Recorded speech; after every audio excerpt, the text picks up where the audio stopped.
Alrighty, hello everyone. Hope you all are having a good evening. We're gonna turn up. You know what? Actually, we'll see. We'll see. Let me know if that music is too quiet. Actually, it looks like it's gonna be maybe even a touch loud. No potatoes today. We're gonna have our vegetables. And by vegetables, I mean our Shaper Fun. So inspired by Eric Keelback playing undefeated Shaper best deck, CO winner, and once again goes to show the strength of double-sided Swiss, where you can win 4 games, and that's enough to win a 20-person event with one of your 2 decks. Pretty good. I actually, just as a small note, in the same amount of time, you can in fact. I now have experienced this running in person. You can just run 8 rounds of single-sided Swiss, so little prompt plug for that. But because inspired by that, I wanted to play some Akiko because when you see influence spent this way, you go, yeah, obviously I could just cut 7 influence and play a better ID, and so we'll play some Akiko. This is what we built at the end of last stream. We'll give that a shot. I think the next thing I want to do after this is just play some Managarm Op, which is a thing that's people just stopped playing. I don't know if that's because Beeplum's been a little bit quiet and they were the only person playing it, or if it's actually just bad, and we'll find out. Potentially, if I get bored of playing, we might try and do some. I have like a bunch of old cards that I was in the middle of designing, and I've been getting back into doing playtesting again, and it's a ton of fun to do that. And so that made me want to do some card design, and I have that like quarter of a set done, and might be fun to do a little bit more of that on stream as well. But let's Sindarin, so we had 1 to 2 games go to time amongst 8 tables, I think. Usually, so we had, let's put it this way. It was a factor, but I was doing 35-minute rounds, and I was finding maybe 1 to 2 out of 8 tables were going to time. And, to me, that's like a pretty reasonable rate. And then there was a good number of games that were called on time. The game finished on time being called, and so it wasn't actually relevant. And then there was, one. So it's not that excessive to me, and that's usually what I would expect to see in-person play anyway. If you have 8 tables, that a table is still going to be playing at time in double-sided Swiss as well. So I don't know. It might also be that Boston players just play quite fast. We had 2 rounds finish early. So we had 1 round that finished 10 minutes early on a 35-minute timer. So like, we were playing a lot of really fast decks. Let me get this to JNet though. And hey, Jesse, I find playing Op in person to not be too difficult. I actually spent more time thinking about my tokens, my Project Atlas tokens than I did about my Op triggers, because that's sort of the thing, is you do most of your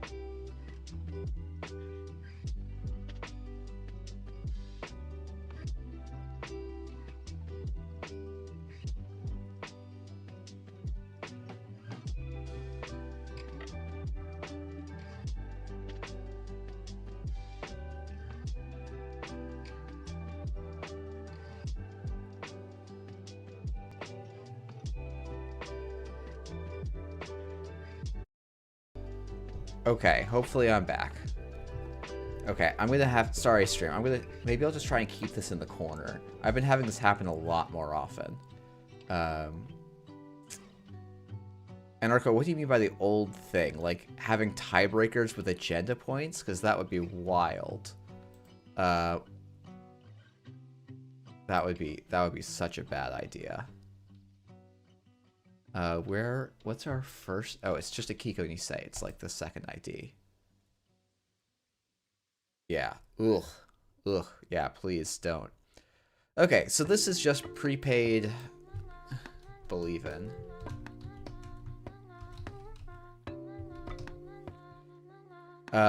Yeah, so XR, my audio setup is super simple. I just got a Blue Yeti plugged into the back of my computer, going through Voicemeeter Banana, and then that feeds out to OBS. And Voicemeeter Banana keeps losing my mic. So, it is definitely a quieter day, it looks like, on JNet, but, YouTube. Also, while we're waiting for, yeah, it's USB. I would like to upgrade all my audio equipment and stuff, like have a little soundboard, use oh goodness, it's XLR cable, right? Like, do all of that stuff properly. It's a little bit hard for me to justify for a total hobby game. Yeah, XLR. It's something I should know, but I'm just like, I even like did audio tech for a little bit in high school and then helped a little bit at Worlds, but London Cooper, I played a startup single-sided Swiss with Ob a month ago, and every game went to time. I played fast, knowing what would happen. 35 minutes is just not enough with slower players. Yeah, that might be the case. It's interesting because there's a real... Oh, I think this is actually a pretty good start. What's... Hi, GLHF.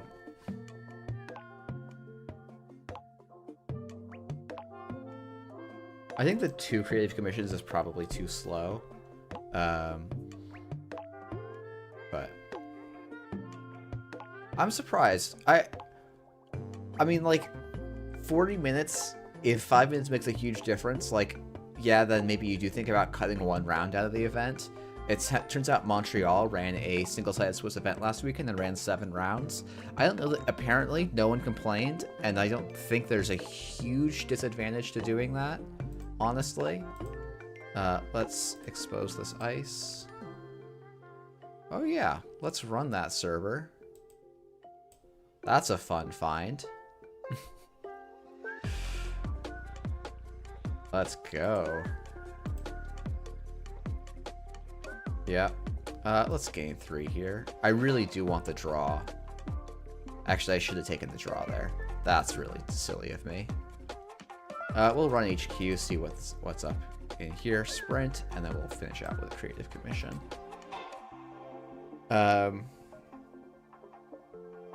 Oh, my face was oh yeah, because I'm not in the right thing. There we are. I exposed the Fairchild 3. For those of you who were not following along the log or my face or whatever. Thanks, Anarcho.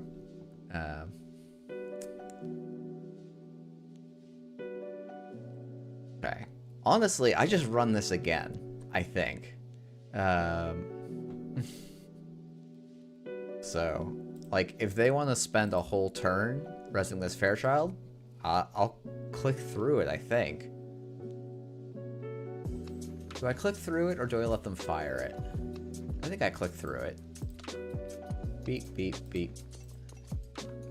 Like, worst case, this is, I mean, there's some core damage cards that's the worst case, but I don't even think those are that bad. I think it's more, cool. The Hyperloop extension would have been bad. You know what? We're actually going to trash that. Their econ's down. We have Sure Gamble, Creative Commission, Fermenter, and Simulchip in hand, where we've got all the econ we could ever need. So I think now we just run R&D, click 1.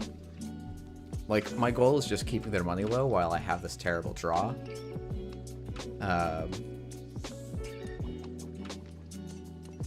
Yeah, I think I did try and give 10-minute warnings. I don't think I was very good about it. Actually, you know what? As I say all of this, I'm remembering that there was a couple times where I did a 36 or a 37-minute round.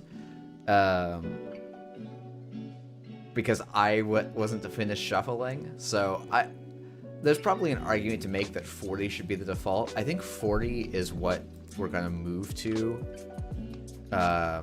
in the organized play guidelines for cut rounds. So it might not be unreasonable to run those as your single-sided Swiss rounds as well.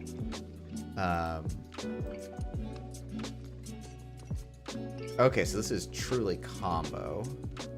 I don't think I want to actually trash that, though. Oh, I forgot I had 5 credits coming in. Maybe I could afford to. But... okay, so Simulchip is a good card here. I forget, am I using Ngolo? Am I using Unity? I'm using Euler and Ngolo. Ngolo is probably what I want, but I might want to try and avoid it. So, yeah. Also, I was going to do this a little bit ago, and I should probably do it later when I'm not in the middle of a game. Ooh, perfect.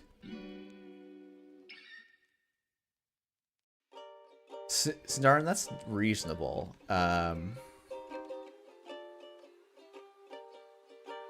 It's definitely something I could think about adding. Alright, we're going to use our ID ability for the first time this game to make the Corp spend a credit.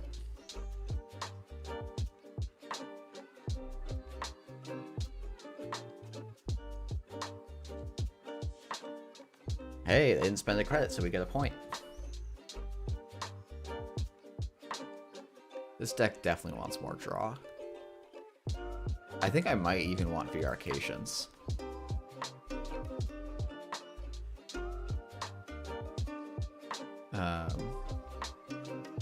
Really? You think Sports lets me access 2? With Clot Threat? I think with Clot Threat you don't want shape. Like, with this board state, I think threatening... I don't know. Like, this feels like a matchup I should be okay in, but... Like, I can just spend 5 to go in here. I'll still be at 7. It's not great, but then I slam down Fermenter and draw twice. Yeah, the other part about 35 versus 40 minutes is like... and maybe this is because I'm a very fast player. Like, Boston plays fast, but then I also was in San Francisco for a while, or the Bay Area, like San Francisco, Berkeley. And at the time there, those were the fastest fucking players. And so I just am very used to playing quite quickly. And so to me, I get really bored because I usually finish rounds in 20 to 30 minutes with playing both sides. Oh, wow. That Shrew's been sitting there for quite a while. Oh, wait, what? Oh, no, we're not going to install that then. We're just going to draw a card for our last click.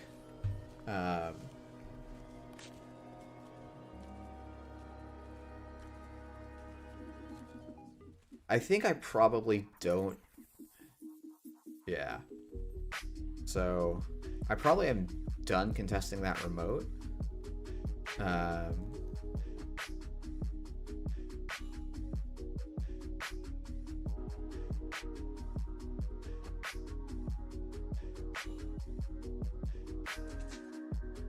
think I might actually just trash this SMC, install the Fermenter.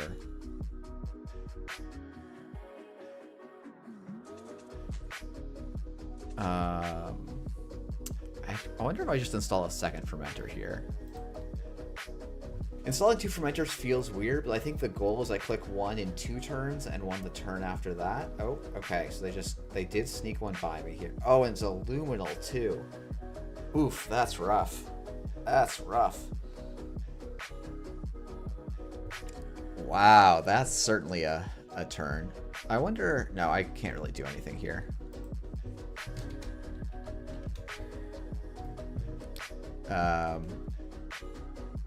They're still on 2 points, so I think I'm okay for a bit here still. They could have Mavirus in their deck, which would definitely be unfortunate for me. I could also just run this remote, click 1. but I think it's worth it to just wait a little bit.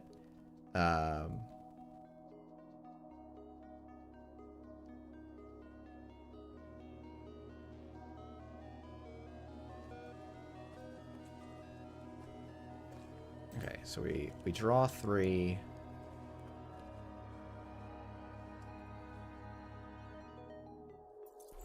And we're just going to discard this. And we're going to discard this. We don't have time for the last Nuka. Conduit is in the deck, if I recall correctly.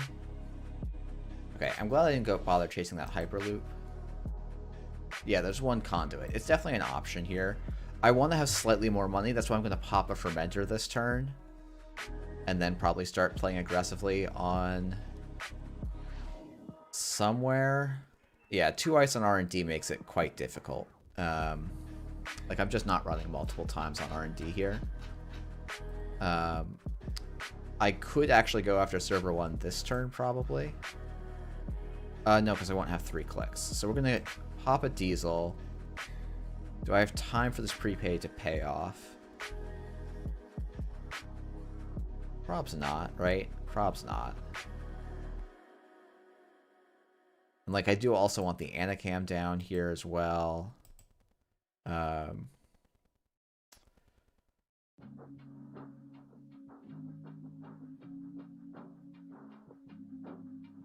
And then I kind of have to click this Fermenter now. Oh, I have a click left. That's nice. We will install a Simulchip. If they go for any kind of super big plays, we can contest it, but I think they're just gonna... Oh, wow. Okay, Architect Deployment Test is not a card I expect to see. It's a pretty weird include in a sports medal list, especially with a Barella.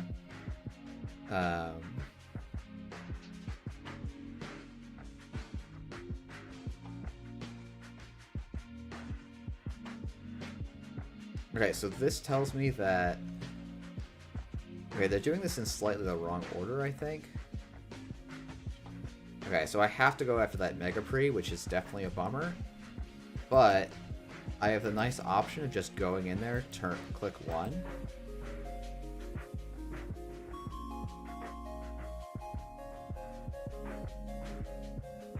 And I get through this for free.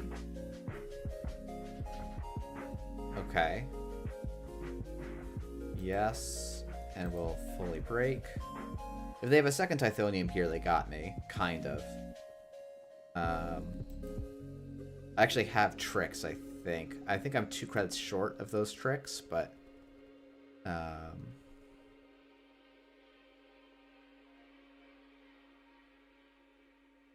Okay.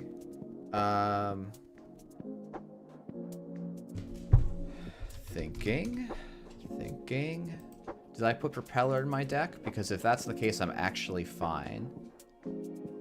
I put Paperclip in my deck. Why did I... Weakness. If I put Propeller in my deck, I actually get through this for 3 credits.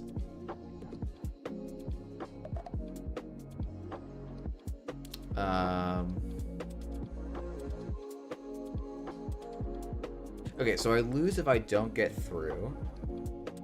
So my turn is unfortunately this.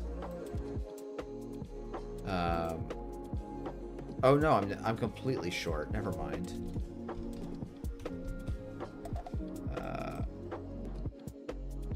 Click credit. Let on Subroutine's fire.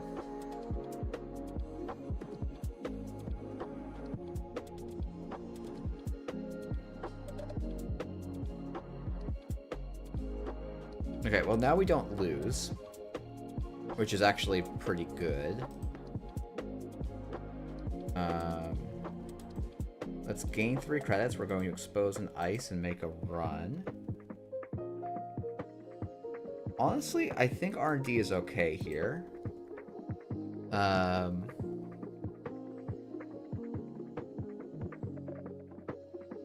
now I can install... Do I install the Oiler or do I install the Ingolo? Probably the Oiler. I think that remote's just uncontestable.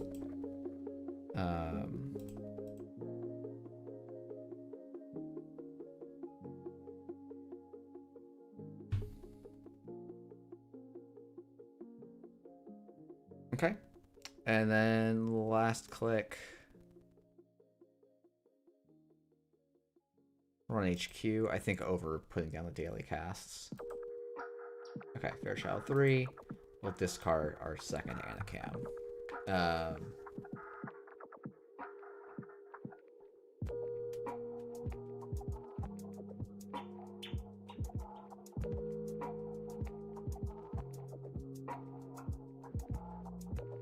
Yeah, we have Clot, so, but the problem is we don't really have a way to do anything about it.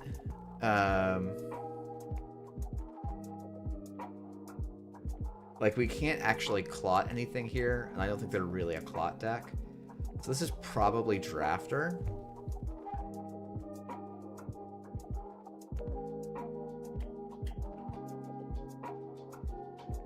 Killer. Is it Ika? Am I playing intelligently or is it Echelon? Ugh, I should be on Ika here, I think.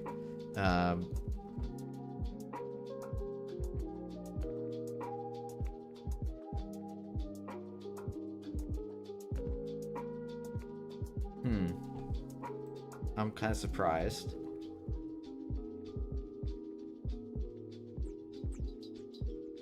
I would have put... Oh, I guess they didn't have it in hand because it's Drafter underneath.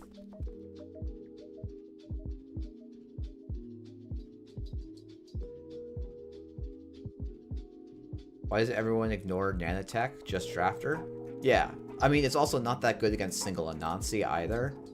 Like, any one ice sentry server is just impossible to deal with. Like, even an Ansel on a one ice server is impossible.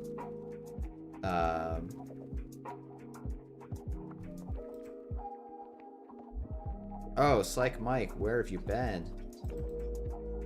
Alright, yeah, we've just lost. I ran out of steam. I don't think I managed my deck very well. I think I thought I had to be playing faster than I did. And there's definitely a case to be made where when my opponent doesn't draw a card, I don't need to do anything here. But... yeah, I think I want... yeah, I don't know why you didn't just try and score out the Double Tithonium, but... Nanotech was better when people were trying to run Surveyor. Well, okay, people thought Nanotech was better when... no.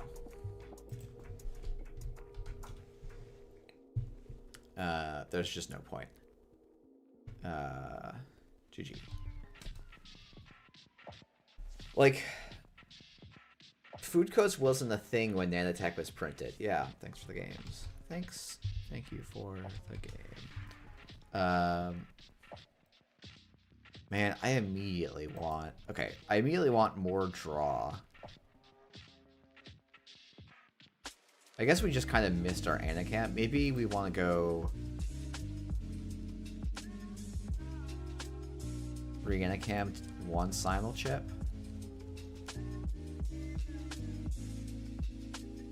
I might actually cut the Echelon for the Ika. I think Ika's just actually got a lot of stuff going. How's the ID been? More fun than Lat? We should probably track how many times... wow, JNet is... was there like a server reset? Oof. We got like 3 extra cards, and that's not nothing, right? That's actually a couple credits. I think it's fired 3 times, actually. So, you know, how many credits do you value and access at?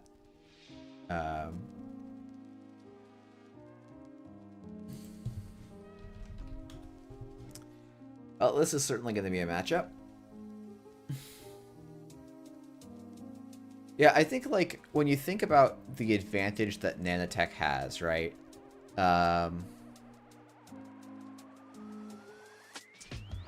It's mostly, like, it's fixed, and so if someone is stacking multiple sentries on a remote, you're pretty happy. I think we can Diesel... okay, I like actually just prioritizing getting down Anacam and then Golo. So I think it just looks something like this. We probably don't need the turbine here.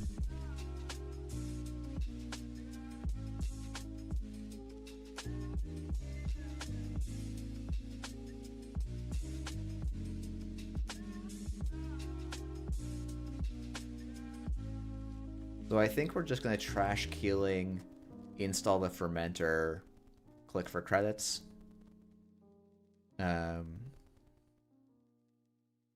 Yeah, Coates was pretty dead by 2015.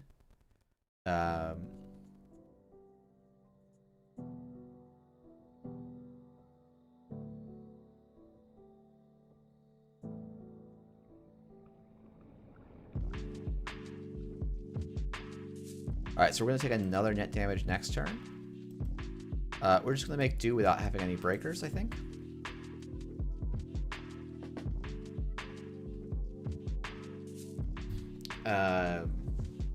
Oh wow, second keeling. Fun. Oh well, so it goes.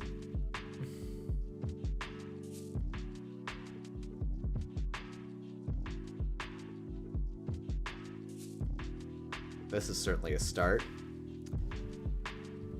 Okay. What's the actual plan here?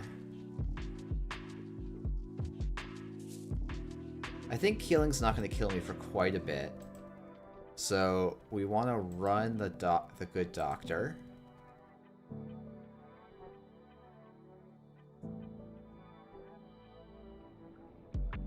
We're going to gain a credit.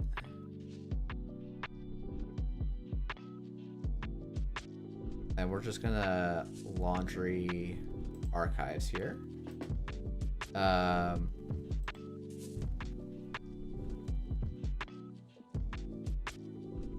Getting the SMC down would have been nice in retrospect, but it's actually, so Orbital, like, I did the math, and it's actually pretty much worse than Ika at breaking Surveyor than almost every other breakpoint. So it's like, it's one of those it's honestly a misconception that people have that it's good at Surveyor. Okay, so I think it's Gamble, Ika, run server 5, and we're just gonna hope we get there. Holy shit, it's a Diviner with... Okay, 1 in 3 we make it through here. 1 in 3! 1 in 3!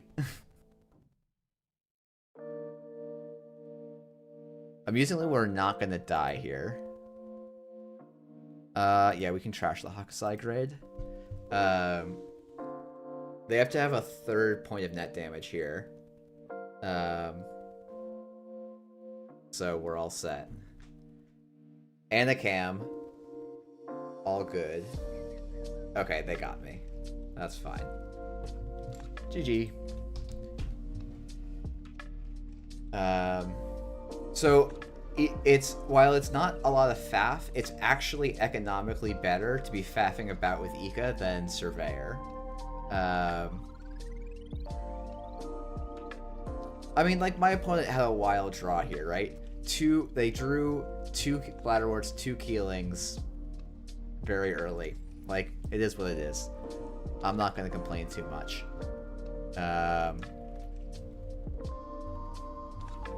I maybe should have SMC'd for Parisia, which should be in the deck, except it's definitely not.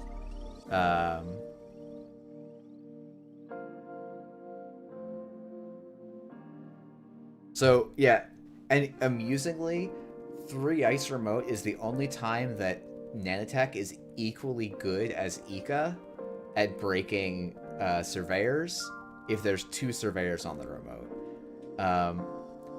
At 4 Ice, Ika is actually once again better than Nanotech because Surveyor scales so much better. But also just installing it for 0 is a huge, huge deal. Now, careful viewers paying attention will notice I am 0-2, and that's your fault. I'm trying to be entertaining, and that's why I'm doing so badly.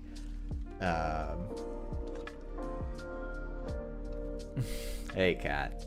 And definitely not because I'm playing a weird-ass deck that's including prepaids. O2 is only 2 wins away from a 50%. It's a good way to think about it.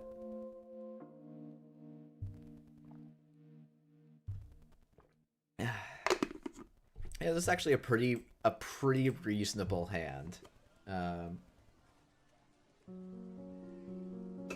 I do wonder if I should be playing Cleaver or Propeller and spending 3 influence on more Econ or Draw.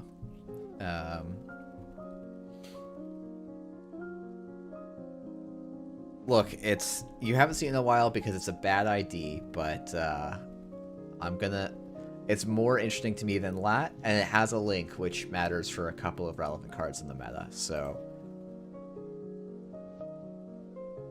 let's draw 2 cards. We're going to expose an ice and make a run. Akiko, okay. Tells me I'm probably not too worried about dying. Oh, interesting. Okay. So we're going to SMC and just go for this. Because, you know. Oh, yeah, let's go. No punitive one time. No punitive one time. Yeah, Economic Warfare, HHN, definitely incoming as well.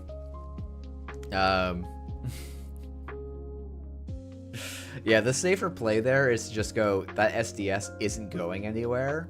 Like, they're not scoring that SDS. So we're going to play Sure Gamble and click for a credit. And then next turn, we're going to DJ, run HQ, get back a Laundry or a Sure Gamble, and do it again. Yeah, Cold Lava. You know, maybe I was a little bit over my... huffing my own supply after coming second, not even winning, coming second in a local event. So,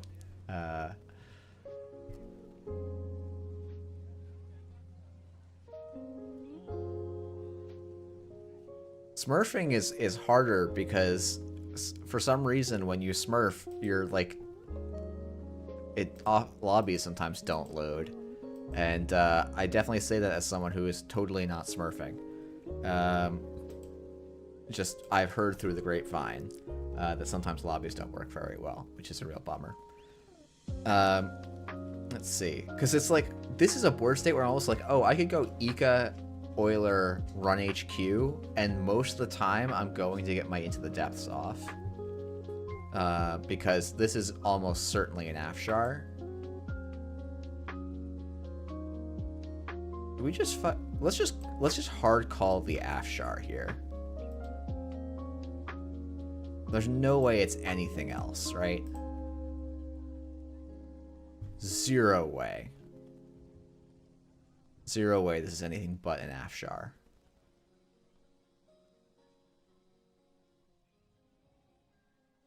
It's just the hardest read against Wayland. Let's go! Let's go!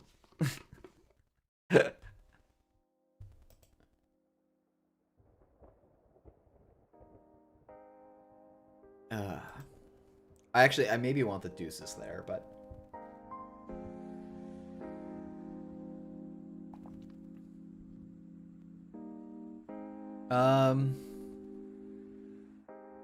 Let's install an SMC, I think. That Spin Doctor can stay.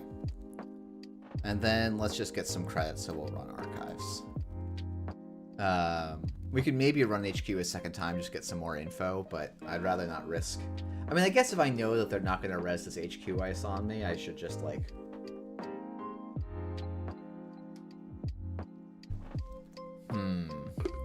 Okay, I have some suspicions. In a local server, someone was mentioning doing op and reconstruction contract. And Lacosta and Akiko were mentioned as 2 ways to advance the reconstruction contract. So I'm a little suspicious. A little suspicious. Let's play this sure gamble. Let's run HQ.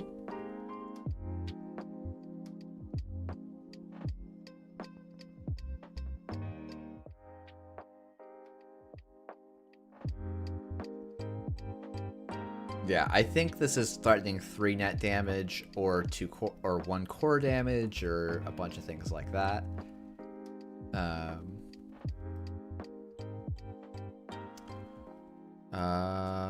Let's go. I think Deuce's Laundry is fine here.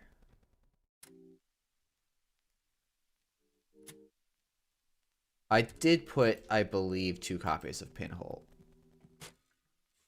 I believe I put 2 copies of Pinhole in. Let's see. Let's draw 2 cards, gain 3 credits here. But it's fine. They're not going to clearinghouse at instant speed kill me. I'm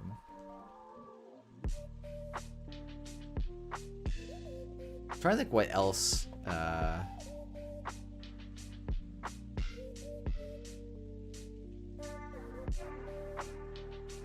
I'm really surprised they haven't. Okay, so let me think about this. We're just gonna, you know what? We're gonna make them have it.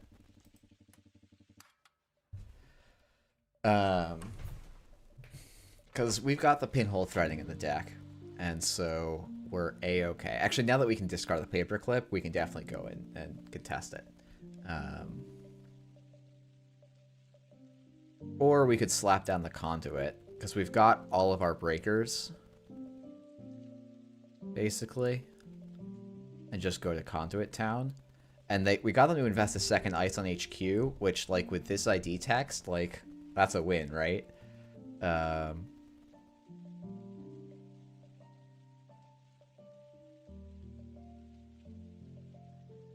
Yeah, the Clearinghouse Cerebral fork is definitely the fork you want to go for. And so I have like a 3-turn clock here. Is basically what I think I'm playing for.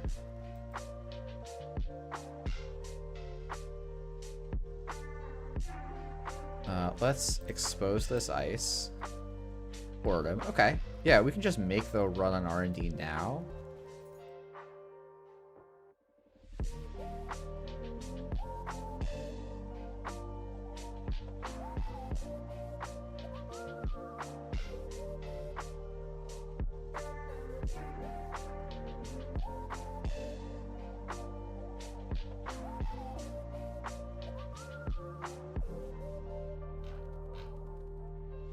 We'll steal a send a message. Okay, that's good. That is a good thing. Yeah, so London, it definitely would have been worth it to defuse it. But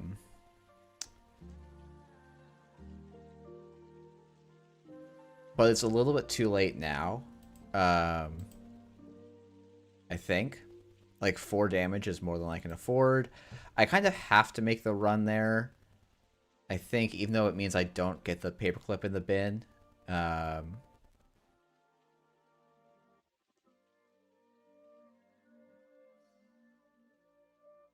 have 2 more turns to win here.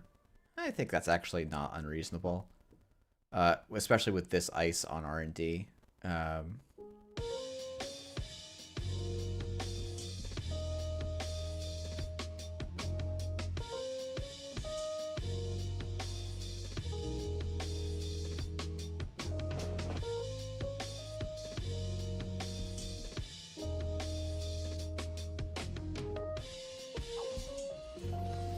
See, now I have a Pinhole threading, I actually can go and clear out this server, which is like a hilarious mistake, right?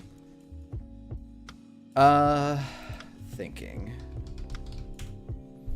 Okay. So how many times can I get into R&D here? Oh yeah, I guess I can pop Spinny, right? That's the idea.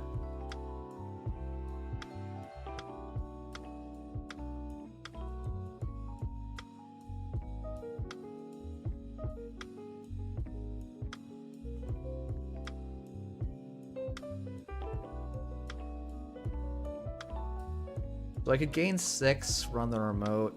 I don't think it's worth it. Where were you when all my events were around?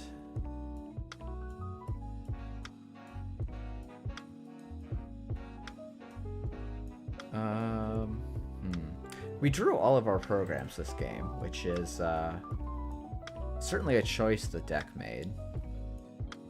I'm going to overwrite this SMC, installing an Ika, discarding a paperclip, discarding a clot.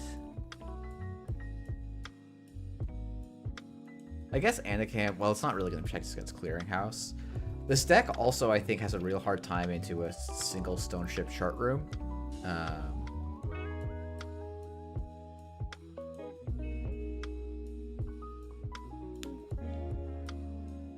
This deck list has 17-ish events, I believe.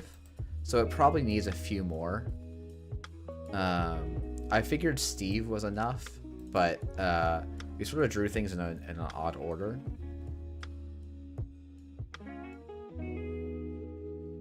Actually, interestingly, even the turn this gets to 6, they can't kill us yet. So we have like 2 more full turns here.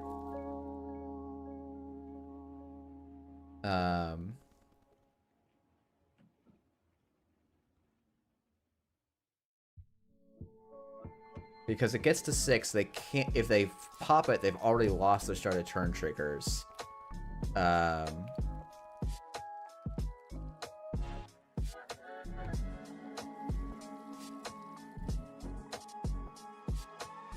Ooh, Turbine's actually really nice here.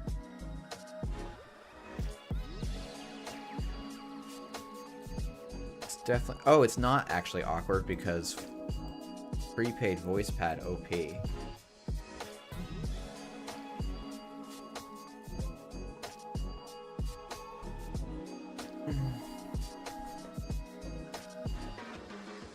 Yeah, I probably did need to get the conduit down this turn, but we'll find a way. We'll find a way.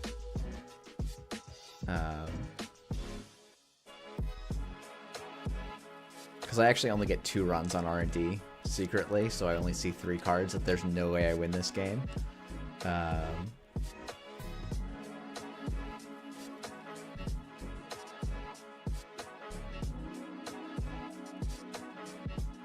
Yeah, there's just about no way I win this game. Unless I can bait my opponent into making a mistake. Which is always an option.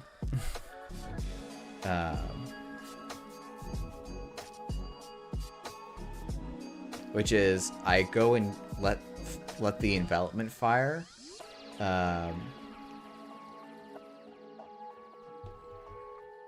like I'm playing a terrible runner deck, so it's all fine.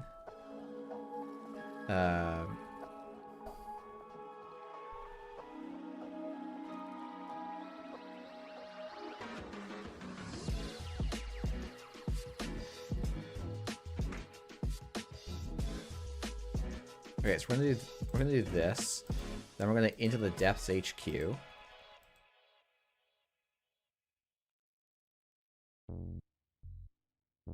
Yeah, having all my programs in hand is definitely a bit of a bummer. Oh, oops. Sorry.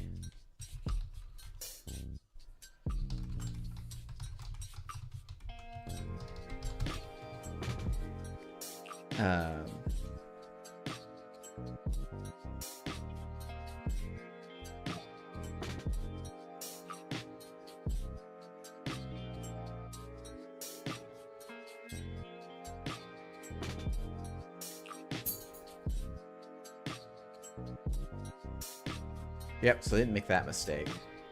Yeah, I mean, Light the Fire does... I think Light the Fire is a totally legitimate call. So London, I'm not dead because they can't actually use it on the correct trigger here.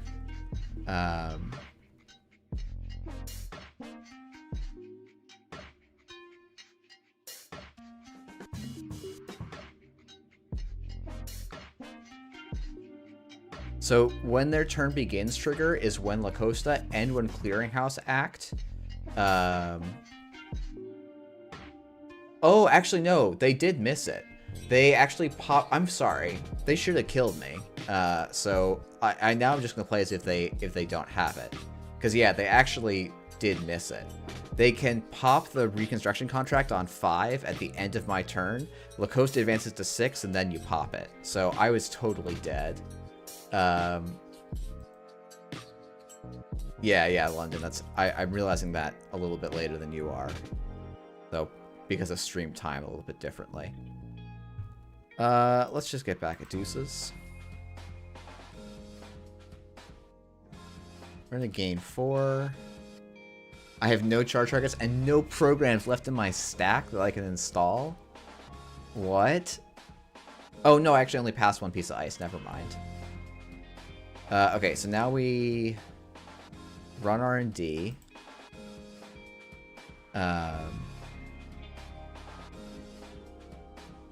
And then install a stone ship chart room. Okay, so we're gonna... We spend 4... And the run, and the run, and the run, and the run. Let Unbroken Subroutines fire.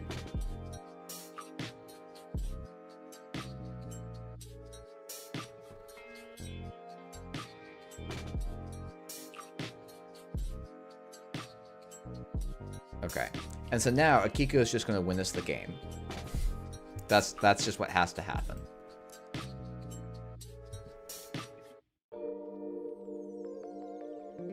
Be interested to see if they pop a spin doctor here. But if they pay 1 credit, then they pay 1 credit and win the game.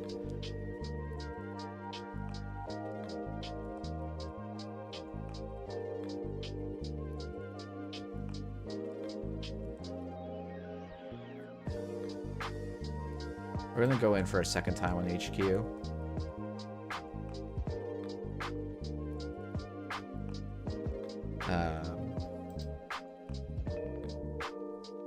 Okay, cool. So yeah, that's exactly what this deck is. Yeah, I was a turn too slow there on actually putting pressure on the Corp. GG. Pinhole threading also does plenty of work there, as does Stone Ship Chart Room.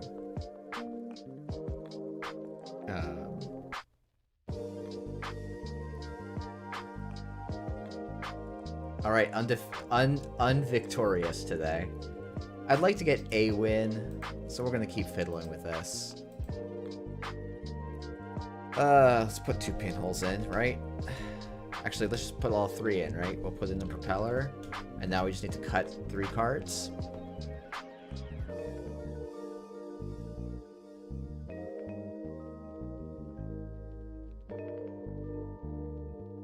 It's funny how much, yeah, Into the Depths would let me still shuffle my stack. You can always fail to find.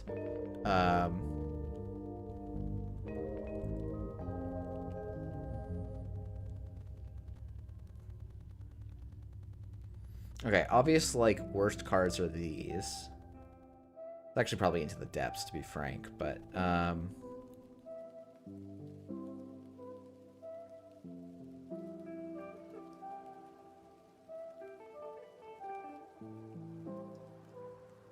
I'll just go like that.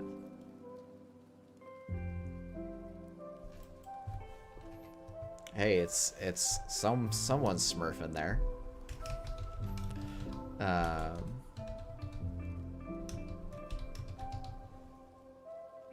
Yeah, that's actually maybe a good point. That Conduit actually feels like ass, and what we actually want. I actually wonder if you could, like, just do this, right?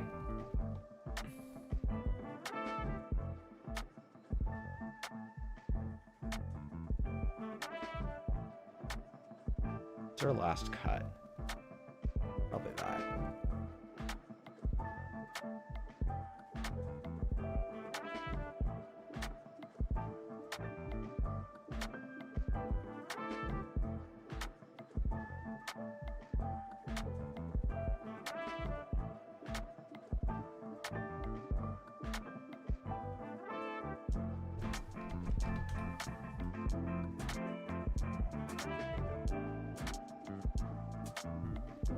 This hand's not great.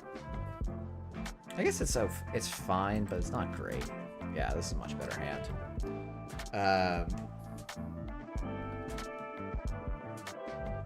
Augustus, I don't think we're running enough to make Leech make any sense.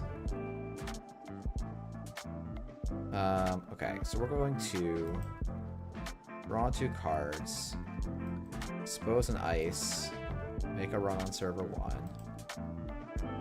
We have so much econ in this hand.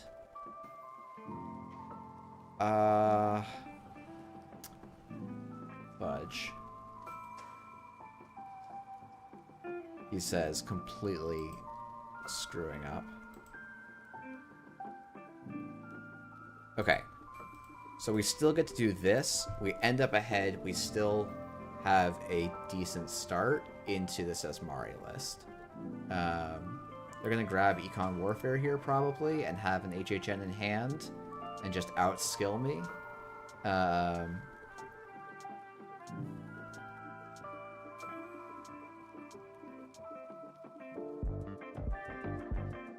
Okay, cool.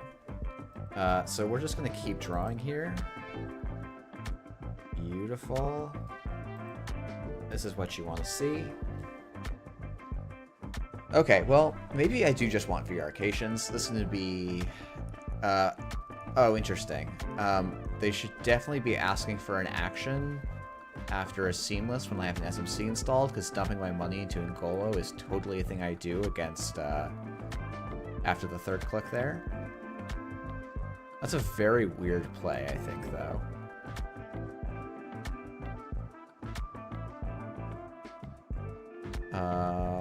We're going to gain 3, remove a tag. We're going to draw. We're going to install a fermenter, and we're going to draw.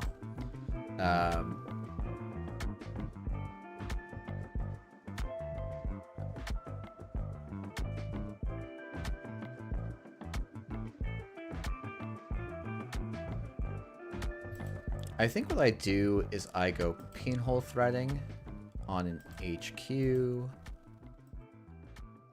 No action. Okay, Bologna. So they're threatening the Seamless in hand. So we just run HQ. And I think we're actually okay.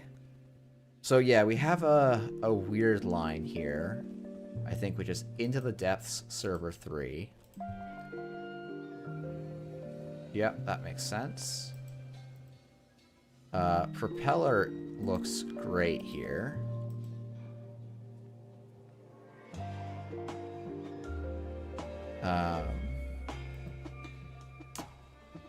I think we just go and install the misdirection hard, right?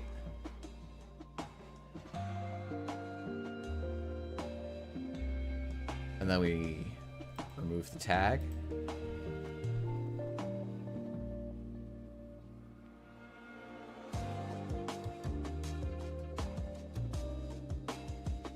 That feels okay.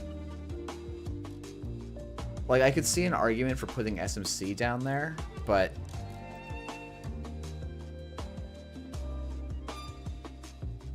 virus equals kill, that's true. I think I draw once, pop the fermenter, remove 4 tags. And now we'd spend some time recovering. But now we only have to touch 2 more agendas, which is a big deal.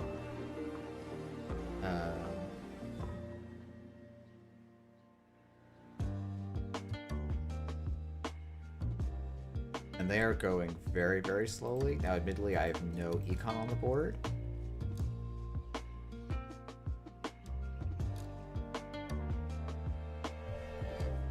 Okay. So it's probably click for 2 Sure Gamble daily casts.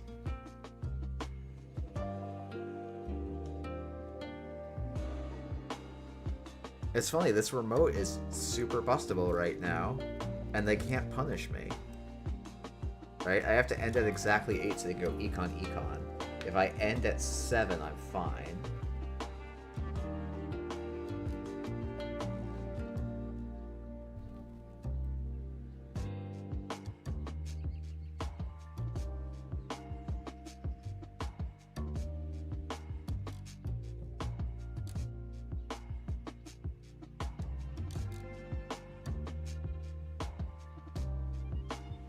Now, admittedly, I just said if they have double econ, I am a little screwed here, but... Like, this is... I guess they still get me here, right? Yeah, maybe I just let them get the 2 points there, and I lose 7. Yeah, that's actually correct, I think. Now, admittedly, they pulled... They've already played 1, right? No, they haven't. Okay, interesting. And they pulled the first one with a gaslight. So maybe they don't have the 2?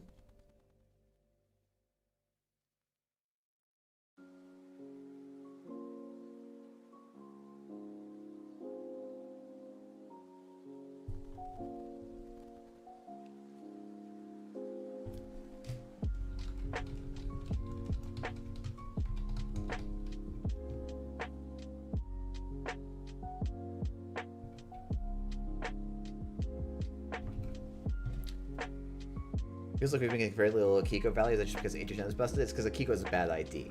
I just don't want, like, so I should be playing Lat. Right? That's the actual answer here. And that would also solve the draw problem.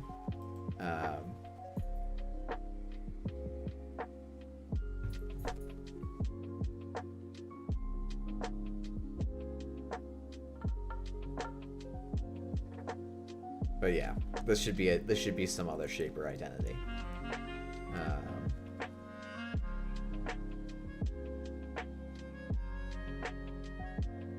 We've seen like 5 extra cards all day off of it. No, 4 extra cards all day, I think.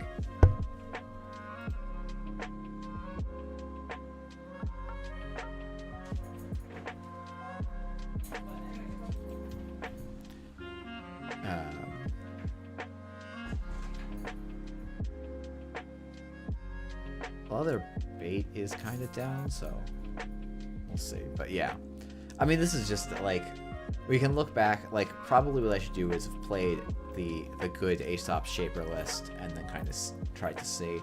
So either opponent is like really trying to bait. I think that's gotta be a 4-2. It's not NGO front. So I think they're just trying to wait till I get some money, which is like very rude.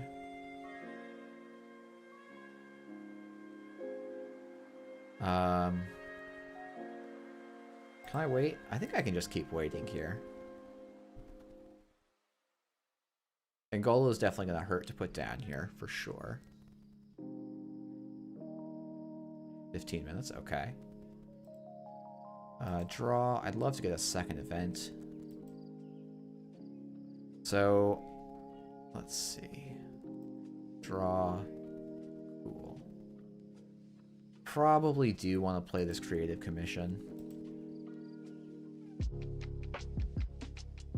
Yeah.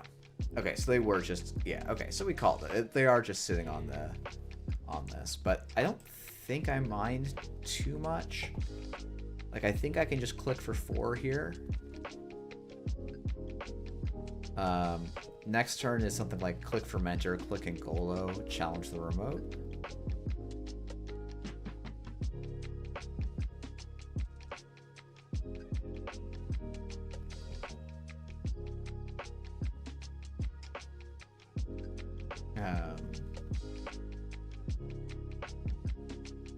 These seamlesses are down. 2.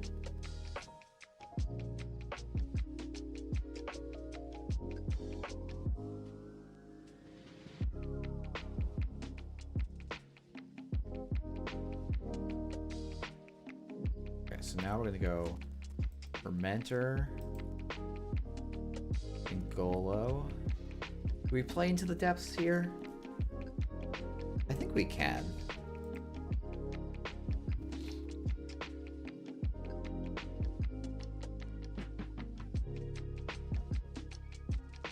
We get to charge, we get to search, and we get to gain 4.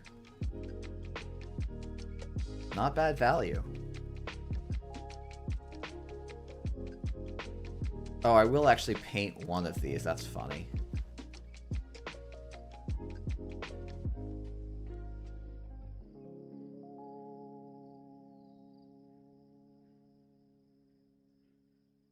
Is that the third spin? Okay, that's fine. They got me. It's not unreasonable. So that actually maybe makes me want to try and Maker's Eye.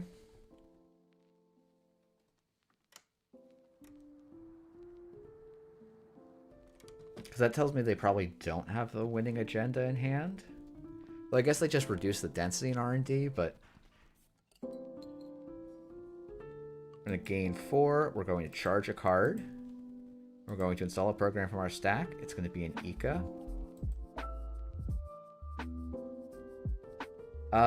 They have a Market Forces at 1 tag. We don't have... This is in the deck, right? Oh no, because we wouldn't have enough credits to steal an HHN.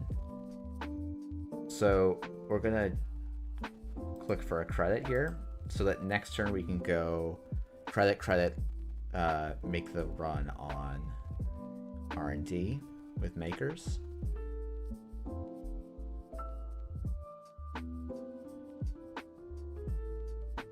And I can credit clear the misdirection. I need 3 credits to get into this remote if I go last click.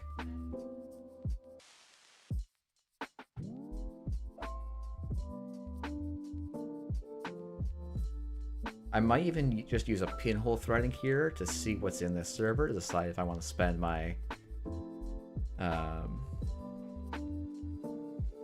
think that actually makes sense.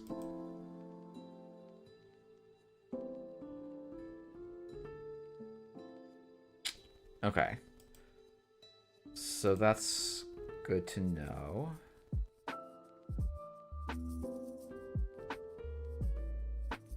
So I'm just gonna hope they don't have 2 seamlesses in hand, which they must. Yep, okay. Well, they got me.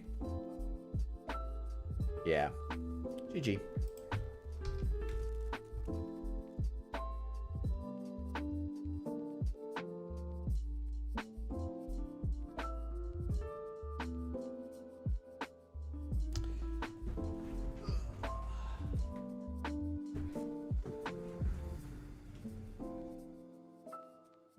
Okay, well, this deck's just not good.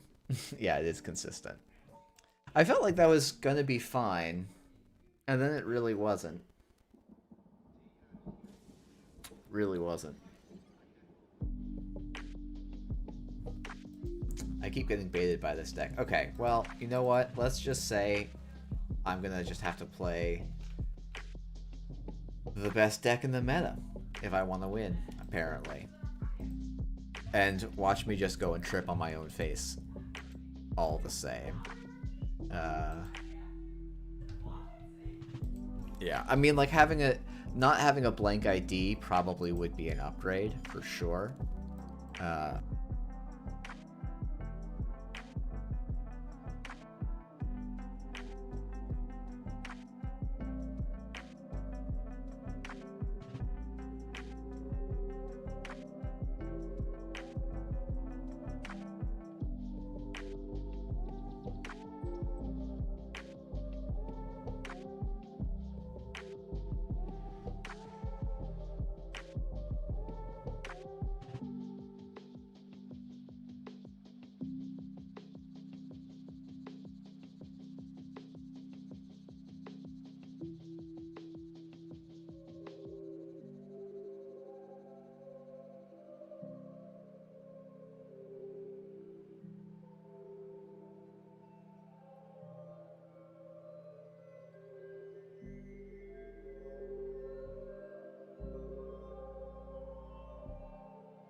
Alright, hopefully you should be able to hear my voice again now.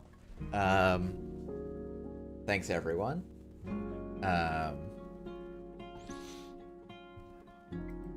Alright, hope you should be hearing me again by now, though. Okay, so the biggest thing I really need here is MU. Restart game just to be sure. Draw. Oh my goodness, MU, come on. There's 3 MU cards in this deck.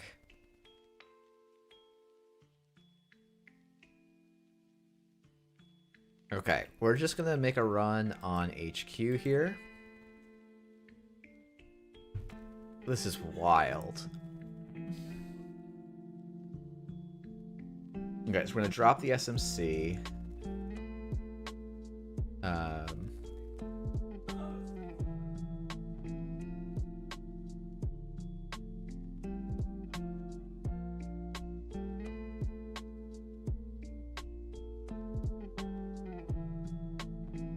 A second Ravana as the res. Okay. I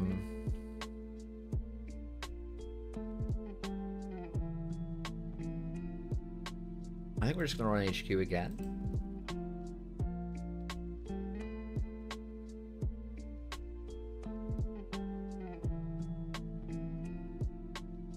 Okay, so we're gonna discard the Longi and the Boiler.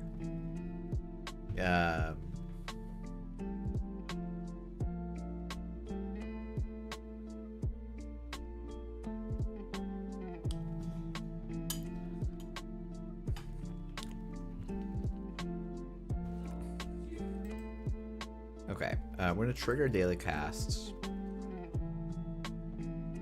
Fermenter. Now we're gonna Aesop's Pawn Shop. Actually, no, we don't need to Aesop's Pawn Shop either of those this turn. Actually, we'll Aesop's Pawn Shop a stone ship. Cool. Install. I mean, my opponent's not making me do anything, so we just run HQ. Like, honestly, I don't mind. Okay, there we go. That makes some sense to me. Steal a GFI is pretty good.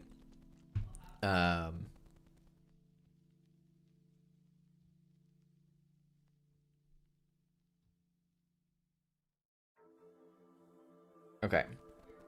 So this turn, we're going to go daily casts, fermenter, Aesop's. Oops.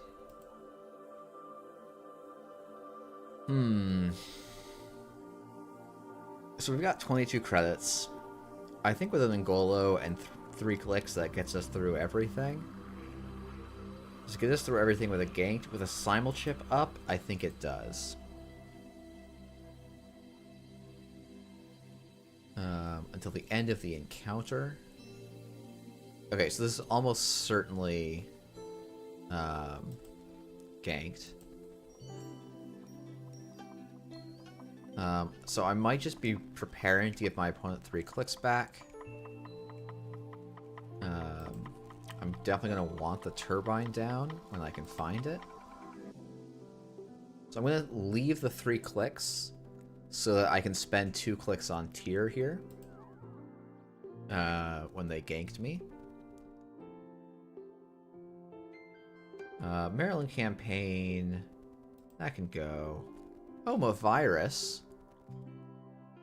Okay, well, there goes a lot of my money. So I'm gonna have a lot of money back. Okay, 2 Aesops, don't love to see it. Okay. That turned out fine, to be honest.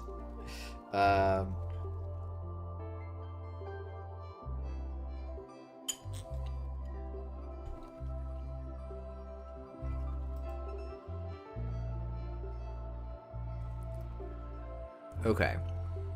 So everything's rezzed. And we're just drawing none of the cards I care about. probably, like, this deck, I feel like it wants a legwork or something, but probably only in this matchup, and every other matchup in the game, you don't really want it. Come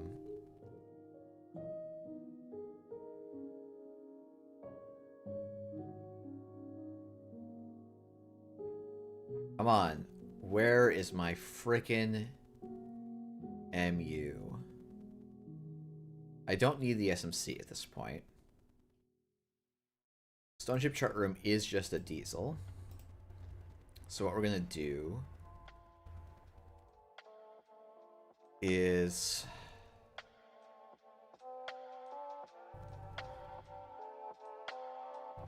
discard the diesel, I guess.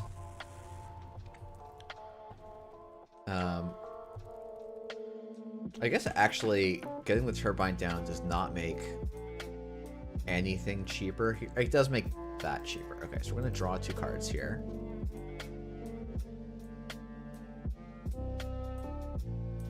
Okay.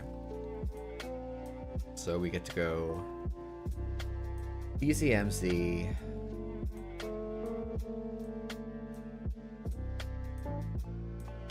Which card do I want down? Propeller. Telework. Creative. And as chat predicted, all of our ice is in the bottom. Or all of our plus MU cards. They didn't draw off of... They didn't get a successful Ginger trigger. So I think we just run server 1 again here. But we'll see.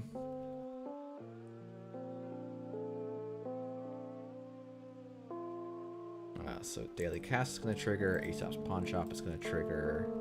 Hey, there's a Pantograph. I think I can let them actually score it out if I have the Pantograph. That's basically as good as anything else I was going to do.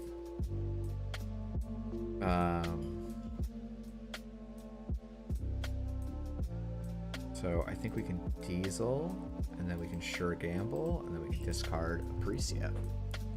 Okay. Oh wow, Rashida, so they're gonna really turbo up this Ginger remote.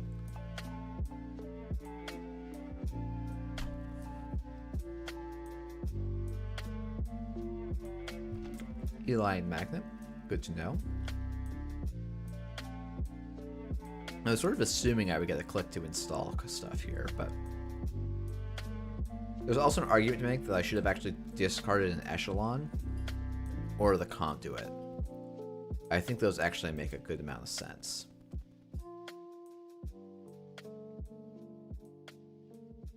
Okay.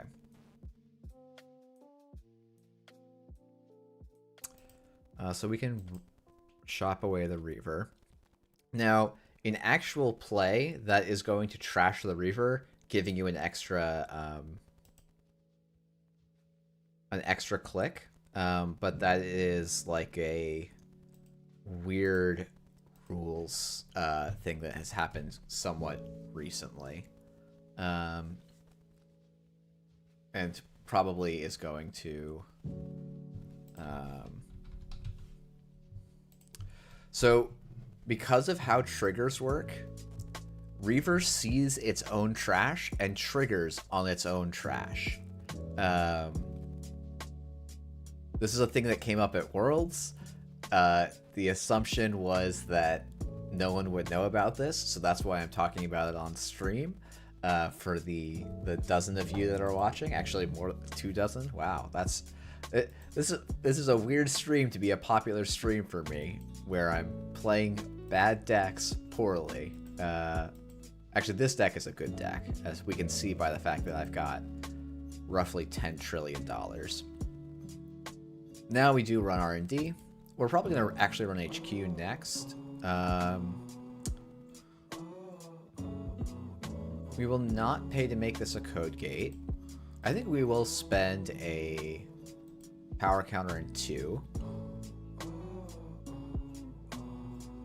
Maybe I should have. I don't know. Let's see. Okay. So we're at the brand here. It would be 2 counters.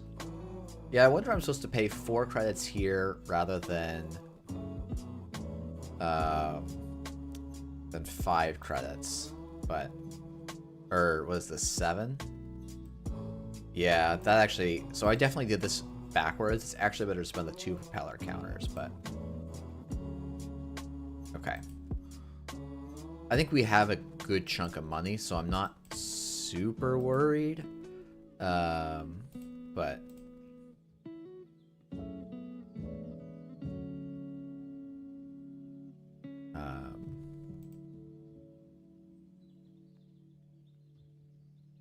sick rips. What card do I install here? I think I don't install any card because my DZMZs are already used this turn. Yeah,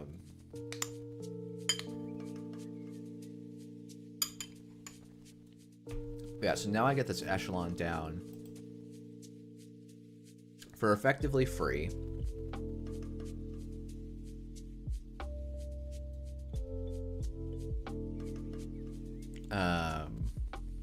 We're going to take our clicks. We're going to click the fermenter and gain 14 credits. Then we're going to make a conduit run on R&D. We're going to spend 4 to break the Eli.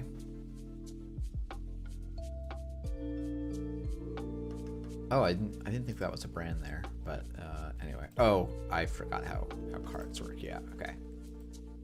We'll fully break the brand. We will see the top 2. We'll trash a void, sure. We'll see a hedge fund. Okay, so can I go back in? Not easily, actually. So I think it might be draw, install another fermenter.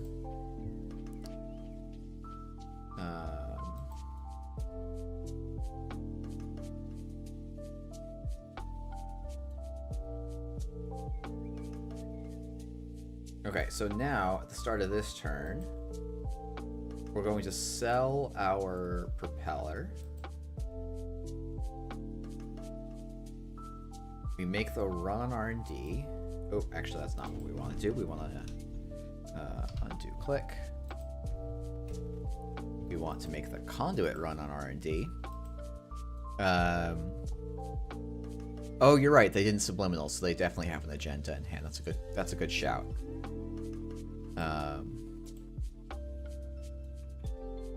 Yeah, I mean, there should be basically agendas all over the place. There's only 5 out of the deck here.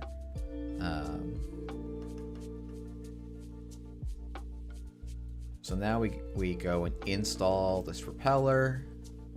We break brand for 3. We see a spin doctor, which we can trash. An off-world office, which we can steal. And a regolith that we can leave. GG. Thanks for the game. Yeah, I mean, like, this deck is definitely better than what I was playing. Yeah,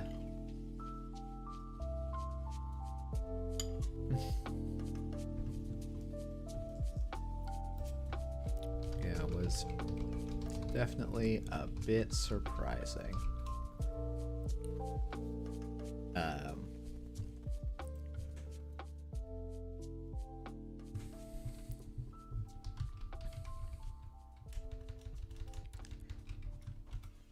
Okay, we will do one more game with this Shaper list. I can see why people want the extra MU. I'm going to keep it MU light just for one more game. I want to get a little more reps in it.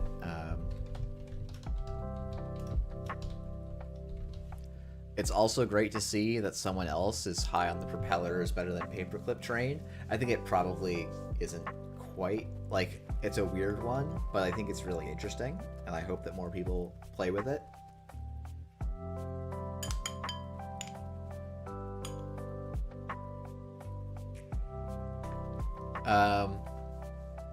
Yeah, how to proactively, I mean, like, that was a game where, like, your simulchip usage doesn't matter too much. Like, you have to play it by game, and I wish I had a good way to do it, and I don't. Like, as we saw in my first games, I was bad. I was just bad, right? And I wasn't able to use them at all. I think, like, once the simul chip starts being an economy card for you, which happens in a number of board states, like, then you're just trying to look at good value here. This should be an okay matchup.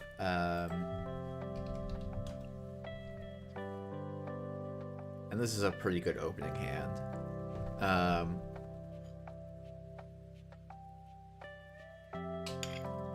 One of the better targets in this deck also is quietly a Palangi.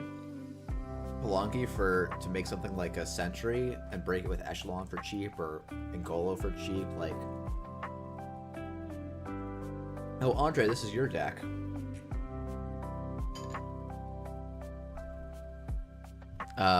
But I totally watched all of it and remember how it works. I'm just gonna hope that Clot beats it, and we'll go from there. Yeah, that's my sense. I probably need to get a simul chip down at some point, but okay, we're gonna Diesel first. Install a telework, click a telework. We will now run server 1, I think.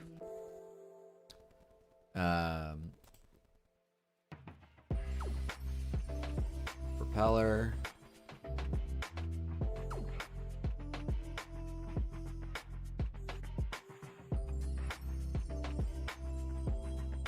Yeah, Akiko does actually eat Propeller pretty nicely.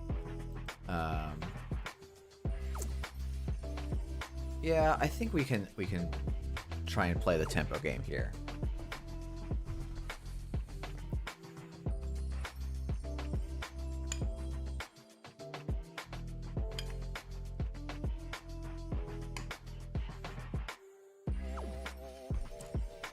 Okay, so I think we're gonna go telework, install SMC, draw a card, install a stone ship, draw.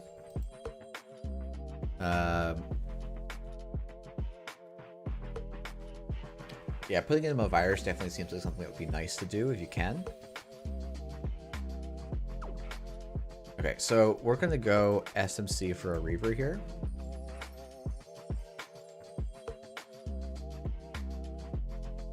Then we're going to click the telework contract. And then we actually have a triple install to draw a card. And then we're probably gonna pop the stone ship at the end of the turn here to draw 3. Yeah. There's definitely a world where you could think about doing a charge there. So I think this is... I don't think we're winning this one through Conduit. So I think it's just something like this. Oh, actually, I don't need to. Never mind. Okay, and we put down Beth next turn. I kind of value the 2 credits a little bit more just because of our board state. Oh, I actually shouldn't. I forget that I have this giant fermenter here. Okay. So we're gonna go gamble. Let's click the fermenter. There's our Aesops. And here's our Beth. And then we'll say goodbye to our Conduit. And now we should be good to go.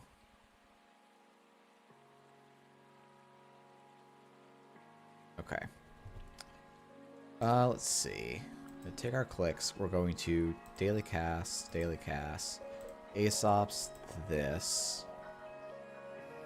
We're gonna draw, we're gonna draw, we're gonna draw. Well, that's a bummer.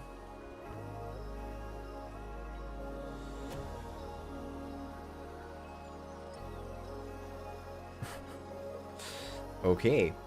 What do I want to do with 2 clicks here? Probably this and this, and we can trash this. And probably this. I think when they score this, I don't know, maybe this is RPC. I think RPC is still a rough matchup into us. Let's see, I've got 3 MU, so we'll just install the turbine. Daily casts, Aesops. Okay, sweet, we got the Angolo. So now that remote is way less annoying for us. Maybe not way, but definitely a little. So now we can definitely start just... Oh, wait. Well, okay. Cool. We'll let Unbroken Subroutines fire there. I really wish I was Anarch here. I really do. Let's run R&D.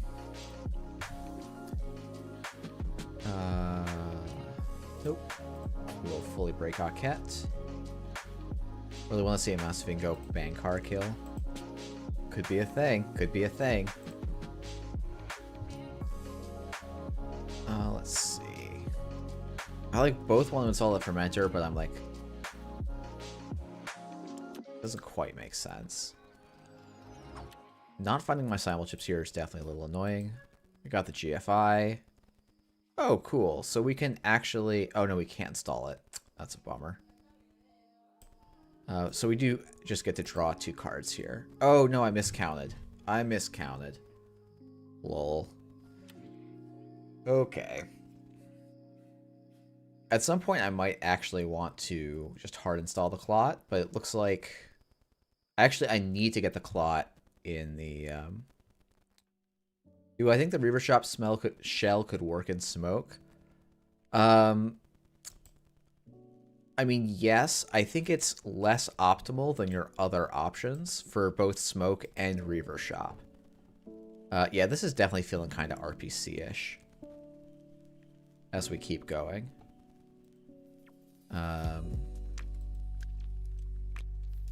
Because one of the problems with Aesops is you actually need... Oh, oops. Sorry. Click. I did that wrong. You need quite a bit of fuel. And it's hard to pack fuel and, like, good cards at the same time. So and finding the Aesops, like it's, you do need to find the Aesops early, and so that's helpful. But it's not, I think, quite enough to, like... Okay, it's good to know. So we don't want to discard the clot at random.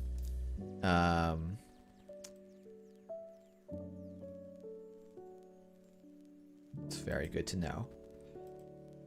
We can trash the extra Aesops at random. So like it's like you can play it, but smoke is probably gonna be worse than drawing a card. Same with, and like, I don't know that I value the stealth credit that highly. Okay, so this is almost certainly RPC.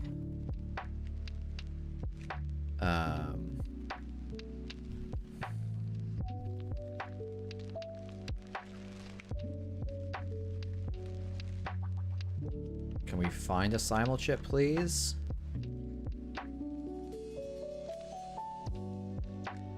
My life for a simul chip? All 3 of them in the bottom 10? Along with 2 of my other extra MU.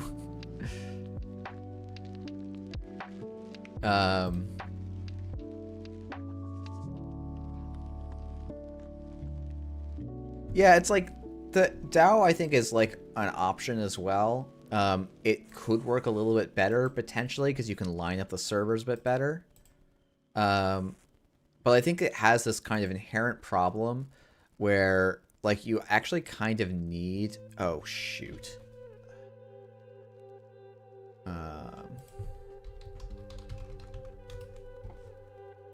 You kind of need enough cards to actually have reasonable fuel. and that's non-trivial. Hey, here we go. None of those cards matter. Hey, and there's our simul chip too, so we can go DZMZ, Clot, simul chip, and be very safe. Did I miss, or did I telework first click there? Yeah, I did. Fantastic. Okay. So we're gonna Aesops this. We're going to go, actually, DZMZ.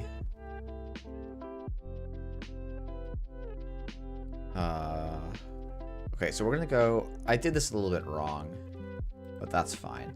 We're gonna overwrite the propeller with the Pelonki install. We're gonna install simul chip, and now we're gonna run server 1. This does mean we don't get to use it for the clot, which is definitely a bummer.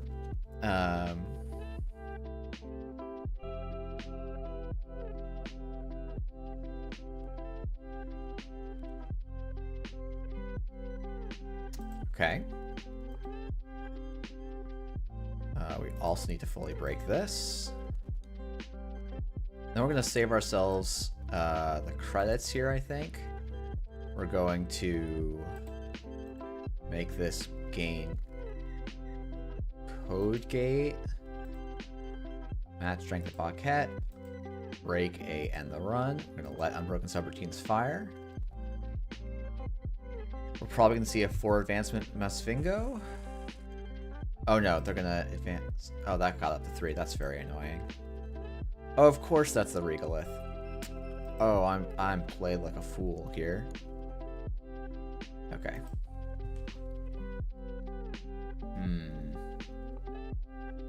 Maybe I do need that conduit. In which case my simul chips are a little taxed. Wait, how many cards is this on? 33, 39. Oh, this was like a 45 card BTL list.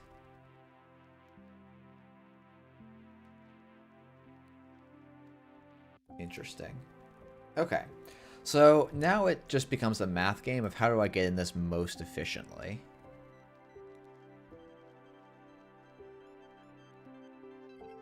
So I think we do want to trash the Harbinger here.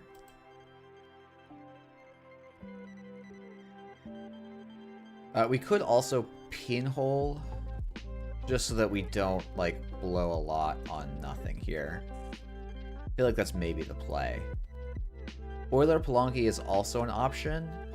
It gets us through this for 5, gets us through this for no, gets us through this for 6, 7.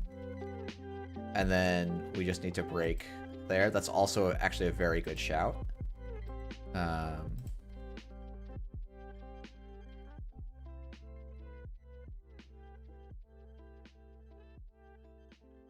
Okay, so this wins me the game if I can get in.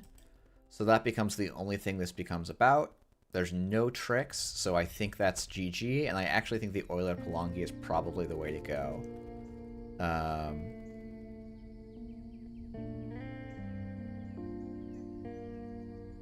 Yeah, there's absolutely no tricks here. Man, Oiler's actually going to be super sick here. Okay. We will not pay to make... we can pay to make Pharaoh's a code gate. Then what we do is we go and get the Oiler. Comes in at strength 4. We'll match and fully break Pharaoh's.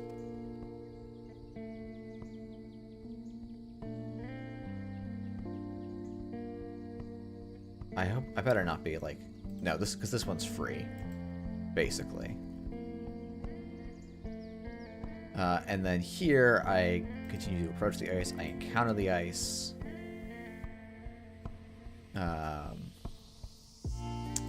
I now make this a code gate. I match the strength of Paquette. I break a code gate subroutine. And we get in.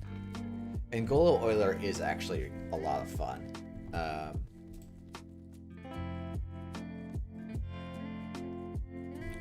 GG. Yeah, I mean this is a slow deck that probably does rely on Red Planet Couriers to some extent. How many cards in this? 6, 39, 44, 45, 46, 47, 48, 49, 50. So I'm off by... Wait, I'm not off by 1. This was a 54 card deck, I think. 5, 6, 7, 8, 9, 15,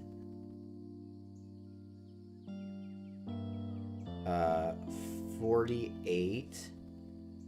No, plus another 6. Yeah, this is 54. Yeah, 54 built to last. Ugh.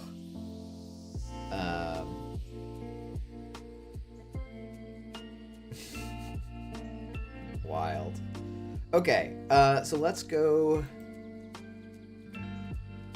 back to our old standby. Okay, so it's 2 special offers for Centrals.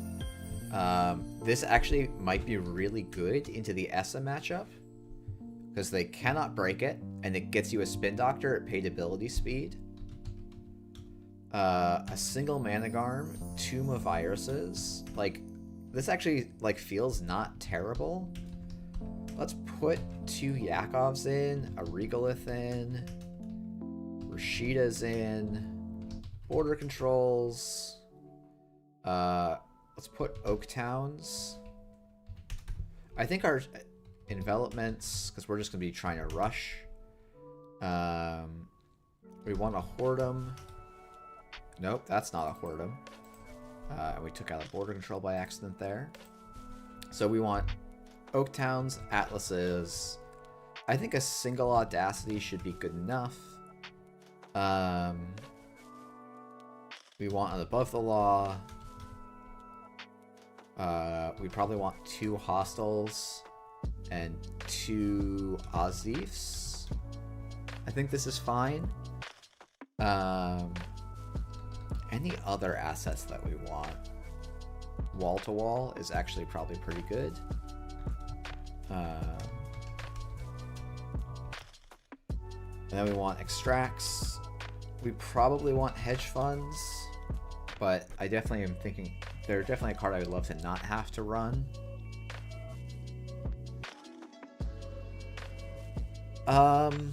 Is there any other thing we particularly want? I almost wonder if you could do like a simulation reset just to try and dig yourself out of holes when you end up with awkward draws. And then we get to put in 8 more ice to get to 16. That actually feels pretty good. Though maybe what we actually could do is look at something like 2 magnets. Which are really nice border control targets. 2 Afshars, 2 Sandstones. What's Arc Lockdown's influence? Probably not worth it. I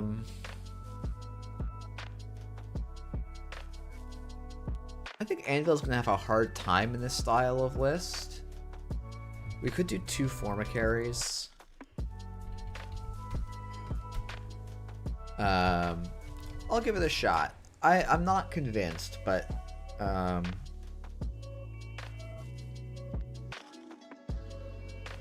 mean, I could see it doing work against Essas to some extent because they have a minimal board state until they get breakers out, and if they're paying 6 to, yeah, I don't think this Anvil looks great here. What's my cute one? It was a White Space as my cute in-betweener. Yeah, let's just give this a shot. This is like just kind of straight up and down. And honestly, hedge funds feel like they're the cuts potentially.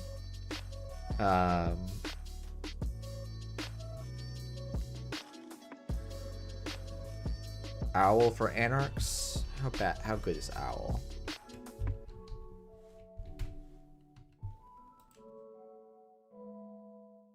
A 2-cost return a program. It feels rough. I feel like I'd rather have Formicary, which is mostly just to make them pay the Managarm over and over again. Maybe it's better than a hedge fund in this list. Nope, not Howler. Just the Owler. We'll give it a shot, right? We've got a lot of econ cards. And we will go to live Twitch/YouTube.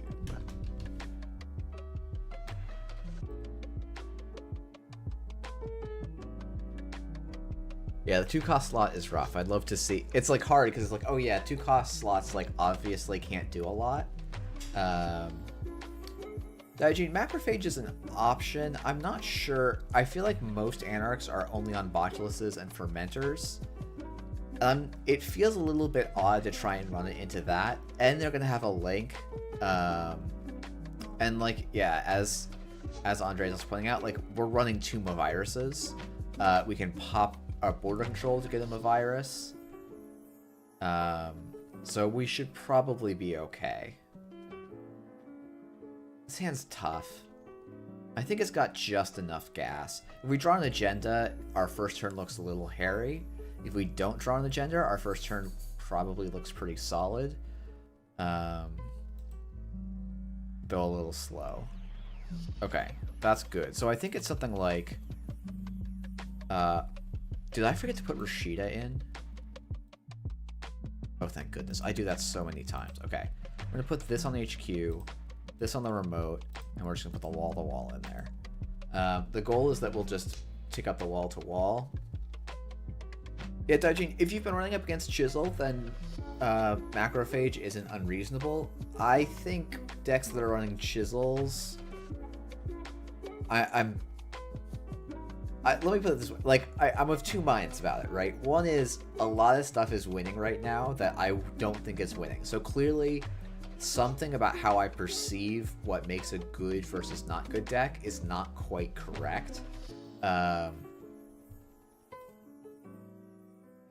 But I'd be a little surprised if it was particularly good.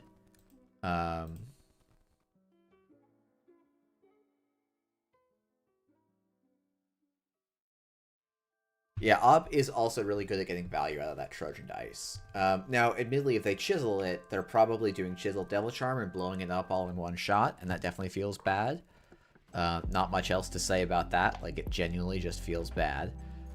I actually wonder if my turn here is wall-to-wall, take the 3 triggers, extract it. Oh, okay, sure. I mean, I'm not going to complain if my opponent's going to spend a click trashing a wall-to-wall, I think. Because I think my turn is just install Advanced Atlas, put down the magnet, and, like, I basically don't have to protect it and, like, get an Atlas with a counter, which should be pretty solid here.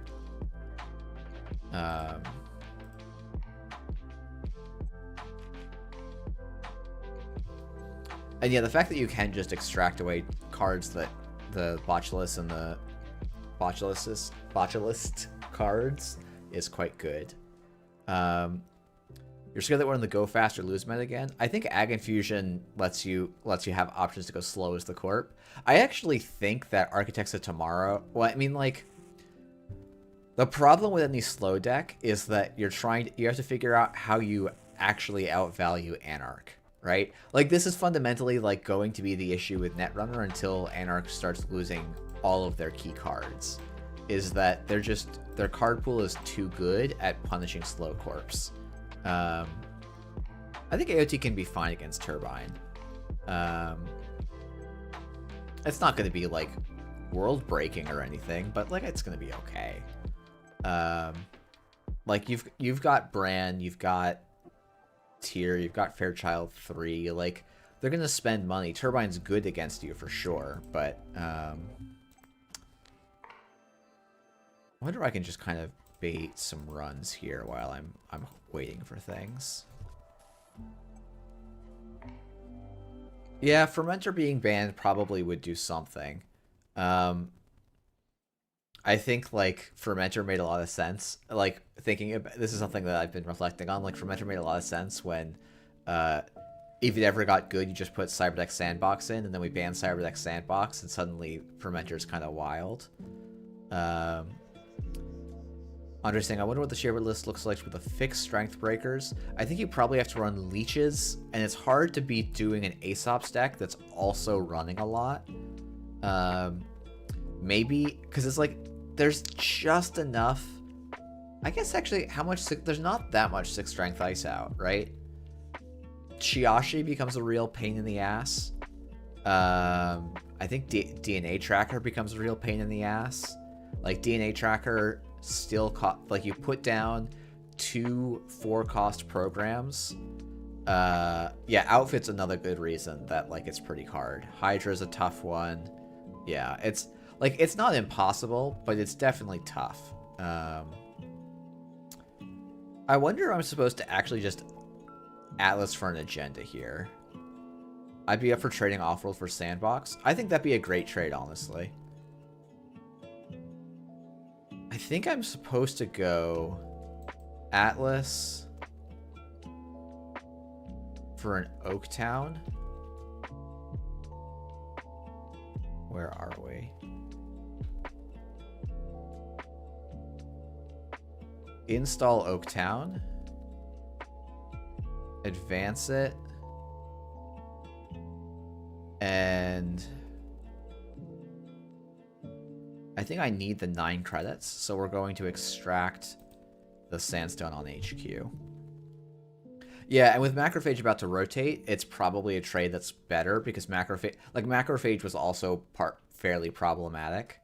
Yeah, that's an interesting stat stuff. I hadn't seen anyone mention that as an idea, but it's something I definitely want to, like, hopefully SBL will watch this, or someone will propose this to SBL, and we can make it happen, because I think it would actually do a lot, right? It would help. It wouldn't be great against Botulus, but, like, not losing 1,000,000 points of tempo against Fermentor seems pretty good. And it does give neutral purging back into the pool now that Mavirus is the only purge option.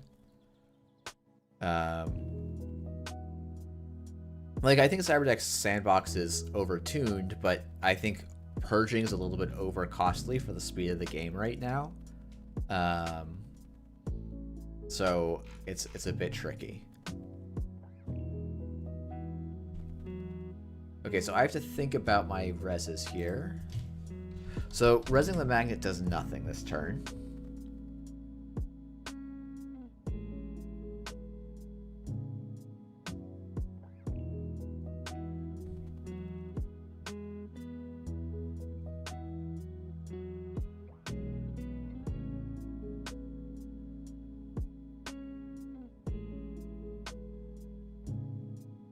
They're coming in with 2 clicks.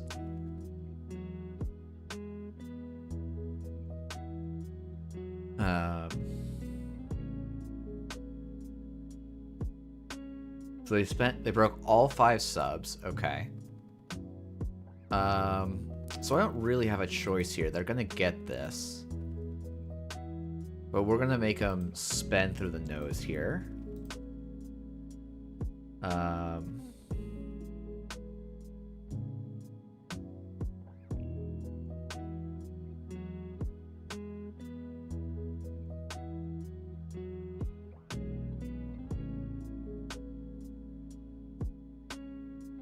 Oh, do they have just enough to trash the Mana Garm? They do.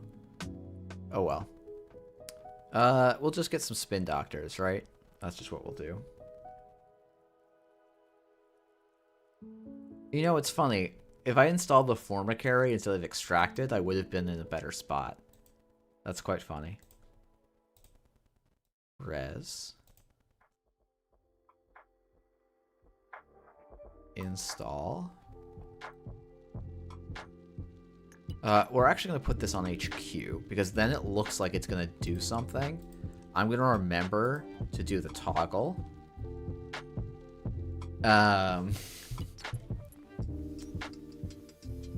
We can do the thing in original Netrunner where purging doesn't have to be 3 consecutive clicks. You can spend click, click, purge, forfeiting your next 2 clicks.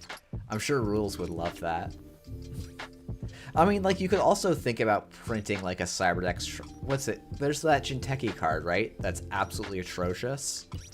I forget what it's called. Someone will remind me. Reverse infection. Maybe we're gonna get a reverse infection glow up.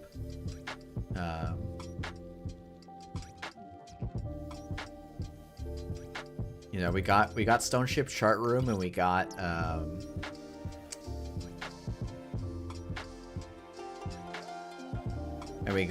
No Free Lunch. So like, let's give Corpse that same treatment where they can include incidental tech and just roll Corpse at random, or roll runners at random.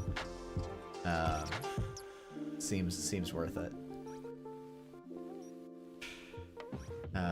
Conduit. Yeah, I'll res a special offer here.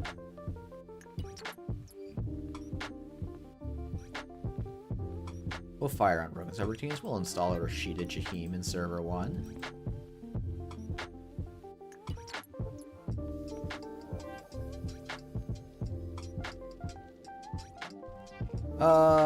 We'll let them access 3 cards here. I'm not too worried about it.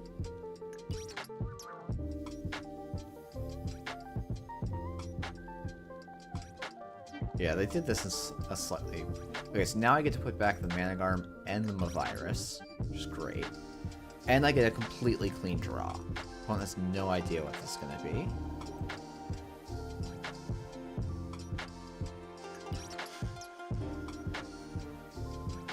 Okay. What are my installs here? The fact that we haven't found a border control is definitely unfortunate.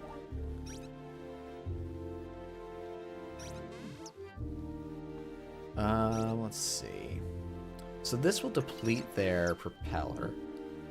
And then I can do... Actually, wait. It's just Azef.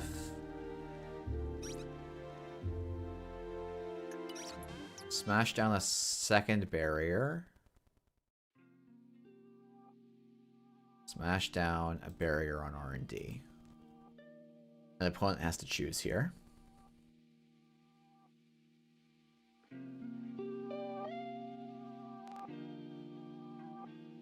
It's not like clean, but it's an option here.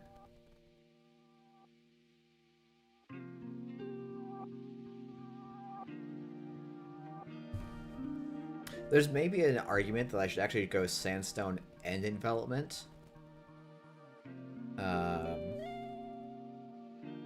Because there are things that beat me here, and like this is an example of something that's annoying.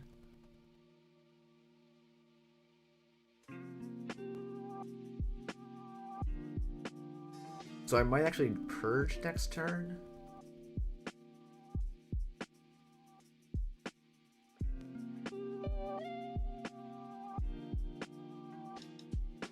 And that must have been a face-down Harbinger. So they can even rejig the propeller, basically. Which is going to be very strong.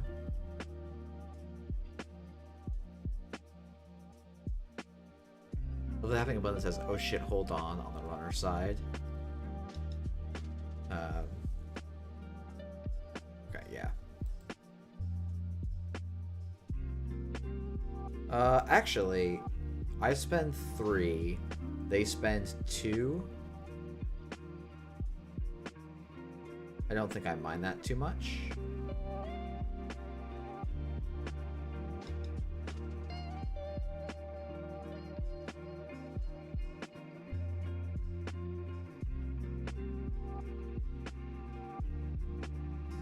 Yeah, I probably should just put the Sandstone on this remote as well.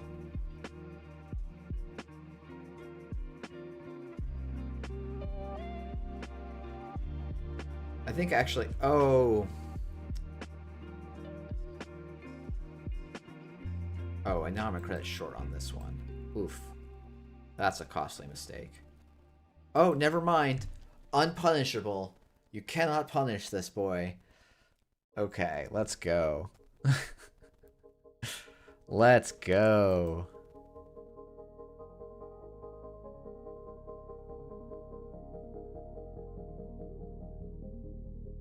Okay, let's just draw the Audacity. Okay. So we credit, extract this development. Yakov. Yakov is triggered how many times this game? Border control on server 1. And then we just install this card in server 1. Yakov actually paying out, which I think is going to be uncommon, but uses Yakov 4 times. So we've made 6 credits off of Yakov. I think that's all right. 6 credits feels pretty reasonable.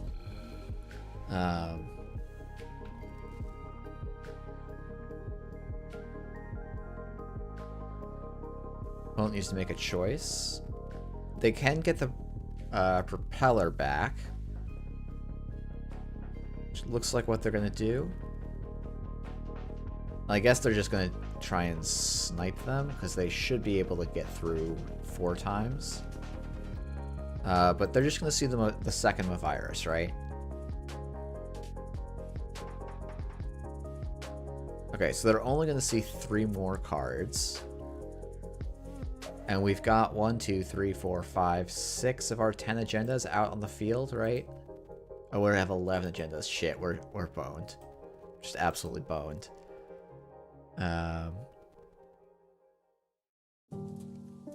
Oh wait, they only get 1 more access. Come on. Let's go, R&D! Let's go. Oh man, that's beautiful. That's great. That's fantastic. Lucky, lucky day for me. There's a lot of... So, with 6 agendas... Oh, no. With 5 agendas in the deck, the odds that there's not one in the top 4 cards is pretty low, right?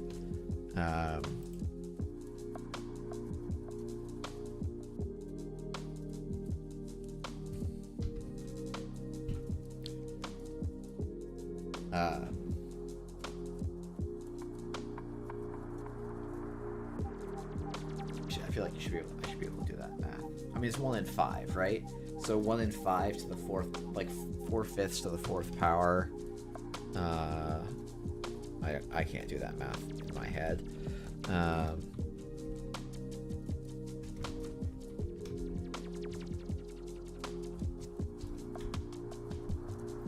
Yeah, so 30 only, like 2/3 of the time there's at least an agenda there, and then they get to see a whole extra card, and I start looking pretty scared. So okay, let's do another one of these, see if we can maybe continue to get lucky. Actually, we'll see.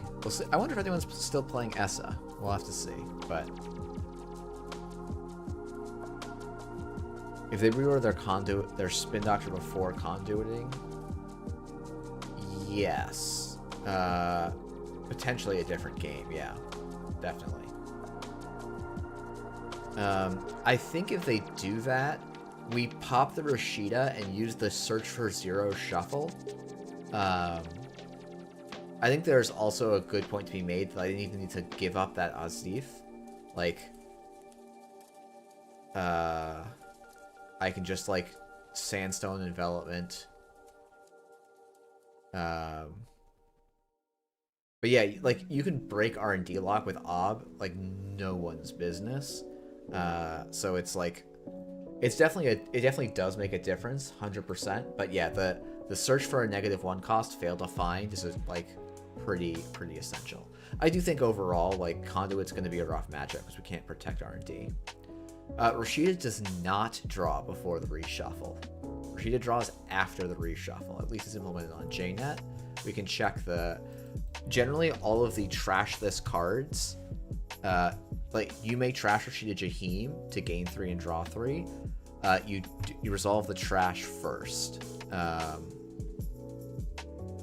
It's not always true, I think. We were talking about Urban Renewal, which is slightly different. This says trash Urban Renewal and do 4 meat damage, and for some reason this is a single instruction. Whereas, because, okay, I think maybe I'm seeing the difference as I think about it. So this the clause is when there are no power counters left. That's the conditional statement, so that resolves. And then the trash and do 4 meat damage is the effect. Whereas in for Rashida's case, if you trash Rashida Jaheim, which is basically the cost, then it resolves. Some actual rules experts will have to sort that out for me, but that's my sense of how things work.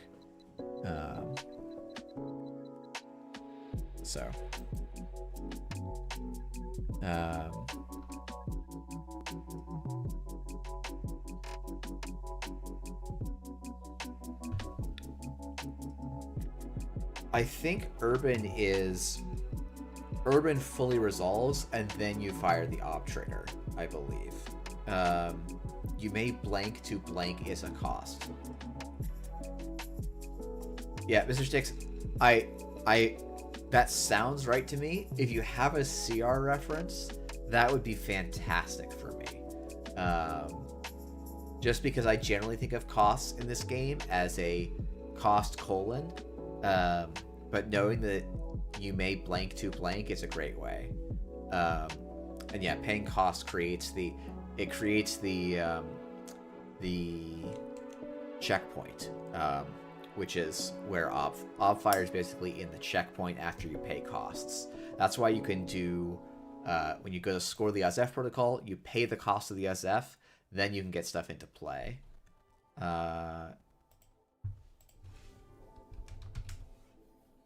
Yeah, this is a great start for me because I can just go new remote, advance, install a border control. My opponent can take an owl out of my hand. I do not care.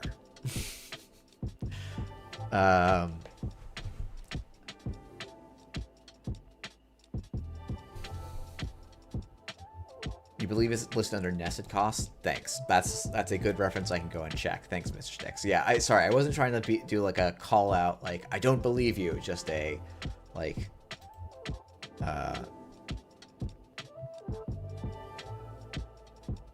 Okay. Cool.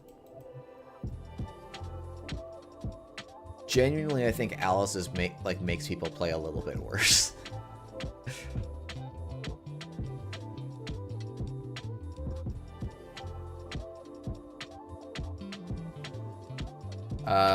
Let me see if I can zoom in one level. CR does really need an index and a glossary.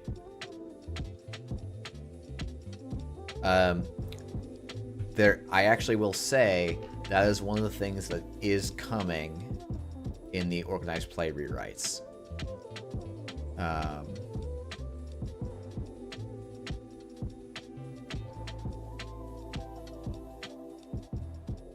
We are spending I spent a good chunk of time rewriting the organized play policies to kind of have the structure of the CR, but it has a table of contents, and it also is going to have a glossary of common terms and abbreviations. So hopefully it'll be a much more functional document.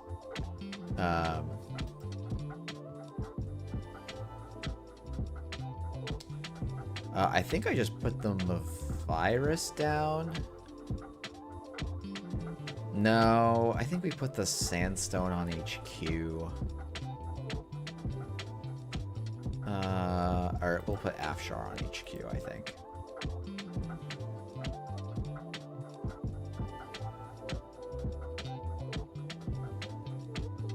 Cool. So we should probably be able to win here at some point. Audacity would be nice. And also, how long can you make a name? Thanks for stopping by. I don't recognize your name, but I also don't get any of the Twitch follower subscribe notifications, which is probably something I should turn on. Not the hostile, please. That's all I want. Oh, beautiful. That's even better. Okay, great.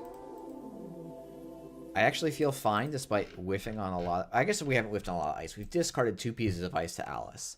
So Alice has done a little bit of work at least. This is a very good draw for sure. Turn 5 and we're on 5. I believe you can't get Twitch money if you're dual streaming. Interesting. I don't know if that's true per se.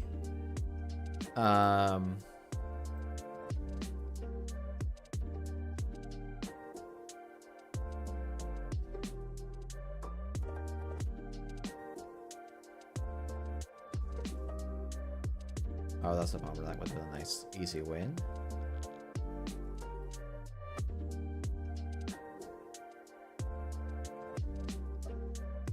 Okay, so they can get in anywhere. Special offer's pretty good, though. Well, it's not great, but it's fine. Let's draw. We'll put down the special offer on R&D. We'll put the former carry on archives, and we will toggle this off. I probably need to take a turn purging next turn, so we don't res, and then we just purge. The Audacity is a card I would love to keep in my hand, but if the Audacity gets sniped, I can still get the Spin Doctor, so I should be okay. I don't like this turn from my opponent because this sets up a very nice easy purge. The former carry is not actually going to work as ice here, but, you know, we're going to make slow and steady progress from here. We should be up for a little while. What are we seeing influence-wise? 2 diesels.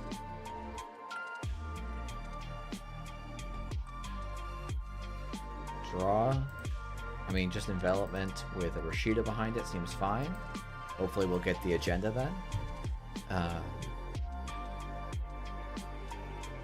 Yeah, and to be honest, like, Kat, the other thing is, like, I make way more money from YouTube than I do from Twitch.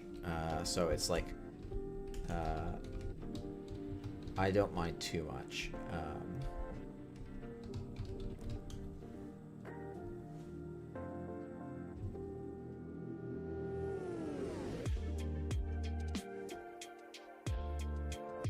Let's see.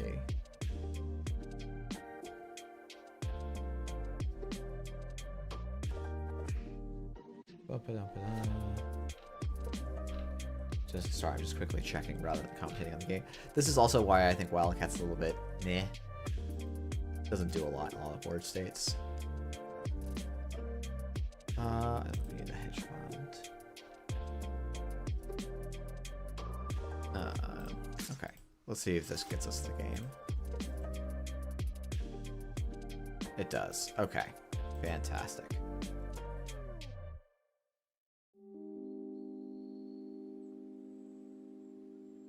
GG. Thanks for the game. Yeah, I can definitely see... okay. So suppose you're right. If I become a Twitch affiliate, I am not supposed to use Restream. Got it. I see. Oh well. Honestly, I'm not losing out on enough Twitch money, but maybe that should be a PSA for people not to give me money through Twitch. Okay, yeah, no, that's good to know.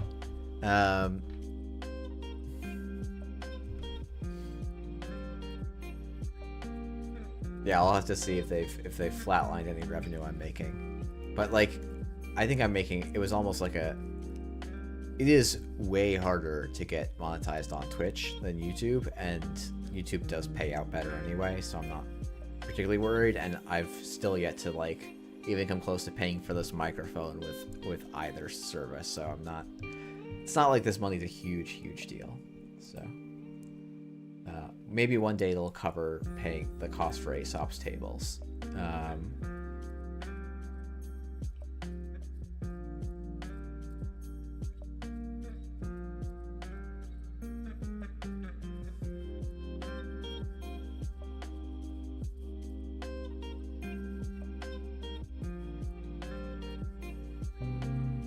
Wow, it is 9 o'clock already.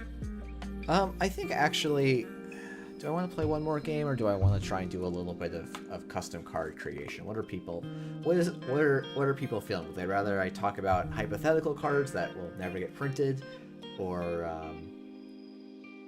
play some more op?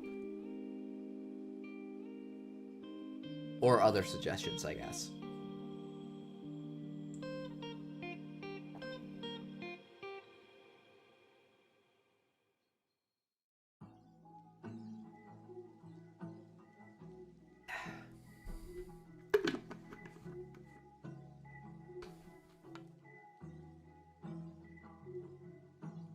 Alright, so Chad is asleep.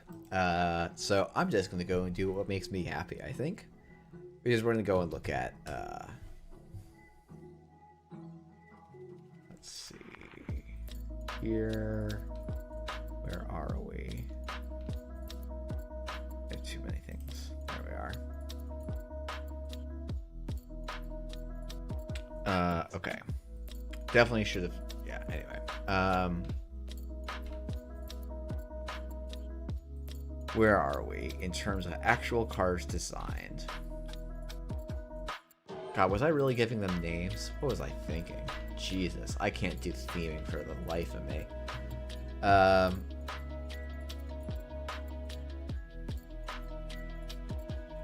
You know what? Let's just not be silly.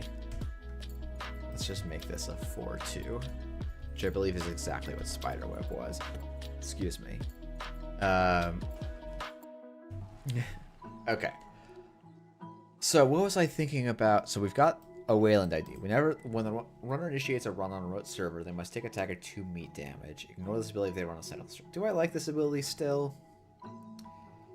Do I like this ability still? I don't know that I do.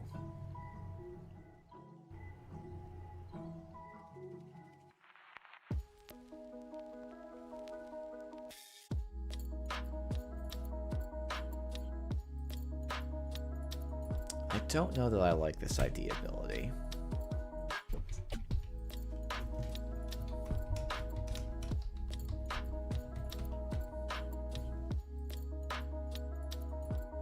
Actually, we'll call this the Arc Foundation.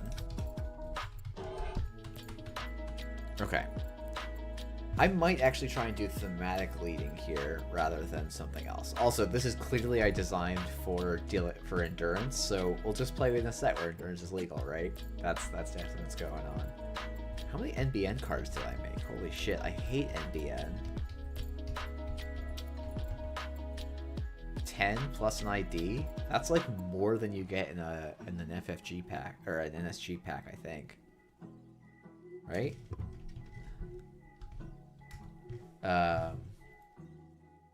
Which is good, I guess. You get 1, 2, 3, 4, 5, 6, 7, 8, 9. Okay, so 9, 10 is about right. What do I have for Shaper? Okay, literally just a Cyber Cipher. Oh, but it's a Trojan? Okay.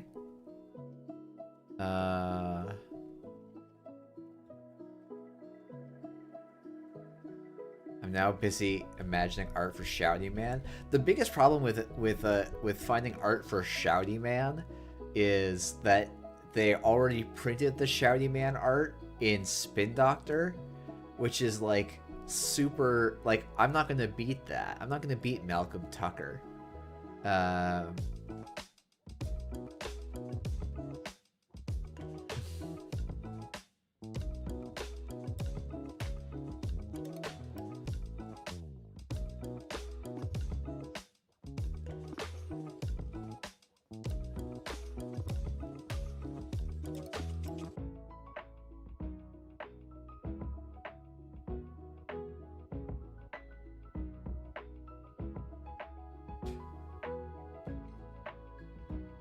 I think actually this doesn't need an interrupt.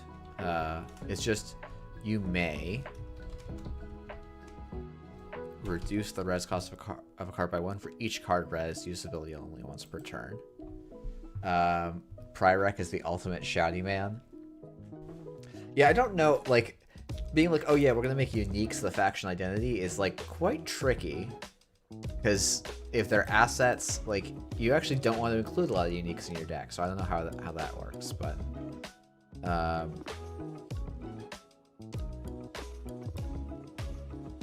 this card's actually nuts, I think. Now that I think about this a bit more, like, in our Warroid meta, this seems wild. Play only the runner trash a card last turn, give the runner a tag, they may pay 2 to prevent this. Repeat for every res non-ice card, then remove this card from the game. Definitely seems a bit much. Shadow Man's gonna be the Mad Money guy vibes. It's not a bad one. It's definitely not a bad one. Okay, what did I have for Crim cards? Not a lot for Crim.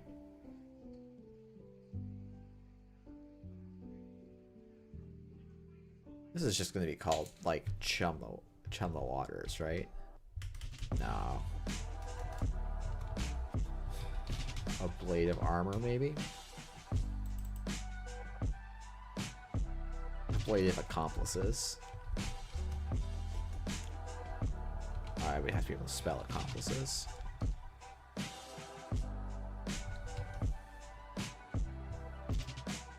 Oh, I was actually close the second time I tried to spell it.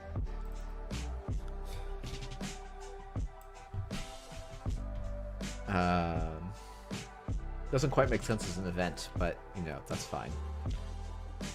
First time each turn, use break or fully break a piece of ice, place one power counter. Whenever you break subroutines without using this, remove all power counters. The strength of this program is equal to the number of power counters. 2 credits to boost for 2, 2 credits to break for 1. Okay. So on HQ, access one additional card for each power counter on this card whenever you make a successful run R&D.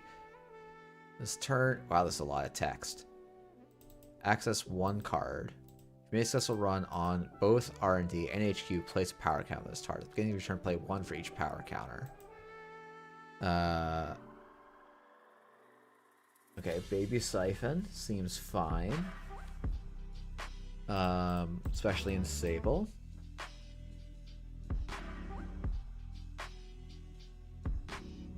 Okay, this feels actually like not terrible. Let's see if we can do a couple of... let's go back to Wayland. I wonder what you can do. Can you do stuff with public? If this is coming out hypothetically... oh yeah, that's true. Let me let's do this. Hopefully that makes it like kind of readable.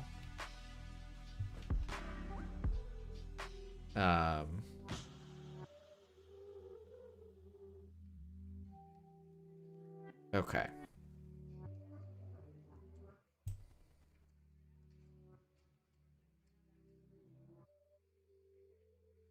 Okay, Arc Foundation. I feel like doing things publicly should get you a payoff. It's funny because it's like, what Wayland archetypes have existed? Lots of ice, kill, or like advanceable ice, kill, and fast advance. I guess Gagarin Prison is like not, it's slightly different from kill. Like there's the Argus kill and the Gagarin Prison kill. I'm trying to think if you've got space inside that. Like how do you make an ID in that space? And maybe this is where I should be thematic first. Boy, I definitely burned my arms today. I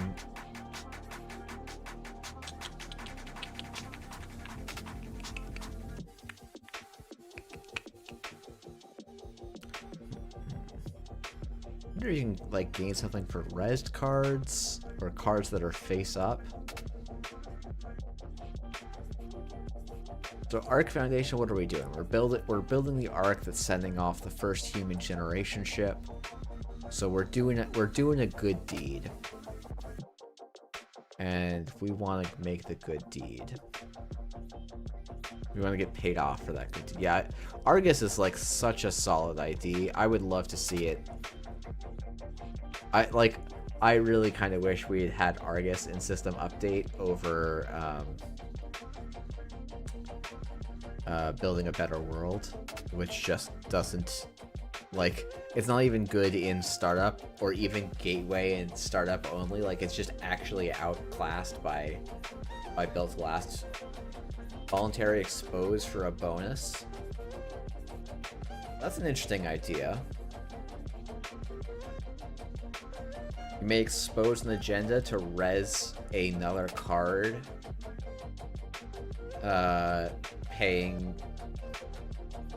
reducing its cost by the number of advancement, by the number of agenda points it's worth. Let's give that a shot and see what we can think about. Uh, you, when you install a card, you may... when you install an agenda, you may reveal it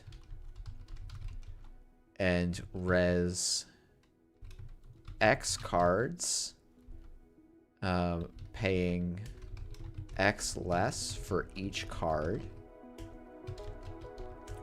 where X is the number of agenda points on the agenda. What would it be? It wouldn't be a fan-made set without excessive uses of X and modality.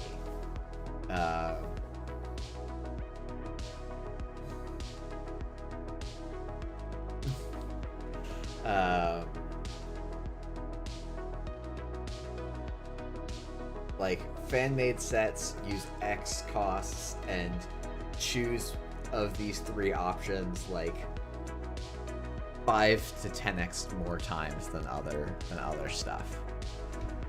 Okay, so we want some payoff cards and we want some agendas. Hey Mondi, I'm trying to build some archetypes for a fun set. Yeah, a face-up agenda does work with this. So like we definitely want a public agenda. Should it be where have I been putting? I've definitely made agendas here before, right? Did I make no agendas for NBN? That's no, I did. Okay, so they get stuff out here. So it was a 4-2.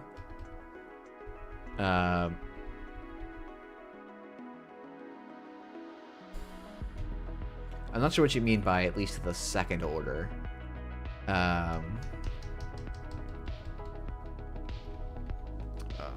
Let's actually, you know what? Let's pin this, right? Okay, great. Agenda points. Shouty man, yeah. No, I think there's some good names here. There are some atrocious names as well. I get a little bit of respect for the Null Signal creative team. So is this a 5-3 public or is this a 4-2 public? Let's start with a 4-2 public.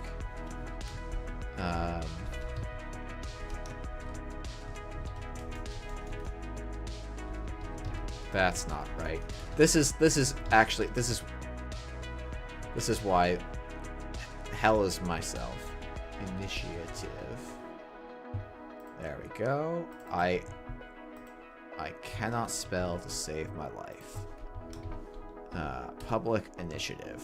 Okay, so we're a 4-2. We're a public initiative. What is our rules text?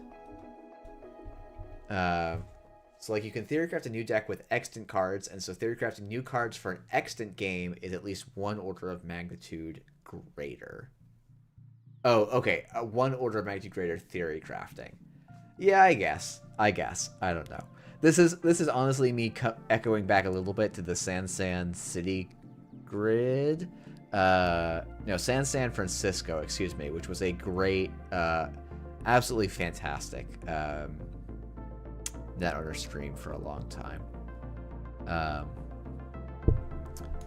So should this be defensive? Should it be punitive when the runner steals it? Maybe... Do I want to do bad pub removal?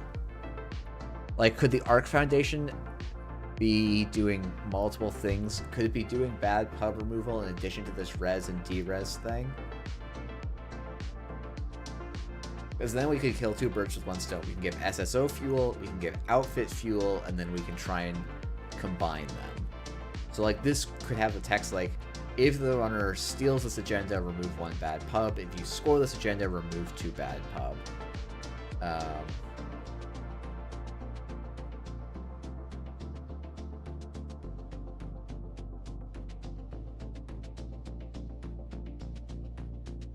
I mean, you could also just do like, let's see. So the idea is we're installing this card, and it's rezzing 2 cards for us, paying 2 less.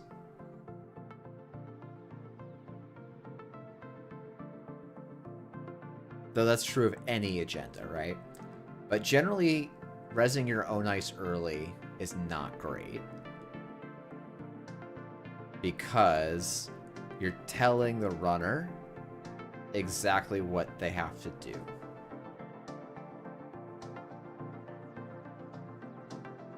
To get it.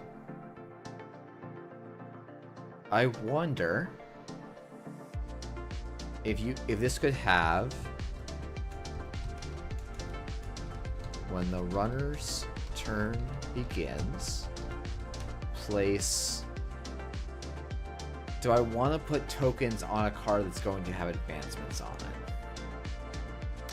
Probably not. So I think what we could maybe do is say, as an additional cost to run this server, the runner must pay 2 credits for each advancement counter on this agenda. I mean, so, Mondi, I think it is meant to be really strong for X3s, right? I get to res 3 I get to save myself 9 credits. In exchange, I'm telling the runner, here's a 5-3. This is exactly where it is. Come and get it. Which I think, like, look, is this set going to be balanced on the first draft? No. Do I think it's got a shot of being balanceable? Yeah. You could also, like, there's lots of levers on this. You could be like, you may res 1 card, reducing its cost by twice the number of agenda points. Or you can res, you know, there's things you could play with, but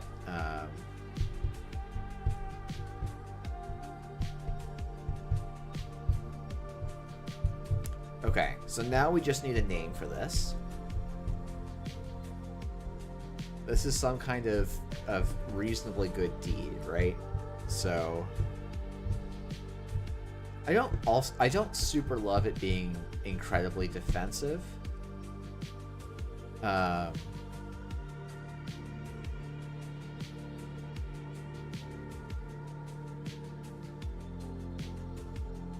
let's start here, and if we can think of something better, we can do that. Well, maybe we'll call this public lottery or something, right?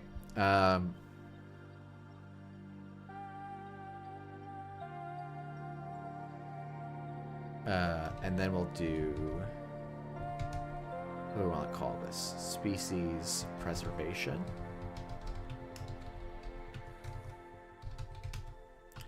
Let's just go and make this a 5-3, right? Let's push the envelope.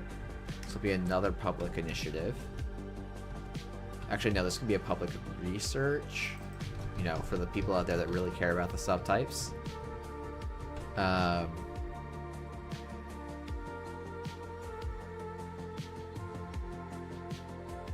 Okay.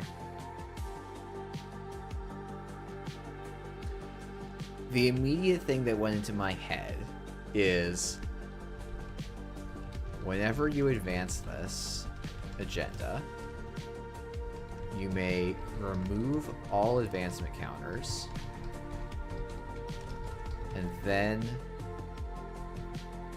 place 1 advancement counter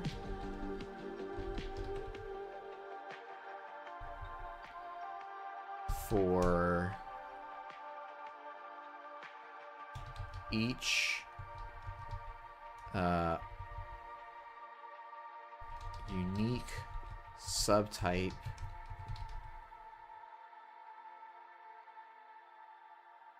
from I'm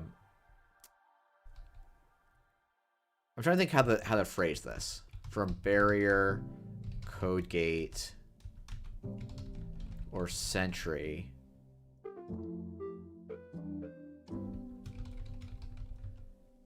Protecting this server. So this is technically a 5-3 that you can fast advance. Because you can install it on the server with 3 ice on it, res all of them, advance it once, put down 3 counters, and then Audacity.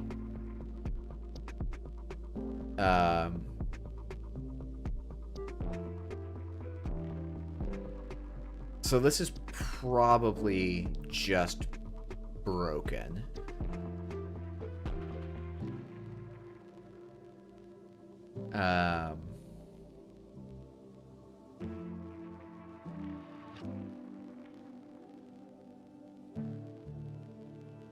Is this just completely, utterly busted? I mean, if you wanted to remove them at another point, like you could, right? You could keep advancing this with build to last. No, I guess build to last.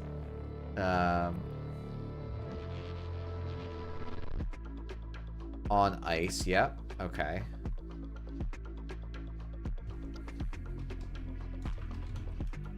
Whenever you advance this agenda, you may remove all advancement counters, then place 1 advancement counter for each unique subtype from Barrier, Code Gate, and Sentry on ice, protecting this server.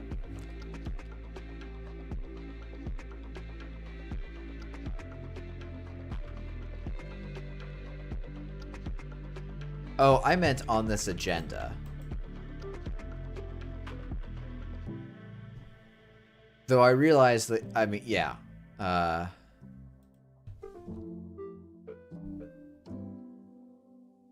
But we could just say on an installed card.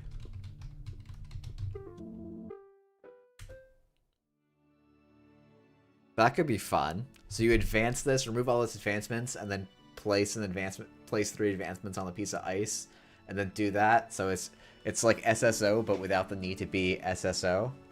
Yeah, it's a super pushed Hollywood. Well, except that let's hold on. Netrunner DB. I mean, also Hollywood getting pushed, is that a real sin? So Hollywood says you may place an advancement token on another card that can be advanced. So the idea, right?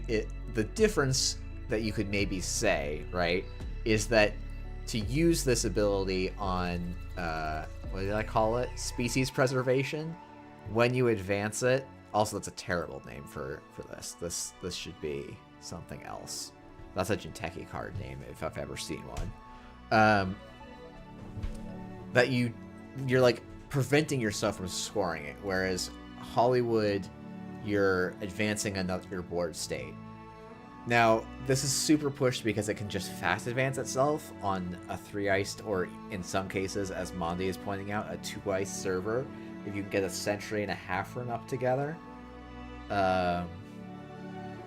So maybe this Monopoly Preservation. Yeah, I want... Yeah.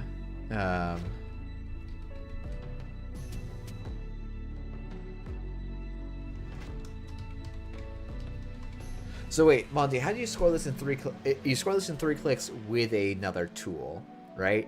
So you install it, you advance it, clear that 1 advancement, put 3 advancements on it, and then Audacity. That's how you do this in 1 turn. You think you use it to fast advance 5-3s? I mean, that sounds super cool to me. If the Corp is like, here's my 5-3. It's face up. It's protected by 3 ice. I'm going to fast advance 5-3s with this. Like, that sounds like fun gameplay.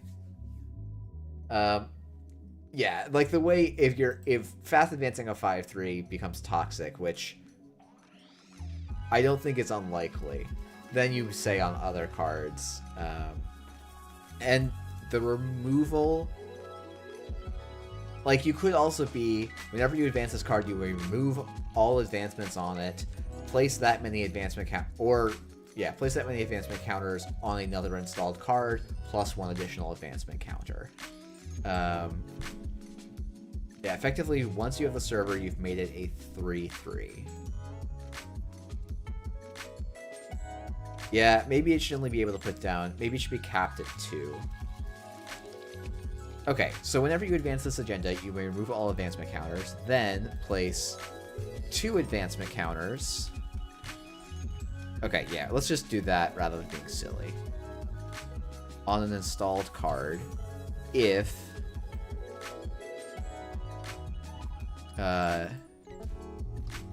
you have ice on this, if you have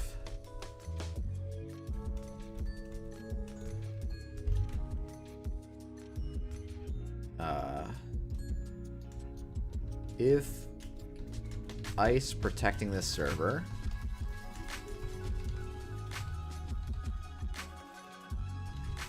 have the subtypes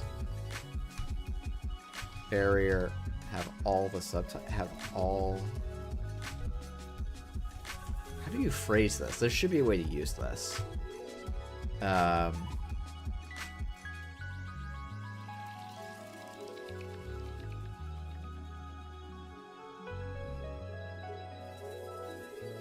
do you phrase this? Oh, Hawkins may be a good... Yeah, it's definitely a good template.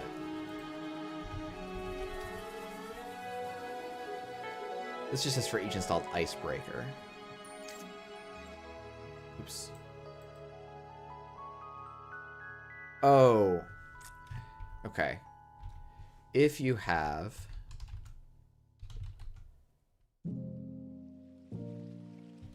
a code gate, barrier, and sentry protecting this server. Yeah, the subtype part of Hagen says, trash the program that's not a decode, refractor, and killer. So yeah, that is the... Whenever you mean, if you have a code gate, barrier, and sentry. You don't need to say an ice that has these subtypes.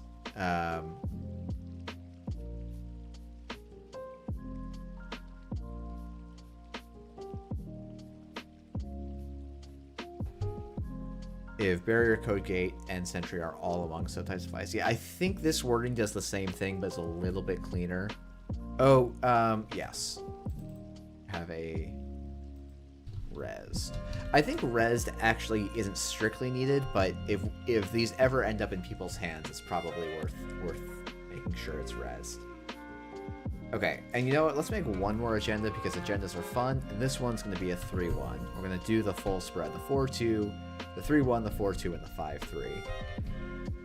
5-3. And this one maybe will go face down. Actually, we could make this fun, which is accelerated timetables, Wayland, agenda. When you install this agenda, you may search your deck for a card costing, let's say 3 or less, and install that card.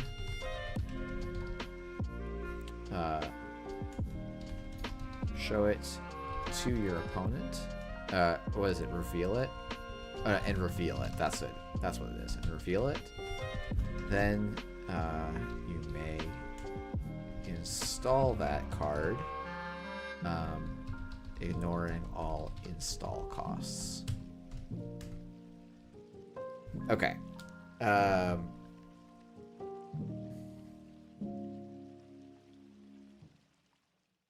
So I believe you may search your deck. And for a card costing 3 or less. And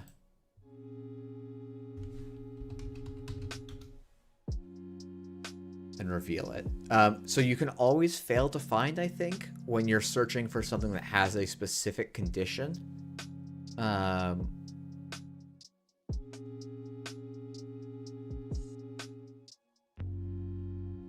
I believe this cannot install agendas. Oh, yes. Okay. Install that card. I see.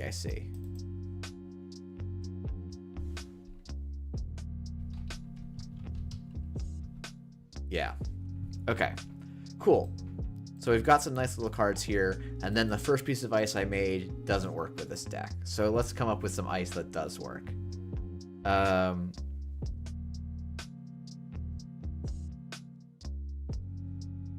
Okay, so we're our Wayland Foundation. We're not killing people. We're just showing people what we're up to. A card of res cost. Actually, that's pretty nice.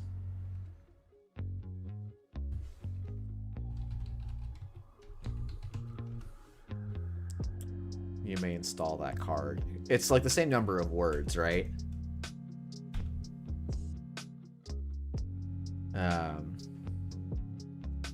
Actually, you know what? No, let's leave. Oops. Let's just leave it as that. Because if people want to pull a 3-1 and tutor a hard-hitting news, power to them, right? Let's do some up-tempo. Yeah.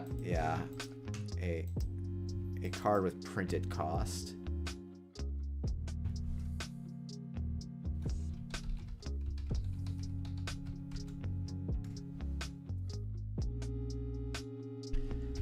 Okay, so we need some ice, we need some assets. I mean, we could just do a... Actually, what if we just did a public relations? This will be a Wayland asset. 0 cost. Oh yes, this has to be public as well. Yeah, they all have to be public. Okay. All the SSO support. Okay. And this is whenever you res a card on your turn, gain 1 credit. Or actually, let's do it this way. The first time on your turn. Actually, we'll say, okay. Use abilities on this card only during your turn. Oops. And then we will go the first time you res a card, gain a credit. The second time you res a card, draw a card.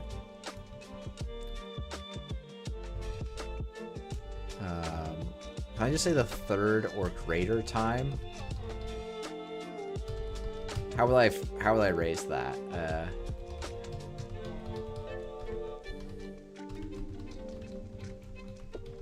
Draw a card and gain a credit.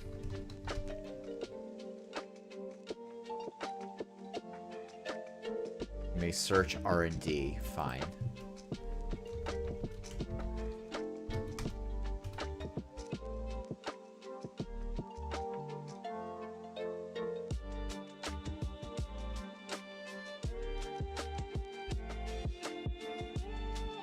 Oh, it's you say,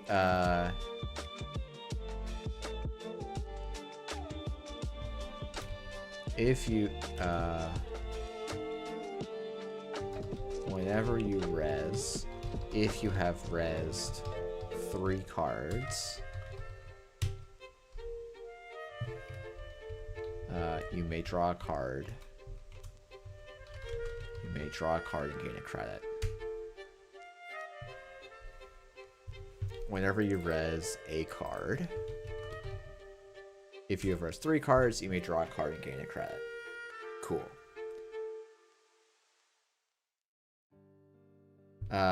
Okay. Oh, and we need to give this a trash cost. I feel like 3 is probably fine.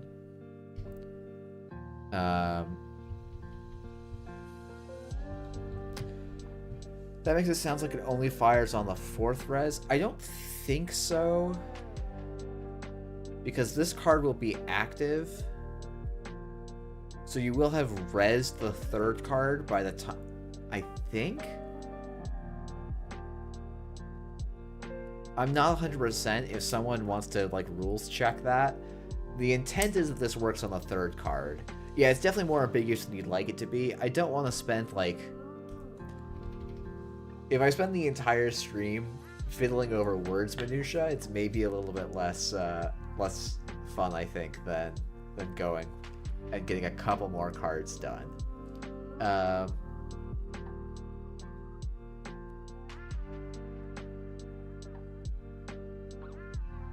Yeah, parenthetical text.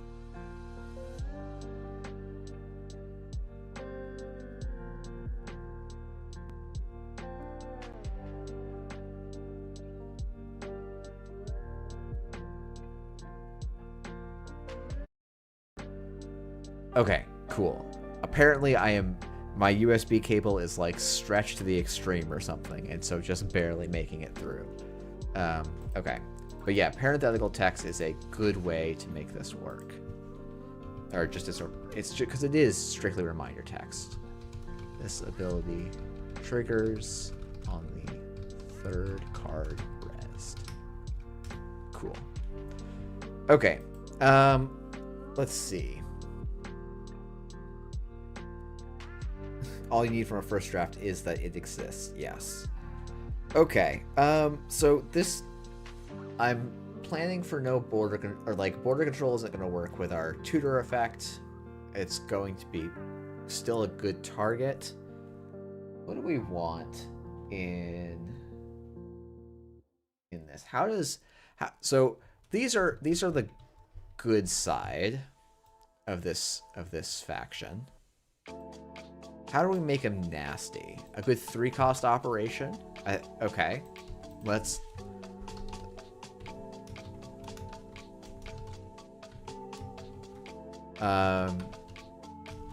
do we want to say play only if the runner accessed a face-up card last turn?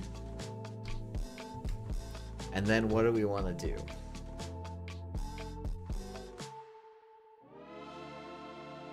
Should we give them tags? Like this is our closed system broadcast or something?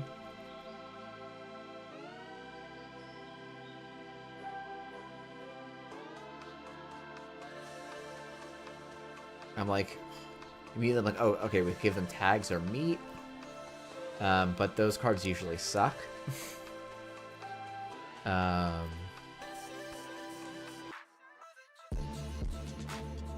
Extract is a good 3-cost operation, right? So, okay, so what are we doing here? We're trying to make annoying to score servers.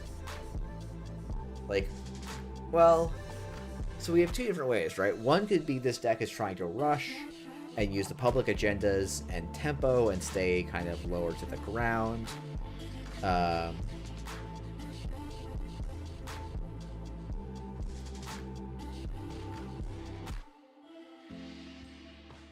The other option is it could be kind of an Argosy style deck, so it plays everything face up. It uses some tempo advantage there, and then says, if you go too fast, I'm gonna kill you, right? This really looks so good for mad assets. Yeah, it probably does. Maybe we don't want. Man, this. I think spacing seems like a great operation name. So now we just have to figure out what spacing does. Man, for all my talk of being mechanically focused, like, just giving a little theme just makes the card work so much better. So, you know, thing to keep in mind. I mean, clearly this is a meat damage card, right? I mean, Boom is rotating. We could just reprint Boom at 3 cost. Sounds good to me, right?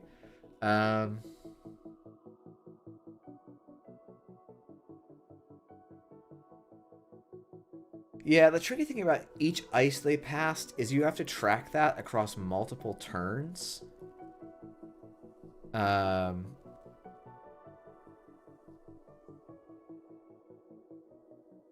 Okay, what if we did this? Play only if the runner is tagged. As an additional cost to play this card, you may trash any number of rezzed cards in or in the root of protecting or in the root of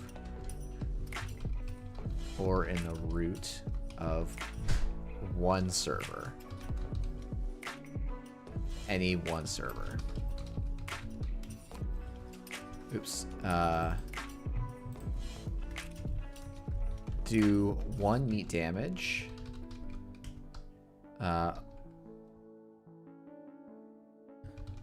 Plus 1 additional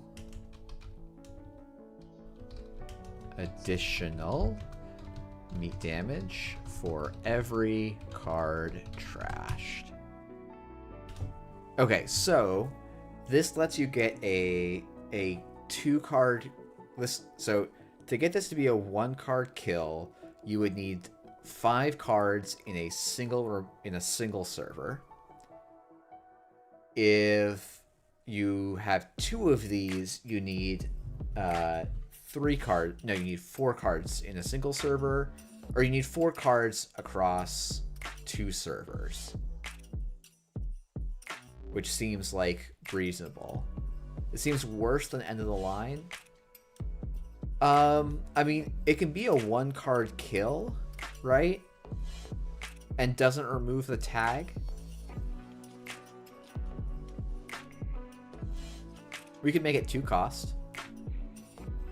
Yeah, End of the Line needs 2 tags, whereas this can kill on 1 tag. That's why I'm trying to be a little conservative with its ceiling. I don't want to just completely push out End of the Line. And actually, this combos well with End of the Line, right? So I play this, I do 3 meat damage by trashing an up. I trash 2 ice, protecting my scoring remote. Then I hit them with End of the Line, and it's a 2-card combo, but I only needed 1 tag instead of 3. Explosive Decompression is definitely a better name. That is a much better name, Mr. Sticks. I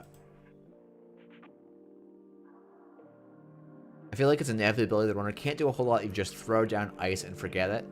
So the runner has the option of not running the rezzed ice, and not getting tagged.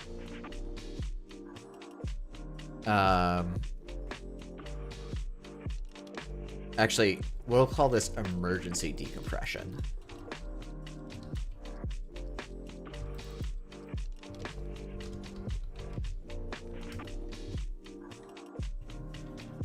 Like, yeah, Monty, like, again, this might be ludicrously strong, but landing a tag, like, you're going to have to find a way to do that, right? And what's the tag card? We've got Shouty Man.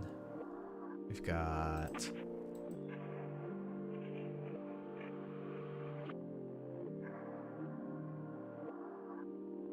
Where was it? Mobilize the mob.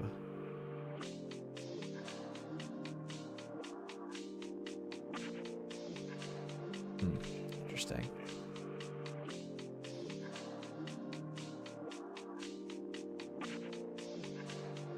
Oh, I do actually like that. You may trash any number of cards in the protecting or in the root of any server the runner ran successfully last turn. Yeah, I like that. It gives the runner the option. They can ignore the Doom remote.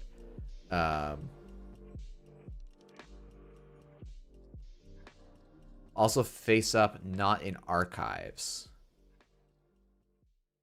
I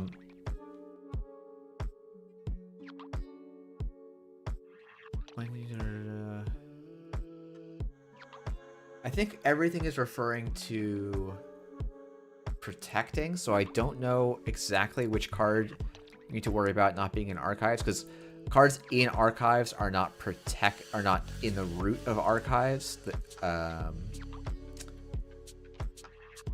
And you also can't trash cards that are in archives. Okay, cool. Okay, this is a nice 3-cost operation. We could also, because this...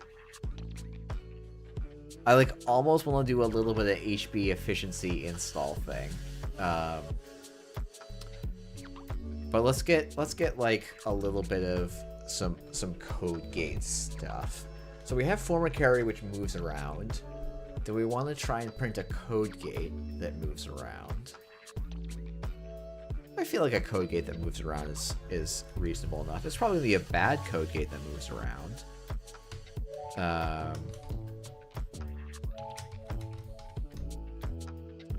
It's a code gate, and it's gonna have.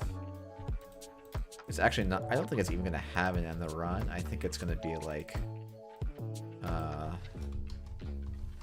The runner loses 1 credit.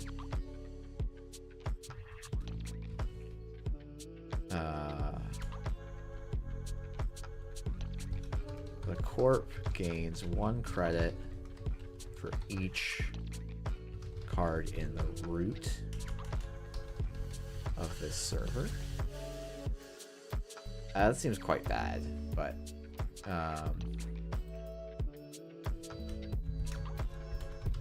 when your turn begins, you may move this to the outermost position of any server.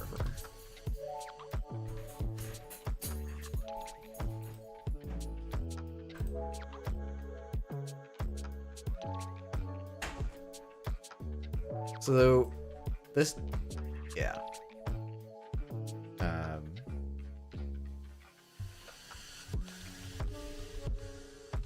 What can this be called? This is a cyberspacey thing.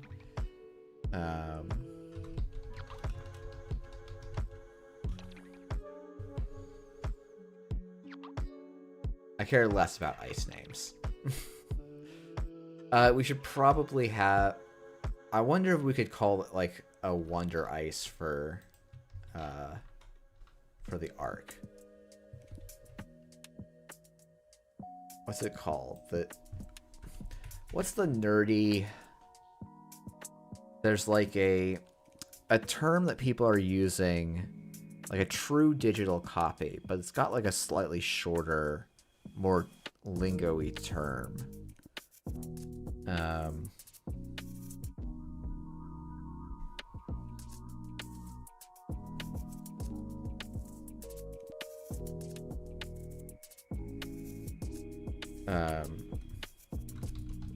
We'll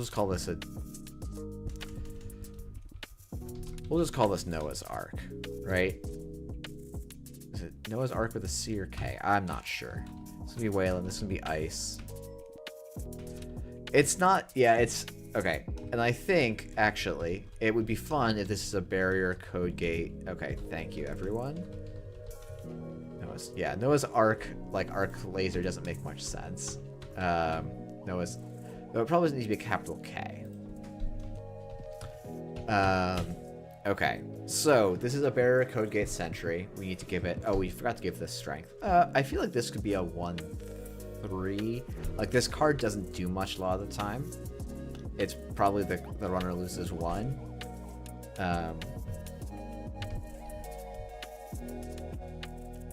So I feel like this could be a little aggressive. Like this could be a 7/7. I feel like 7's kind of nice. It's pretty safely out of a lot of boosted. What's the arc lockdown arc?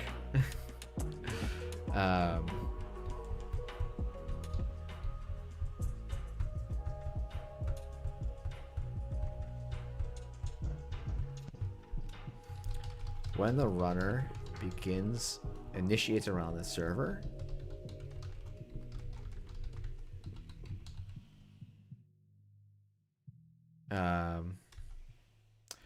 Oh, yeah, that's a good point.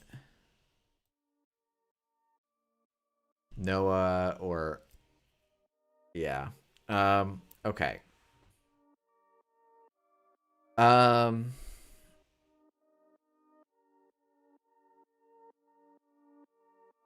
So my initial thought was this could have the half-run text. When the runner initiates run on the server, select choosing one of their installed cards. That card loses all abilities for the duration of the run.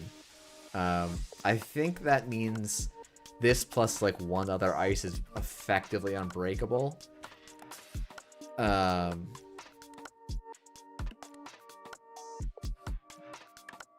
Oh, but you could... Yeah. So I think that ability is maybe too strong. I guess you could make it once per turn, and then you give this spiky subroutines.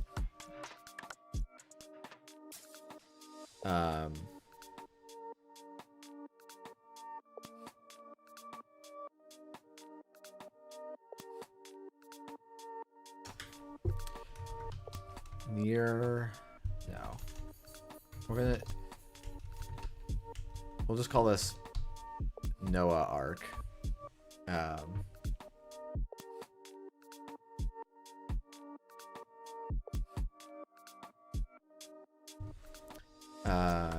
You may...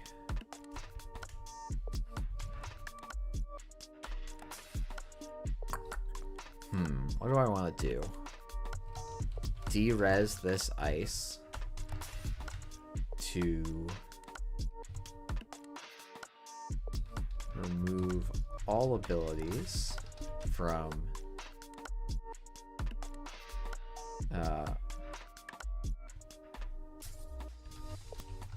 their installed cards for the duration of the run.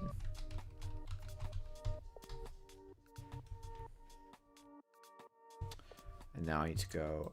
I definitely, last time I did this, I had the Unicode for this stuff, but so we're gonna go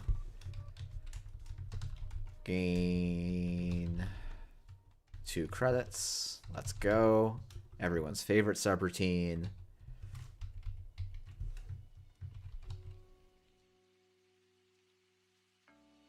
Give the runner 1 tag. And the run. And the run. A 7-cost ice with Harbinger's text is real funny for op. When you trash this ice, flip it face down, so you just get to search your deck again and then re-res it. Is that what you mean, Andre? I'm not quite sure. Yeah, because I guess Corp face downs work differently from runner face downs. That could be a fun one. Yeah, but you need to extract it. Yeah. What 6 cost are you searching for in op? I feel like you could put it at 6 so you can search for an envelopment or something. Oh, Sand. Yeah, but it's never going to be... You're never going to get that Sand on the turn you want it. Like, you can't fast advance with the Sand if you're extracting it. I guess Civ Couture will do that for you, right? But... Wow, I definitely really burned my arms a bit, but oh well. We'll see how that goes.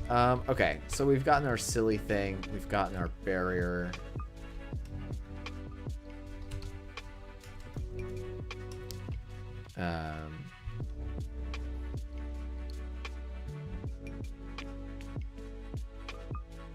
Yeah, even a low range card would be pretty flexible. Like when you trash this card, instead of trashing it, de-res it. Would be pretty cool. Maybe we'll just do that, right? We can print a...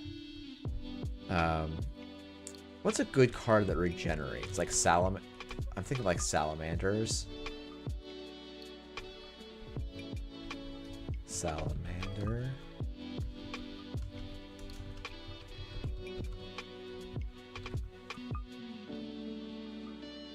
Oops. I did the wrong thing. Oh god.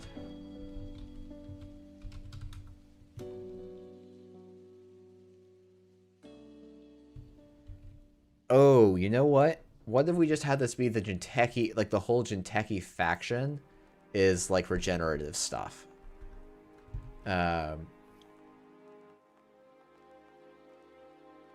I feel like that might be fun if Jinteki is doing regenerative stuff, so you can splash it into Wayland or splash back the other way. And so you know, Jinteki's just doing top. This is actually, I will say, I've seen, there was a developer in NSG for a bit. I think they're taking a break for a while.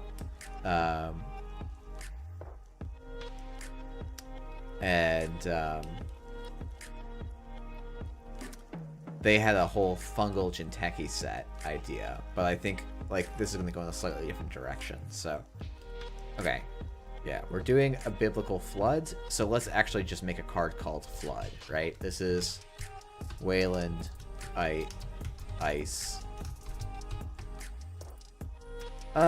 We probably want. Let's put this at 3 cost. This can be like a good 3. Mammon is biblical too. Yeah, that makes sense.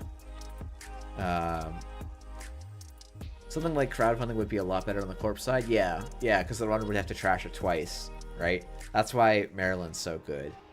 I think I want this to be an actual sentry. I feel like a 3-cost sentry is a thing that Op would love to have. And I'm definitely not just designing cards to make Op happy. Definitely not. 3-1. Oh, lol. Spelling. Okay. We're not gonna have this end the run.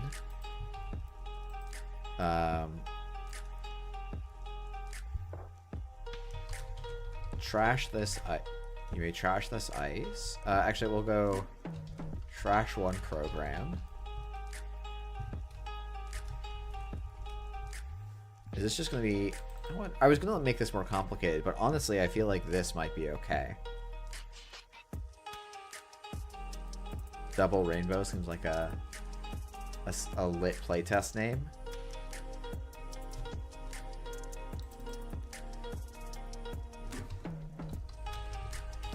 Sure.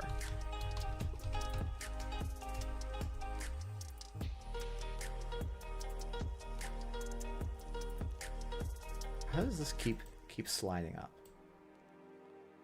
Oh no, it doesn't. Okay. Digital Airlocks is a bad name now, though. We're going for other things. This is like an entry ramp, right? I don't know.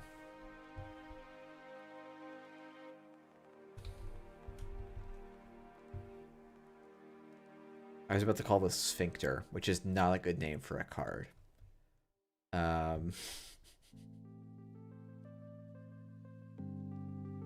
Ixaron, Orion is also a triple typed ice.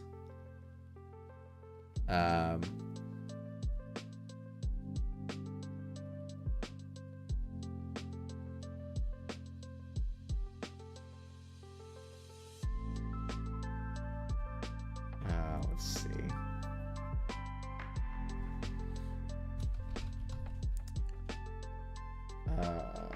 Hello, princess. No, you should just go to bed. I'm gonna be up for a little bit longer. Yeah, go to. Why don't you go to your crate?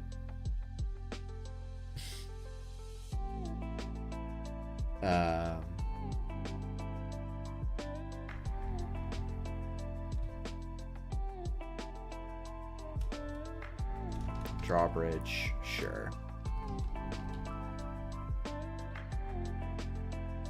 It's funny, I don't think a lot of people, I think a lot of Netrunner players heard transubstantiation for the first time in Netrunner.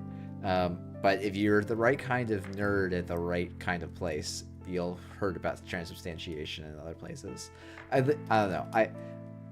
I had not been to church in a long time. I don't remember transubstantiation being a big part of what they talked about, even when it was part. Security scanners is decent, yeah. Okay.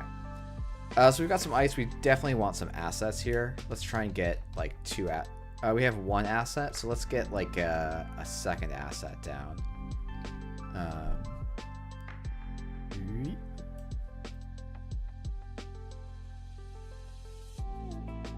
I am. Yeah, I mean a lot of these a lot of them tend to be quite. A lot of the ones I like are silly. Okay.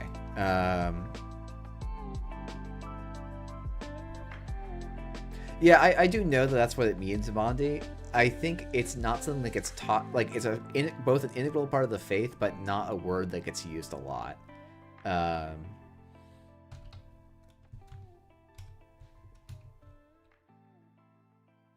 That's at least my impression. But you have a bit closer to a actual relationship to that than I do. So I have middle school and earlier based memories. Okay, where are we looking at for this asset? So we've got card draw, kind of. We mostly have probably a credit gain.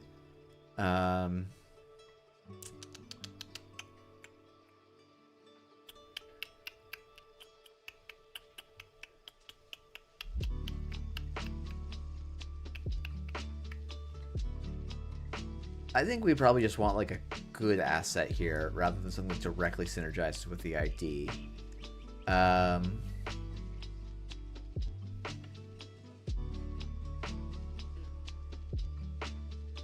kind of want to just do. I almost want to just make. What's it called? Mumbad Construction Company, but not terrible.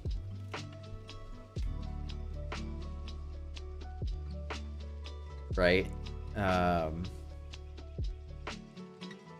Like, I think you just make a 3-cost Mumbad Construction Company. And I think the card's otherwise fine. Like, it's not great, but it's like a fun, janky thing, especially with a lot more public agendas.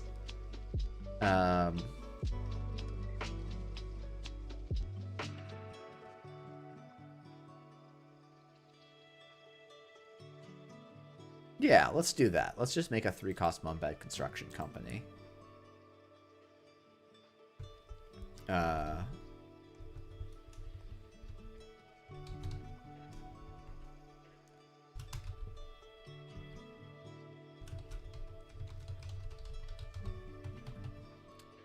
will be 3 cost. When your turn begins, place an advancement counter on this card. 2 credits. Move a advancement counter. Move an advancement counter from this card to a face-up installed card.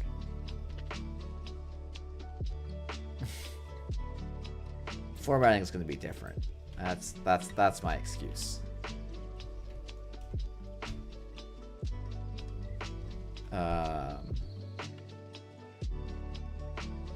I don't know the subtype games for assets. They just don't matter to me.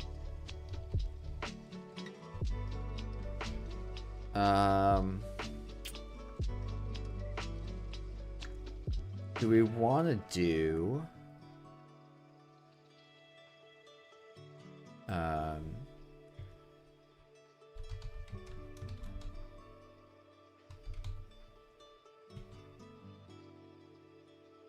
Why are all the subtypes listed in the rule reference? Because there are cards that require you to pick from legal subtypes, I believe. And so they actually have a game. So unlike, like, they actually have a game meeting, I believe, Andre. Even though they're not public funding. Actually, no. Let's not call it this. Let's call this government subsidy is also taken. Fundraising is also commonly on a card.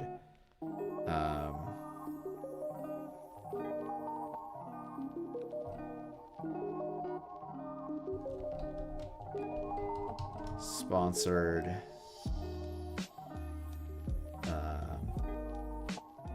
Let me pick my own subtitles. Let me call outside. Well, hey, it does matter because Panchatantra can only break certain subtypes. Or, yeah, Panchatantra has to paint a legal subtype so that you can break it with your Deus Ex and your sharpshooters.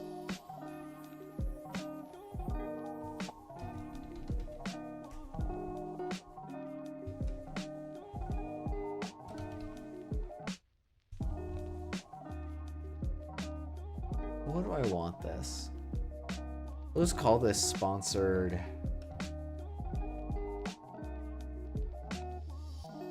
Habitat ring develop. Oh, this should be habitat, not habit ring. Whoops. Oh yeah, scholarship. Let's call it scholarship labor. Wayland, this is going to be an operation. It's going to cost 3, and then say gain 1 credit for each face-up card installed. This can work in a lot of different archetypes. It's so that seems kind of fun.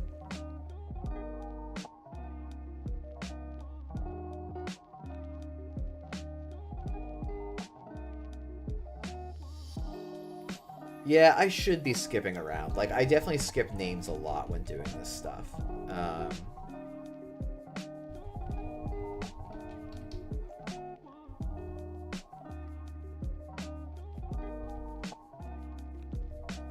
many Wayland cards is this? 11? Oh, wow, that's actually quite good. Okay. So let's do Jinteki.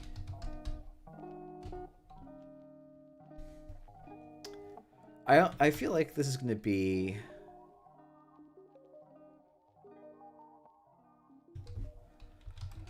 First time each turn, you trash a card. You may trash the top card from R&D. No. First time you trash a card. Time each turn a Corp card is trashed. You may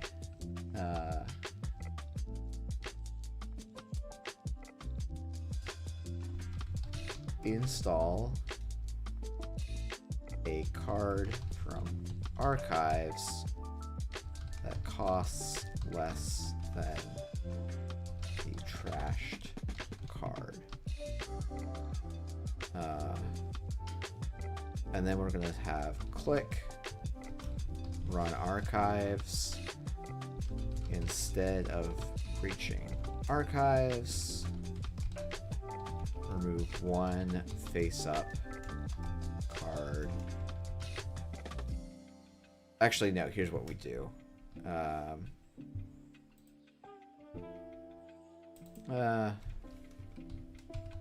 From archives. Only the runner may use this ability. I can't decide if this is just strictly obnoxious.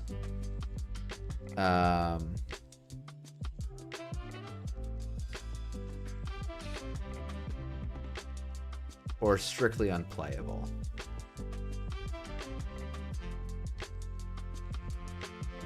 Like, I want sort of a, like, what's the quote? You can't kill me in a way that matters.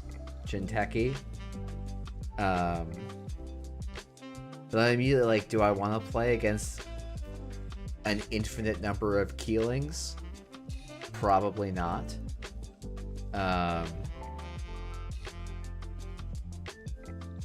Okay, there's another way to do this.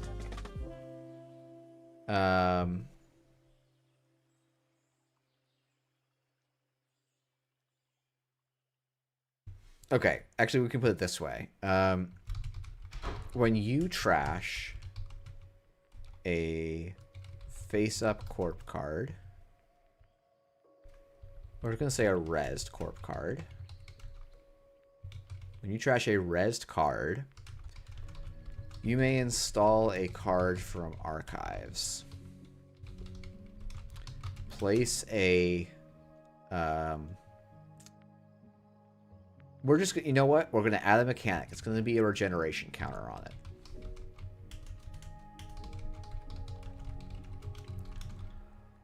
When that card is trashed, instead of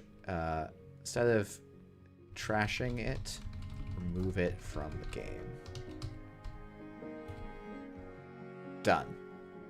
I think that's higher power ceiling. A little more under the, like, Corp has to build into it and has some built-in interactions.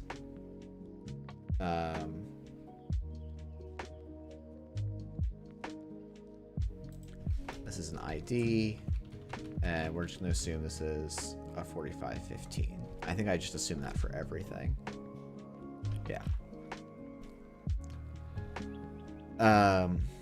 And this is going to be called, I want to call it the greenhouse, but I can't call it the greenhouse because that's the flip side of everyone's favorite biotech. Or is that the subtitle of it? I wonder if I can search greenhouse. Okay, what's that?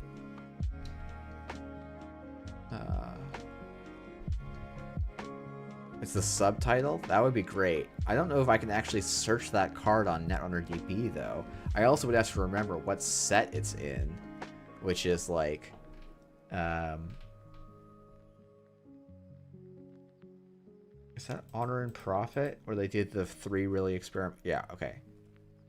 No, it's not. It's Lunar. Yep.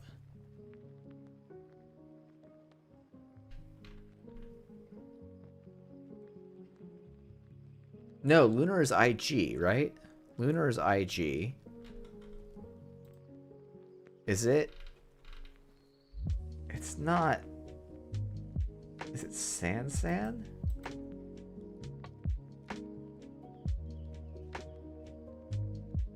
Jinteki Biotech Life Imagined. Yeah. And there's no way to see the backside of it. Brewery, the greenhouse, and the tank.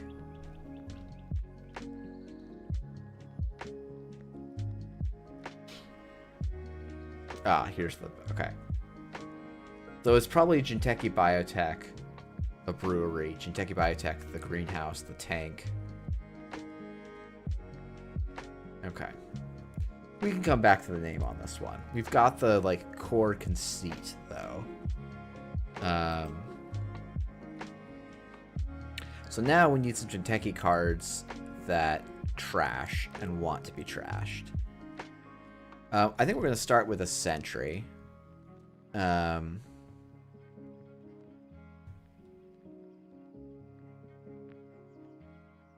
Maybe this one is Salamander. I don't feel like I want to be like in Salamanders, though. I guess we could look up some fungal names.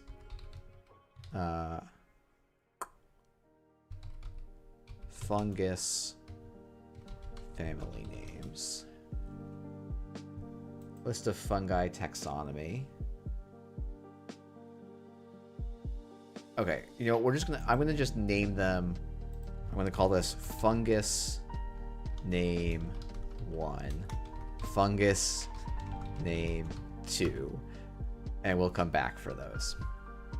Actually, I don't want that to be fungus name.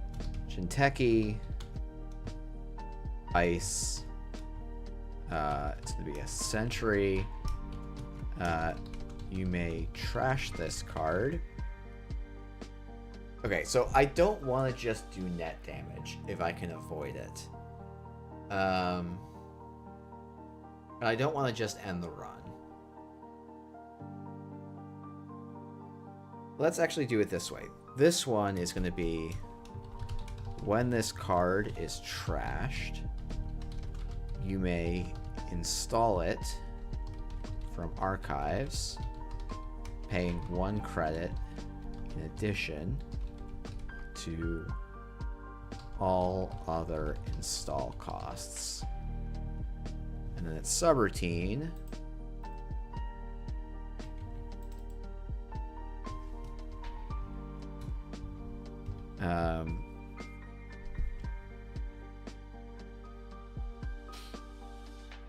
what do we want this subroutine to be? I don't want it to be... So, it does... Card text is not active when unresed. So this shouldn't trigger when unresed.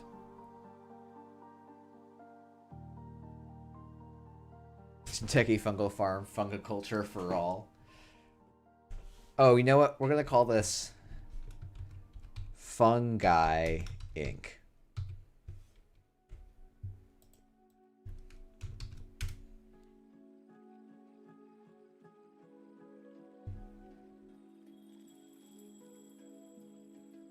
Um. Don't want it to end the run because it's a sentry. But it should be annoying for getting into the server.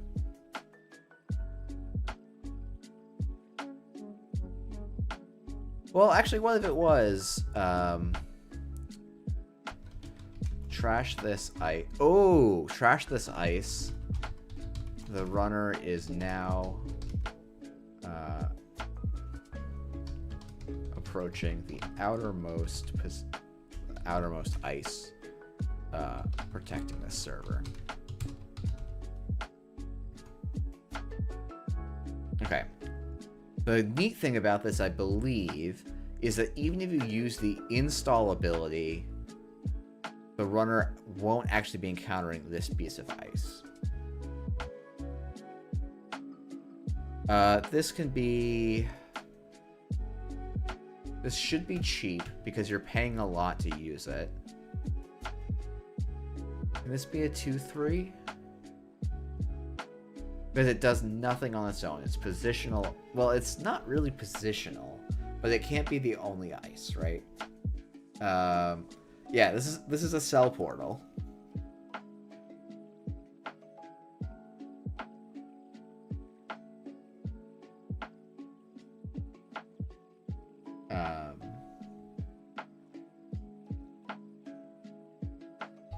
Yeah, I like that. That's a fun little piece of ice. Let's make this a bigger piece of ice. This one, like, at some point you have to just design boring ice, I think.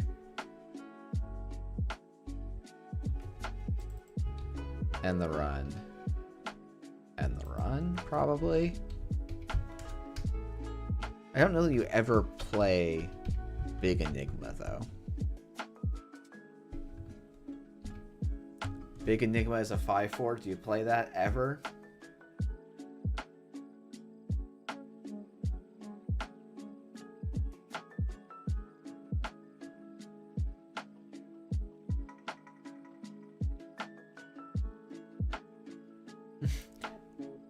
Corp, Fungal Infusion Sportec, Mycelium Solutions, Viral Veil, Biofungi Systems, Hyphia Industries. Ooh, I like that one.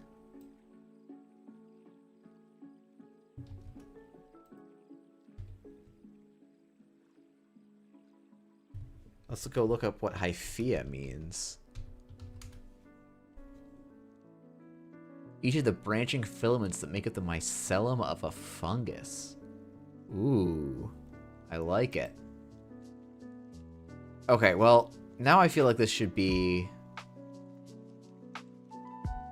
Oh, what if... Okay, this seems silly.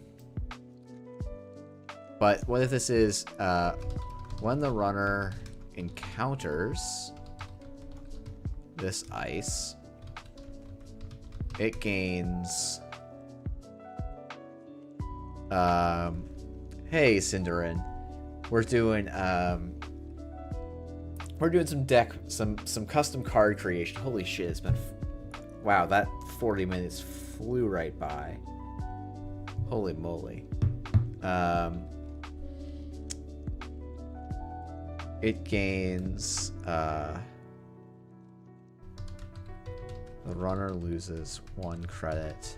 The Corp gains 1 credit for each ice protecting the server.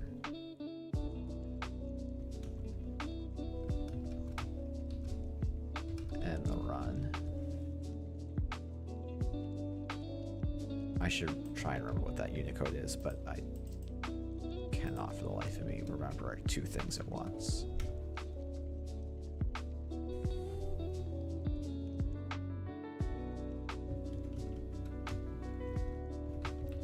This is probably a code gate.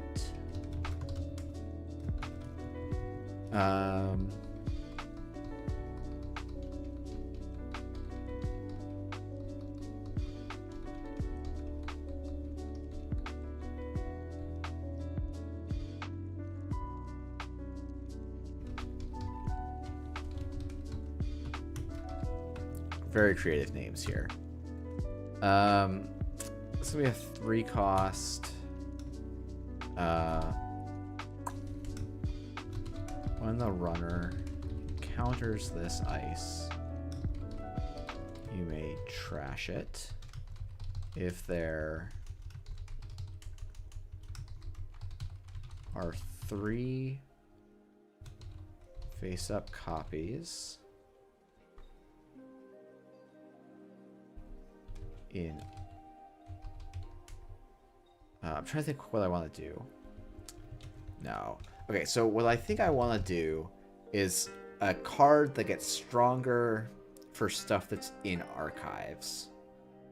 Because, like, I feel like that should be part of the fungus. Like, it's, oh, I'm turning trash into stuff. But I don't know of a good way to do that.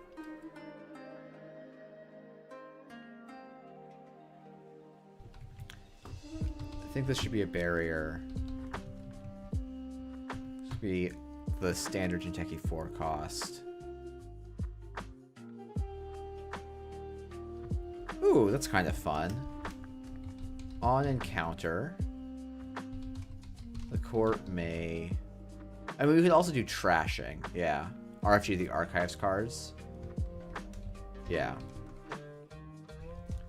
May remove cards from archives. Remove any number of cards.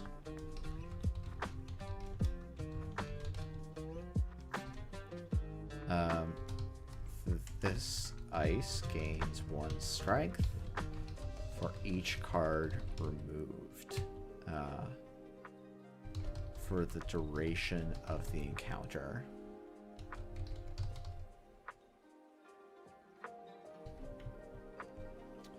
And then it will have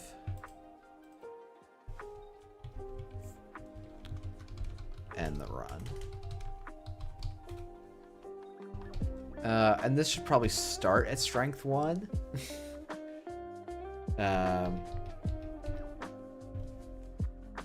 Okay.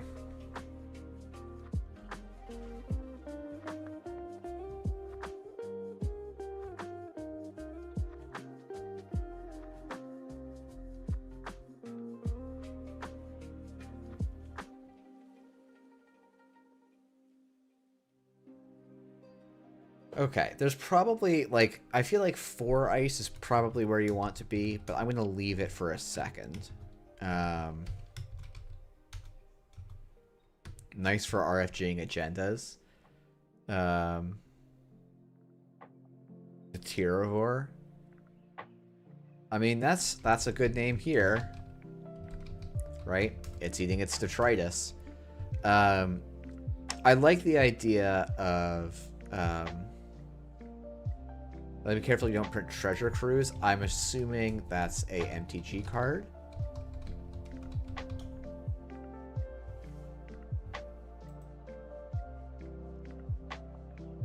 Delve. Each card you exile from your graveyard while casting pays for 1. Draw 3 cards. Yeah. Okay. Look, a little bit of Delve never hurt anyone. A little bit of Delve never hurt anyone.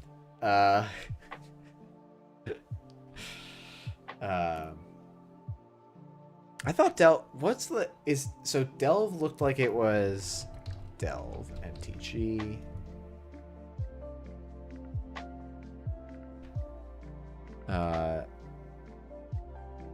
Okay, Delve was Exile. What's the one that's Mill from the top? Instead of paying the costs?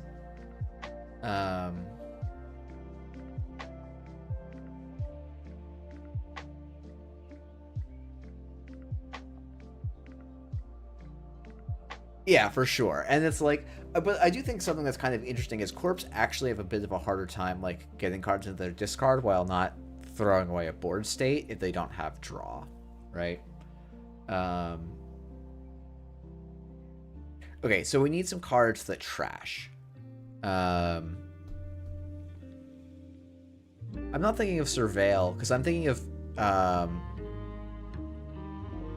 it's like instead of paying the cost, trash cards from, I thought it was trash cards from the top of the dredge. Okay. Yes, thank you. That's what I was thinking of, Mr. Sticks, was dredge, which is mill to return cards from the graveyard. And the thing is that dredge is self-synergistic. Yeah, that's what I was thinking of. Okay. Yeah. So no dredges here. But a little bit of delve never hurt anyone. Okay. So I definitely want an operation. And the goal of this operation is to the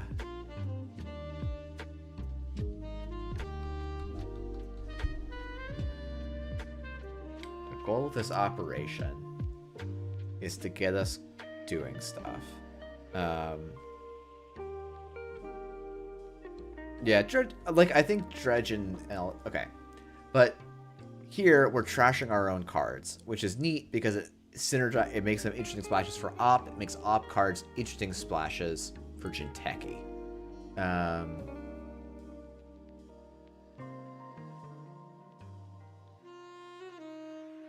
So we're gonna want a couple of assets. Let's actually start with some of these assets. When your turn begins, you may trash a rezzed card to place an advancement counter on a installed card.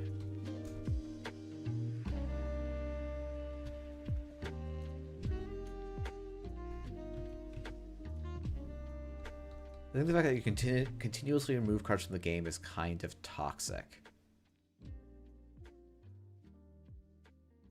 So we could say do any number of face-up cards from archives.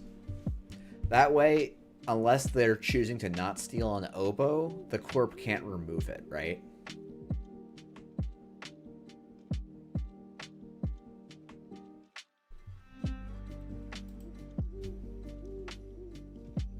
Yeah, I mean...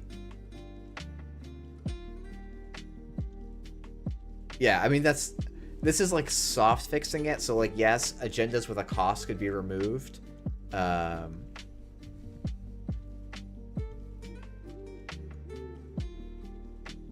yeah.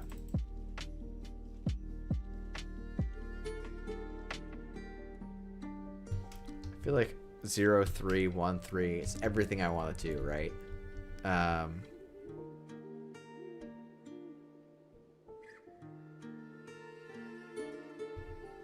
Yeah, I think it's also like I'm trying to, like, you'll note none of these do damage. Now, could you trash a Reaper function, recur a Reaper function, like potentially?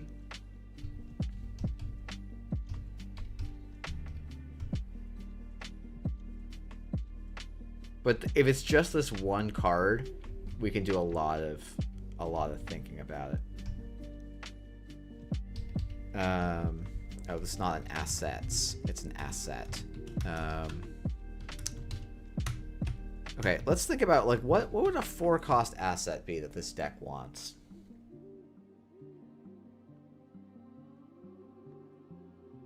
What would an upgrade that this deck wants? Should we trigger?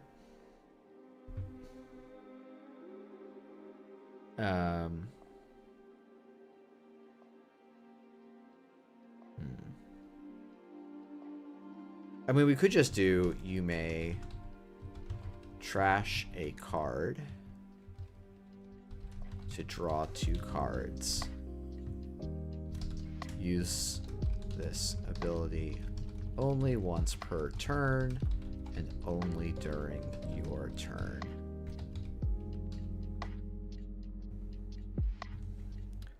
It's probably too broad. But I kind of like the idea that you could trash a card from hand, you could trash a card from the board, but that's probably too good. But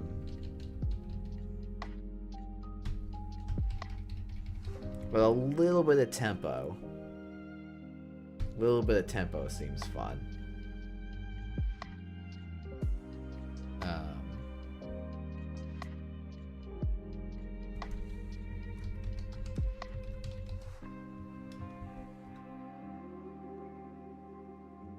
Let's see.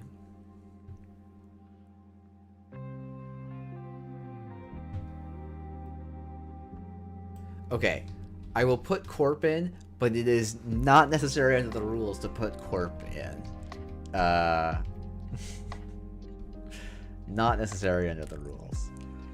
Okay,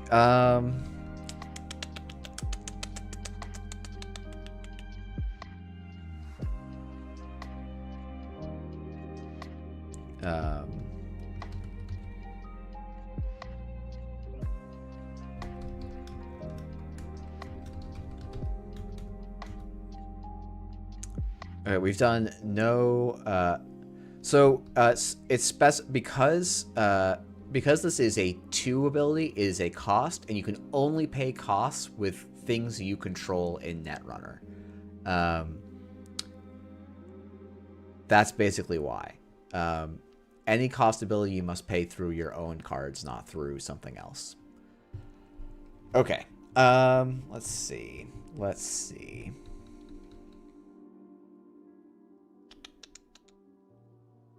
We should probably make some agendas. I really just want to make a Nisei Mark too.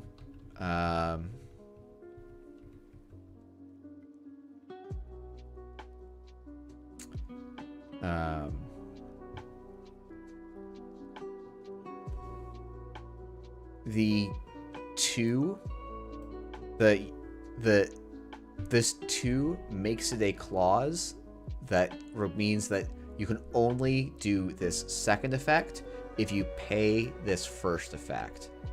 I don't think, because for example, if we look at a card like Rashida, so this is something we talked about earlier in the stream. Rashida, you may trash Rashida to do this, is in fact a cost.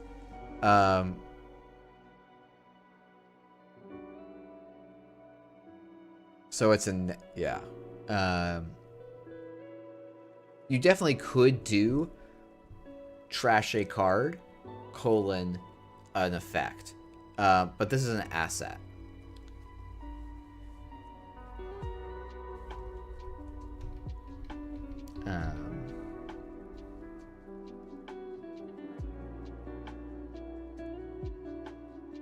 Now, like, you definitely can't, like, it's a trivial fix. I just prefer the slightly more English looking thing. Okay, so we've got a 4-2 agenda. We've got some cards. We're just, like, yeah, we're trying to recur some high value assets. Like, this can be a little bit whatever, right? I mean, this could be when a card leaves archives.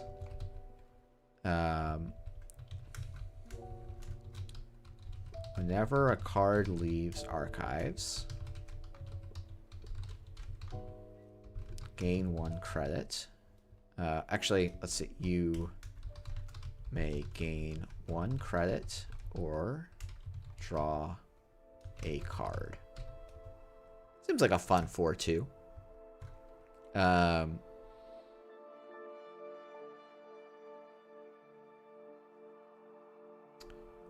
What do we want to call this? Sporification?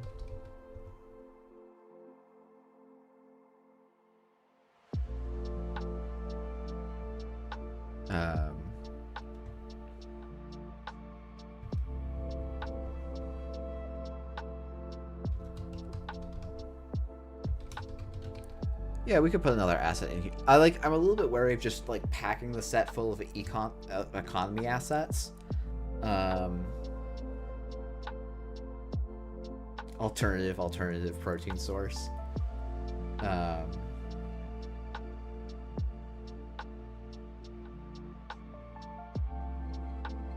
What's a good name for Okay, the effect I want here, I think this is like a 5-3, and I want it to be kind of a game distorting 5-3 a little bit.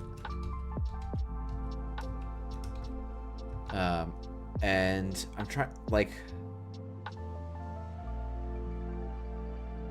basically I want the theme to this is just gonna be mind control fungus.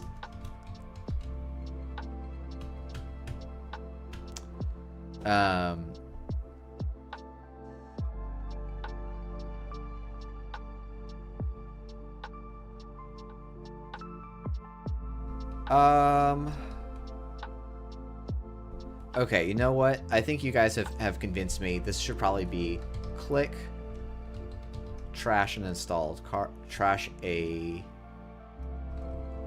card. What was my text before?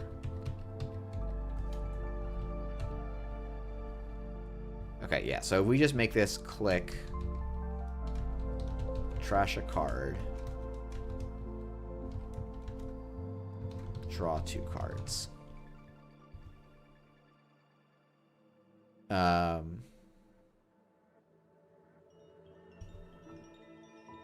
Yeah, Bruno, it is a real problem with Jinteki. So, okay, mind control fungus. When the runner encounters, whenever the runner encounters a piece of ice, you may trash that ice to move them to another server.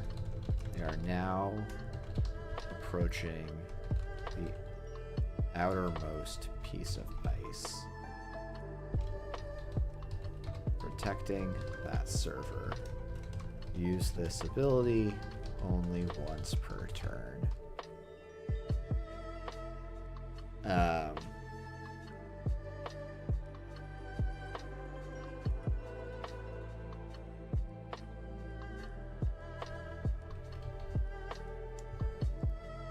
Let's see.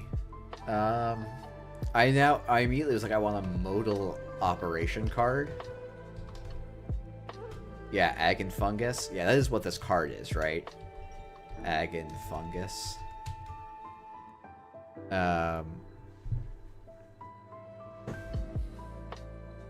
Silver Shroom Initiative. Yeah, it's a pity that Anarcho Mushroom is, oh, that is my alarm telling me I should be going to bed. But, you know, I'm having a good time. And, you know, dozen of you or so that are hanging out, I really appreciate it. It's a lot of fun to chat about this stuff with you. Yes, Nabilian Grape, that is how this is worded. That you can get your on account, you can get your toll booth and then trash the toll booth and have them go to something else.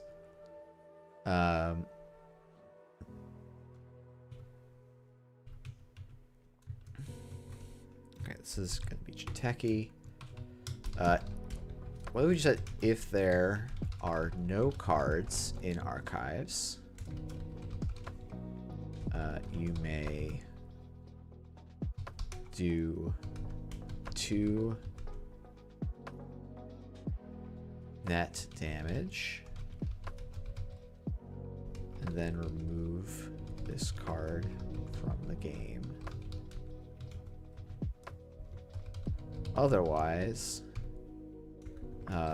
remove a card in archives.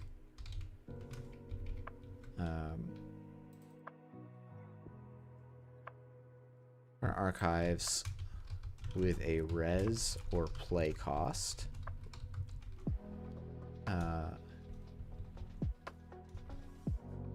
From the game. The card from the game. The card in archives from the game with a res or play cost, and gain credits equal to twice its res or play cost. This will be a 2 cost operation.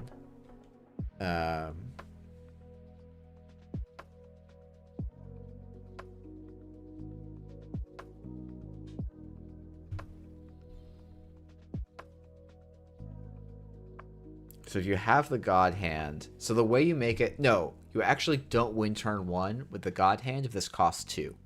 Because you play 2 of them, and then you can't do anything else. You only have 1 credit left. So this 2 cost actually works, and then lets you do kills later in the game.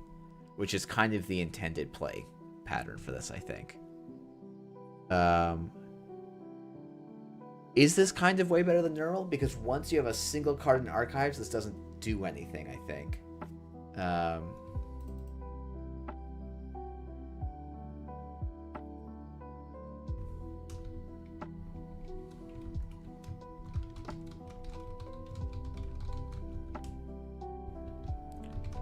This card, remove it from the game.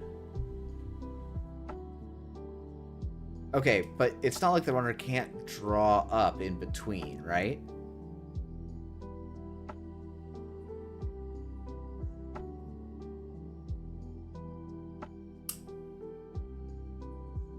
Okay, so let's say we have...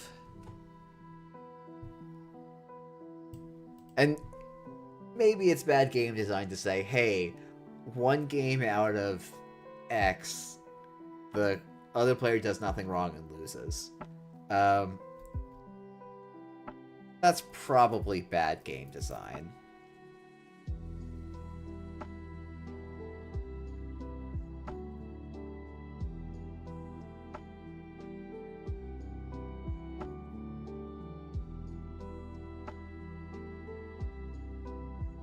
Yeah, maybe you just gain equal to its res cost.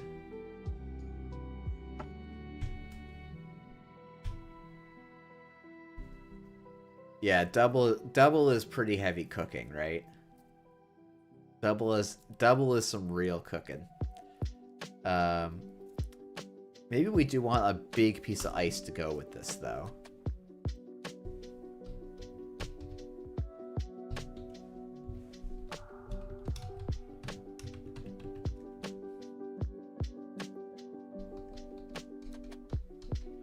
Do we want to just do net damage? Do we want this to have an when encounter? Probably not. I mean, this could just be a Susanoo, right? Big fungus. Big mungus.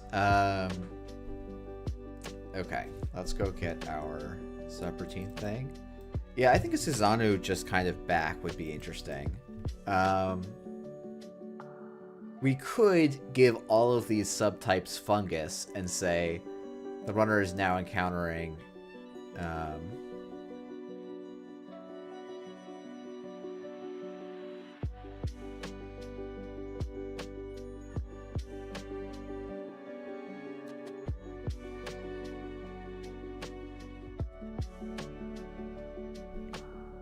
if archives is empty. Sure, yeah, I can change that. That's no problem. But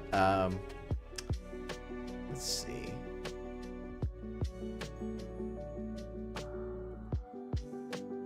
Like, should this just be a big stat check? Like, it's a 4 strength sentry. That's a reasonable, but it costs 8, so it actually has to do like real work for you, right?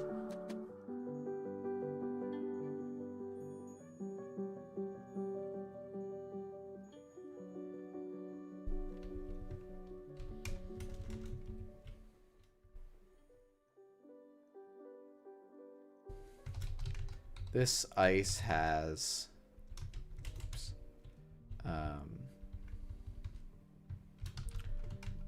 gain 1 credit for each card in archives. If there are no cards in archives, it gains 3 strength.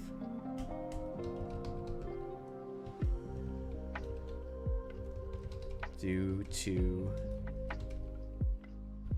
net damage.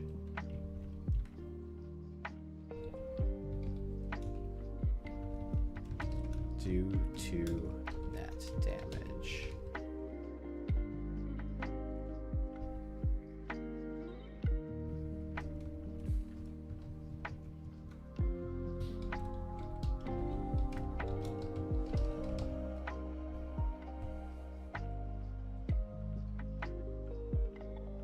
Seems kind of rough.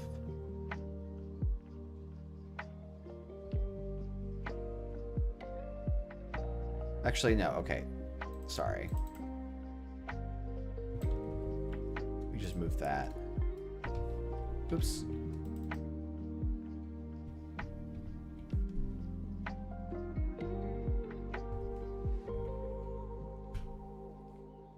Okay. An 8-4 that can be an 8-7. Maybe if there are fewer than 3 cards in archives, it gains 3 strength.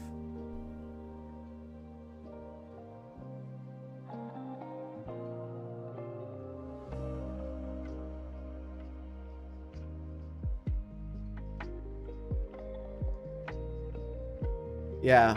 Okay. This is feeling all right.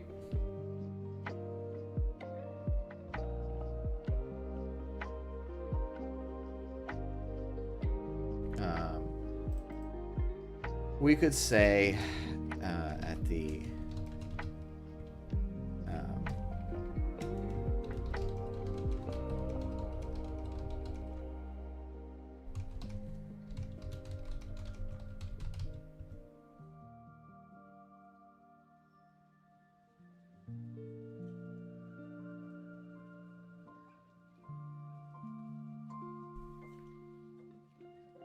yeah, potentially that could be a route to take Big Fungus Ixaron, that should gain strength based on the number of cards in archives, and gain credits based gain a credit for each card in archives, because we're trying to keep archives low for our mycelium networking,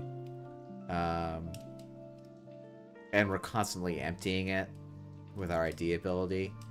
I think the reason I'm a little bit hesitant to that is if that card is printed, you just play it in another faction and suddenly you have a 30 strength sentry because you've got, or like a 15 strength sentry. So I want to put some cap on how high that strength can go for thinking about it in terms of other factions. So yeah. Oops. Okay. Not that many. 10 cards here. Let's look at an upgrade here. Jinteki upgrade. I think this can be 3 cost, 2 to trash. I think whenever a card is trashed in or protecting this server. Let's see. What can we do with this trigger?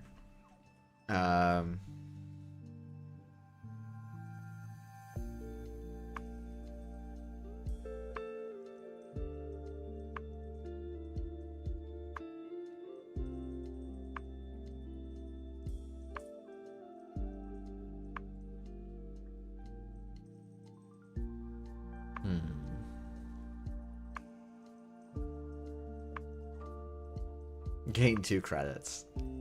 Yeah. Oh, you know what? Ice protecting this server. Gain strength equal to the res cost of the trashed card. Is that too hard to trigger? Is that too hard to trigger?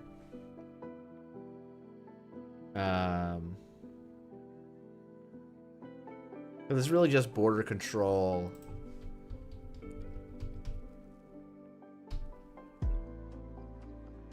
A virus. Fungus 1. Yeah, it's a little bit tricky to make it work. Biovault doesn't really trigger. Oh, okay. We could say the first time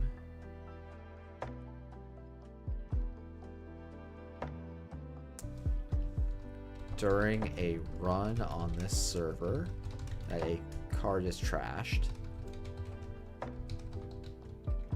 or whenever a card is trashed, during a run on this server. And this includes now net damage or SMCs or simulchips. So we have a pretty broad trigger.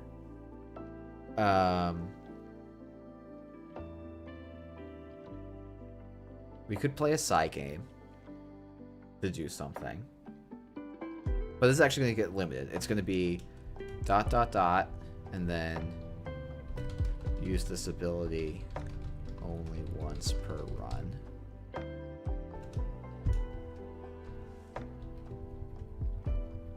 Okay.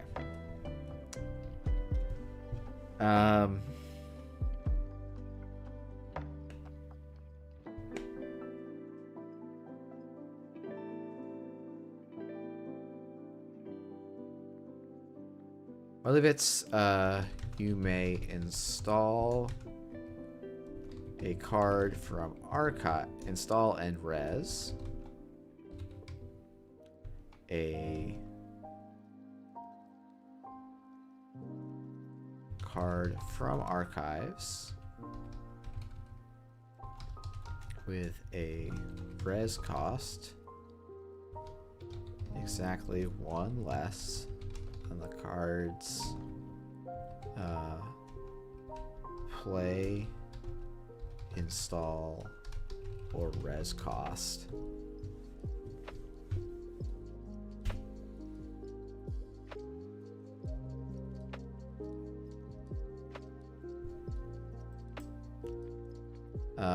Look, just let me just put more obs in the game. Let me just do it.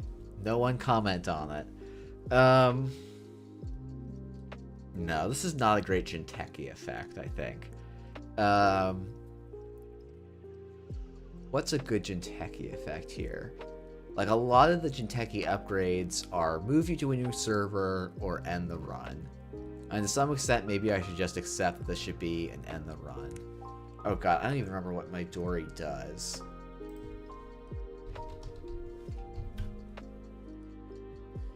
You may swap that ice. Actually, that's not terrible, honestly.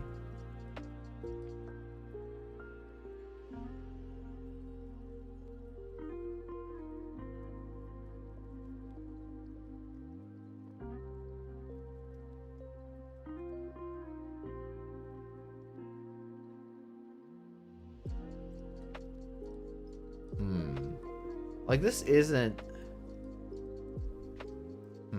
Okay, okay. You may swap an installed ice with a piece of ice in archives or HQ.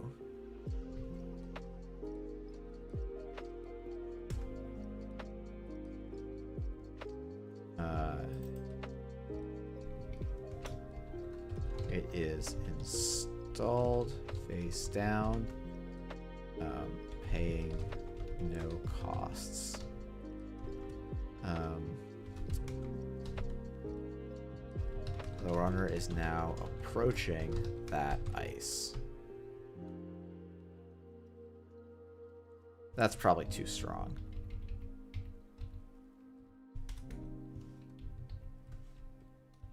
We'll just say ignoring install costs.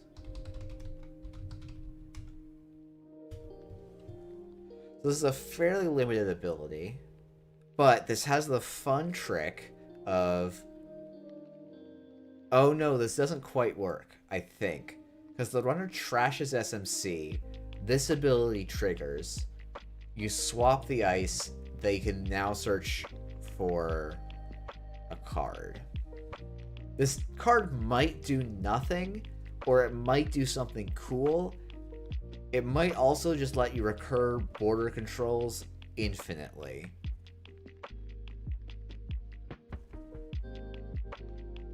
Okay, so I have two pieces of ice, one of which is a border control. They pass the unres piece of ice.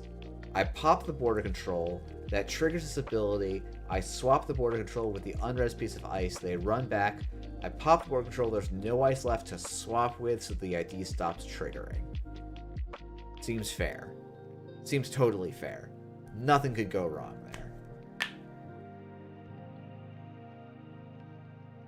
there. Okay.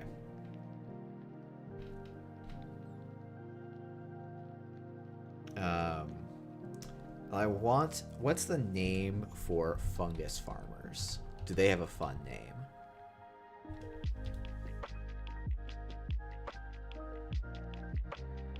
Fungus growing ants.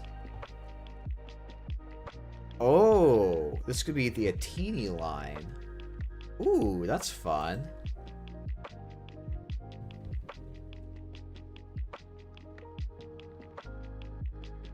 A teeny line.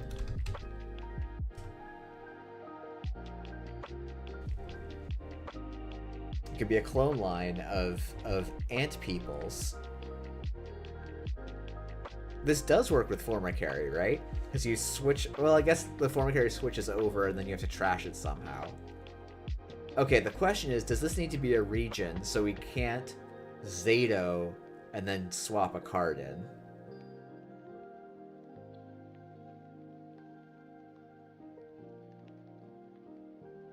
Maybe, I don't know. This is like one of those cards that's probably not good, but like hopefully is good jank bait.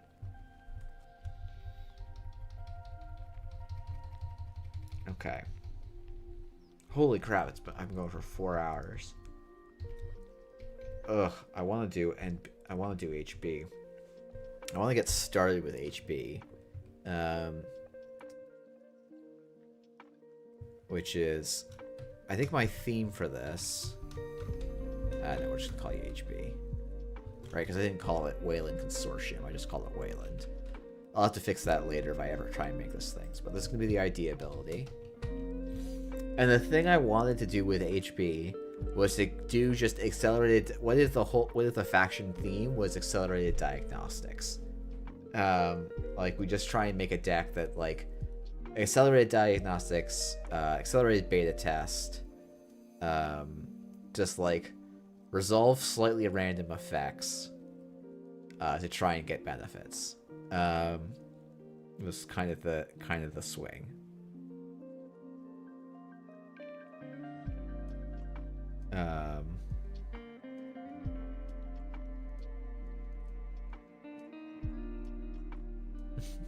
Well, I'm not going to say ignoring all costs. I'm not going to say that. That would be wild. There's no way anyone would ever print a Netrunner card in the year of our Lord 2023 saying ignoring all costs.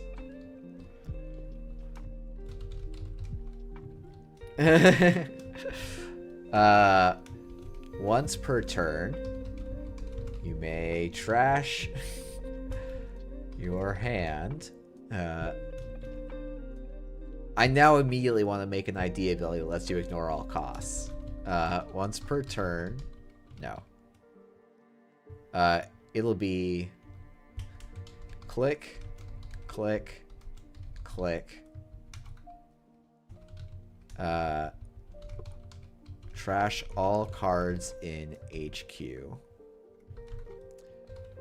Reveal the top 5 cards of R&D. You may install any number of those cards or play install any number of those cards, play any number of operations, ignoring all click costs.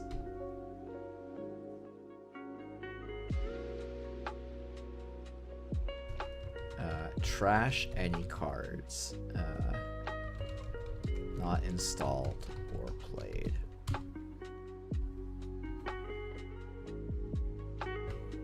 Seems fair, right? No way this could go wrong.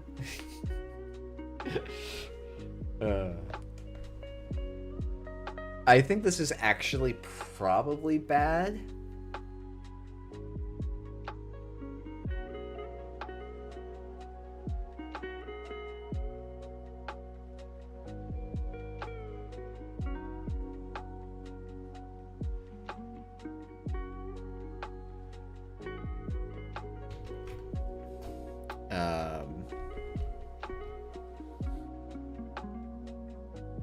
We already have a Turing card. I was going to call this Turing Industries. What was the... It was ENAC?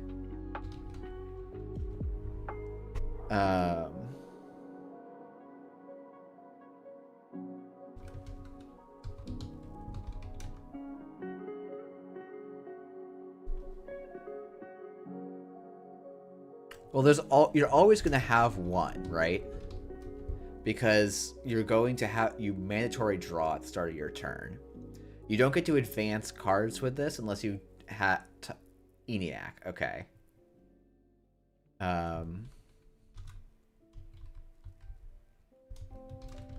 Independent.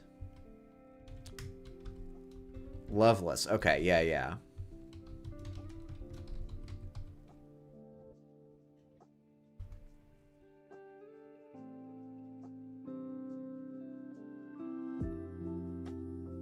Do I already have Foundation somewhere? I feel like I have Foundation somewhere. Yeah, I have Arc Foundation.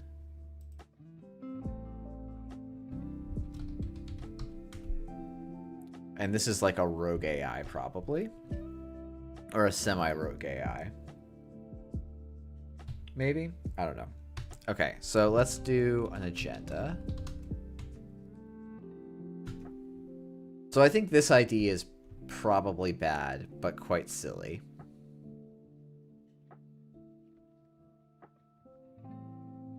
Why are the cards revealed? So the runner knows that you're installing an agenda. Because when you think about what this card is doing, it is giving you 5 clicks of tempo. Guaranteed. So we have to give the runner some idea of what's going on.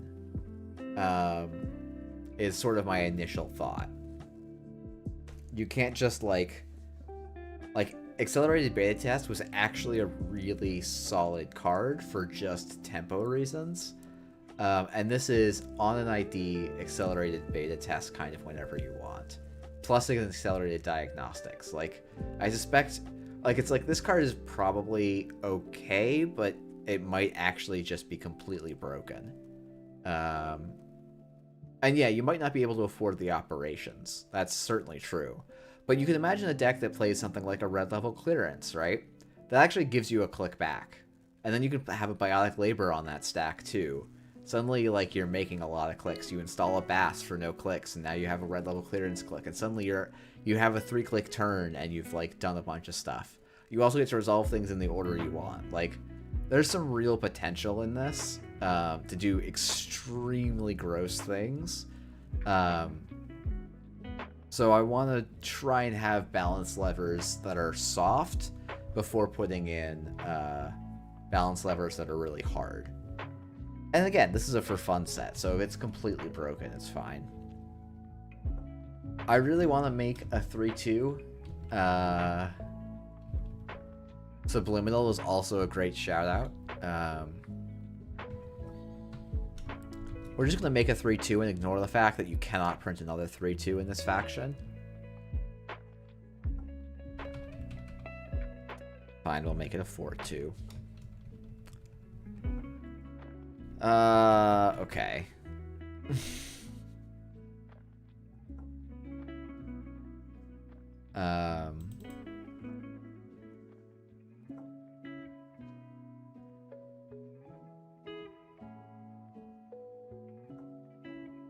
Could this be whenever you gain a click?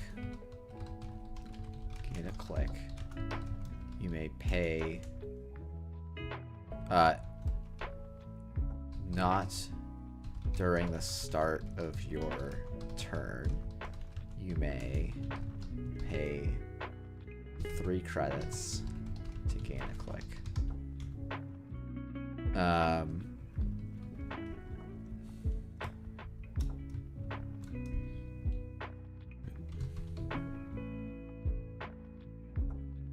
I think they're allocated. So this would be like biotic labor, right? Because that does say something like gain a click, right?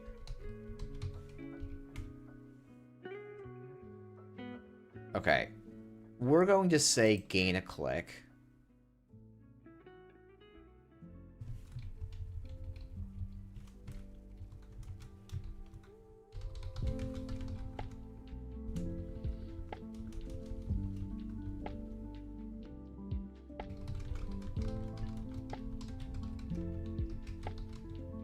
You could also say whenever you gain a non-allocated click. To gain a click.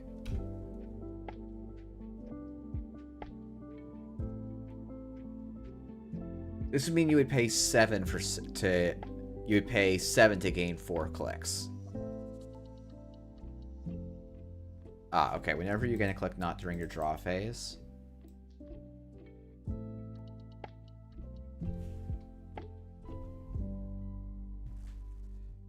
So Monty, I am viewing this as primarily constructed using standard as a base, with an assumption that in the first round of testing, the first couple rounds of testing, a bunch of these cards would be obnoxious.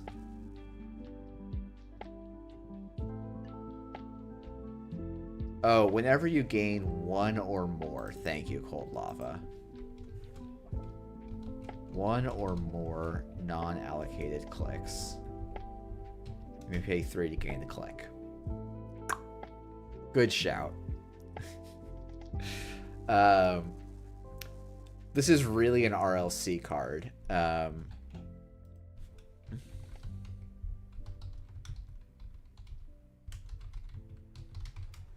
That's not how you spell circuitry, I think. Yeah, it's not. Okay. Thank you. Spelling.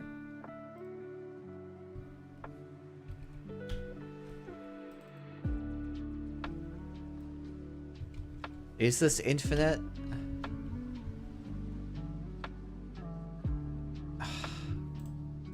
Whenever you gain a credit,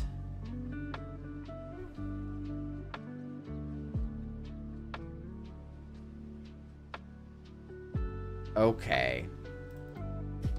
The first time you gain 1 or more non-allocated.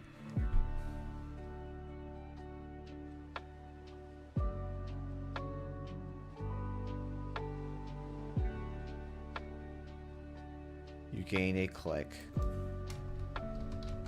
through a non-agenda card ability. You gain 1 or more clicks through a non-agenda card ability. You may pay 3 credits to gain a click. Okay. The reason I say non-agenda is because if you have multiple of these scored, you have to be specific. You can't just say its own ability because you could chain 1 off of the next one. I think this works. This might have to specify draw phase. Oh, actually, you know what? I don't think you do.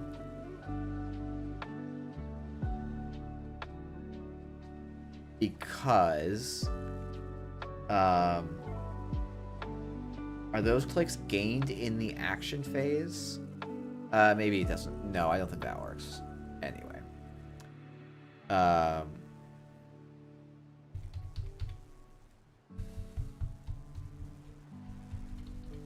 Okay. What else could we do?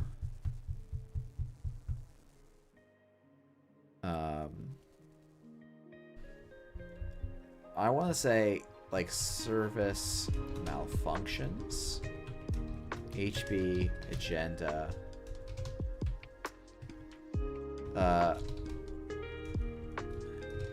spend, so this will be click, forfeit this agenda, trash a installed non-icebreaker,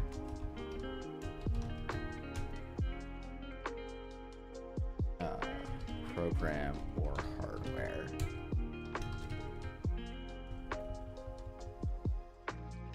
Oh, it's actually click, colon, forfeit this agenda. Or click, comma, forfeit this agenda. Trash an installed non-icebreaker program or hardware.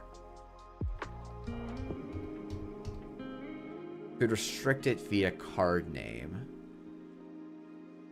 Yeah, I'm sure there is an NSG way. If one of you wants to remember that, that's fun. That would be fantastic.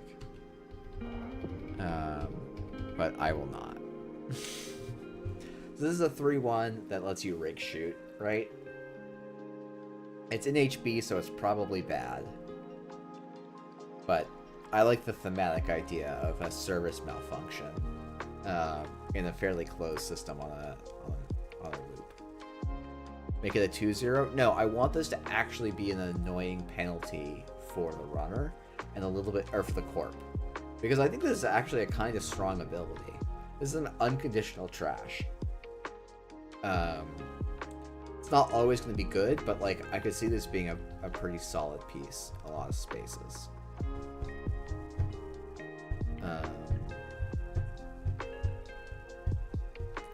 RLC, Biotic, Bass all seem like already good cards for Loveless.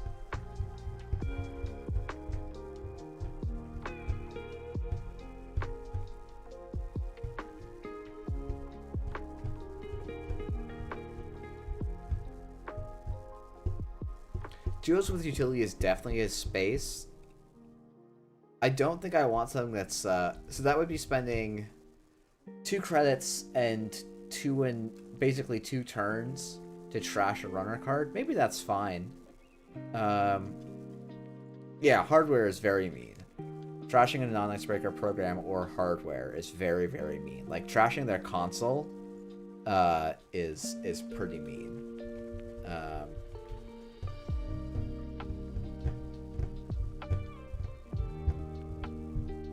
It's only playable on tempo agenda stuff. Yeah, like team sponsorship. I mean, look, we're printing Jeff's HB cards, so we could just print team sponsorship again, right?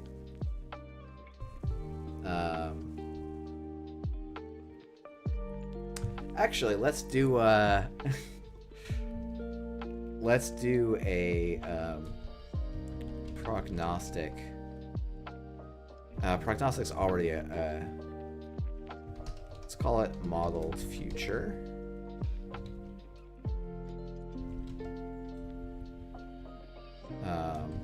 Closed system predictive model. Someone can come up with a fun thing for a fun backronym that's better than this, but asset. Whenever an agenda is scored, you may look at the top 3 cards of R&D, and it set aside the top 3 cards of R&D.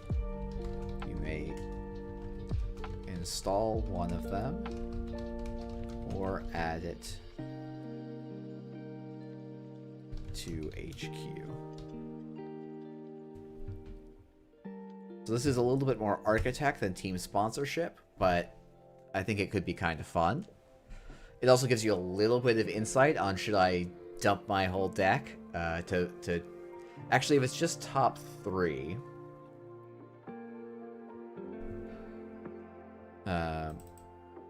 so maybe we're gonna do the top 4. Return the other cards to R&D in any order. There we go. That sentence was also needed. Okay,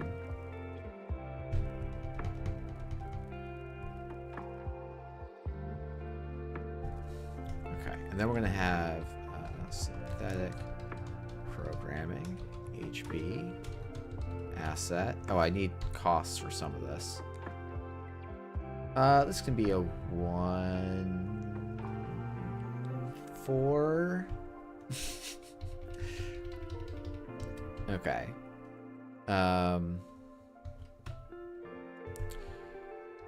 When your turn begins, you may trash the top card.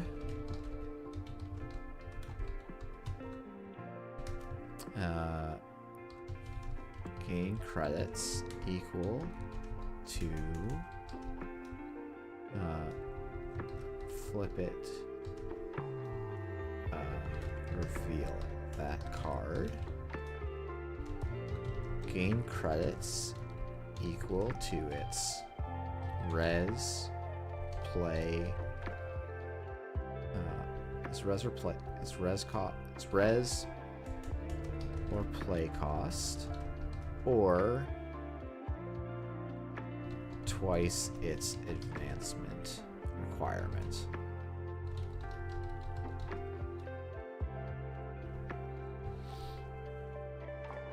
Namek had a fun design where you trash the top card of the deck to save 2 on a res or install once per turn. Yeah, that's a fun design.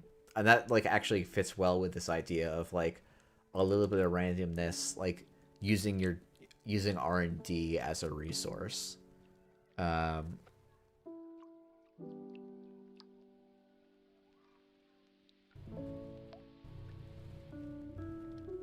I actually like that quite a bit.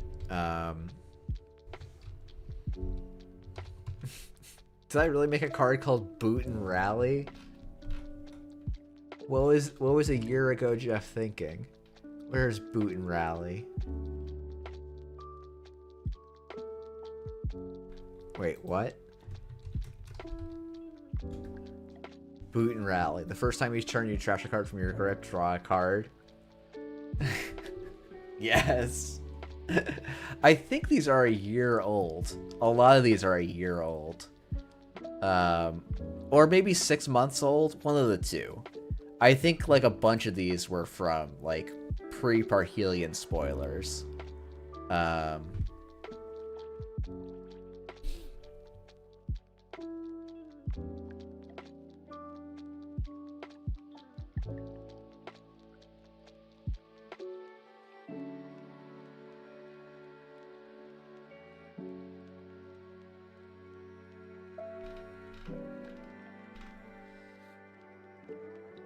Okay.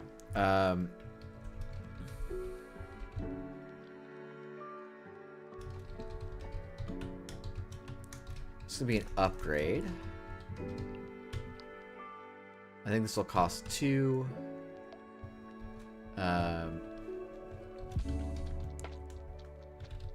Trash and reveal the top card.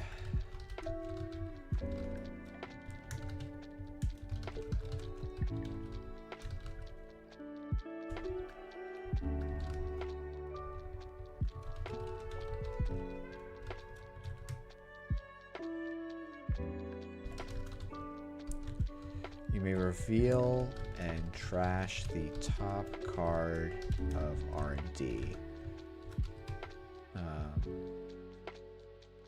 How do I word this? I think I want to reduce the...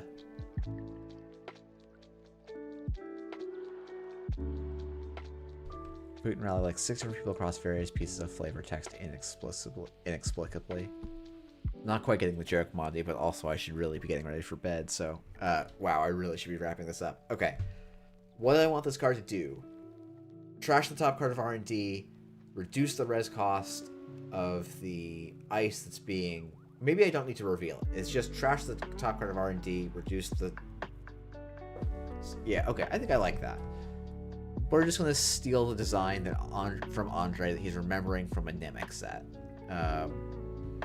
I don't want to remove cards from the game too much.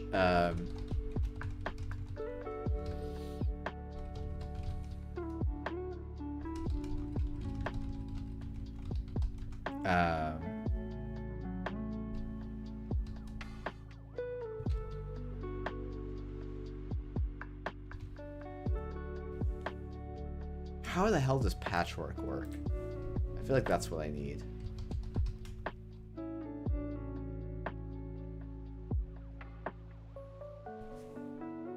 That's unfortunate. Akitaro Watanabe.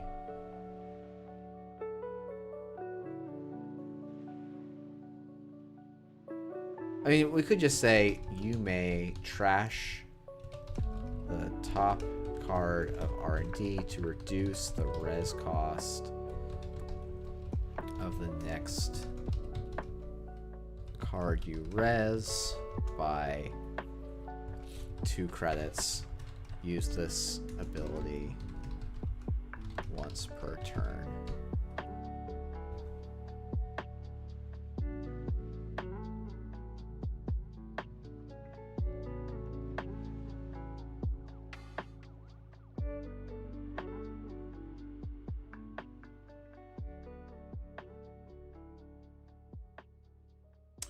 No, maybe we want to do interrupt.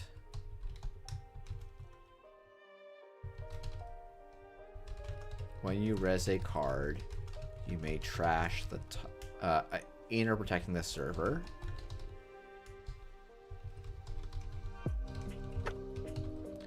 When you res a card inner protecting the server, you may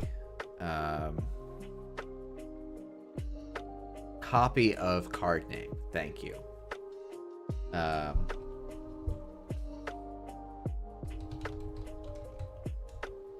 Top card of R&D to reduce its res.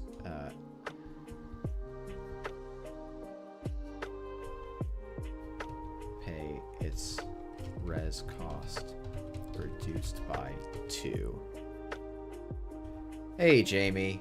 I'm making you very mad because I'm making a custom set with terrible templating on really complex effects.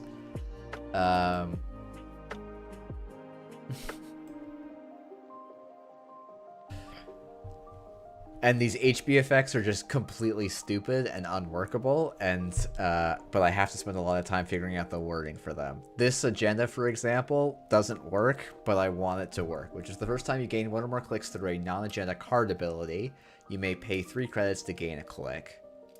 And I think it's actually, we decided through a card ability...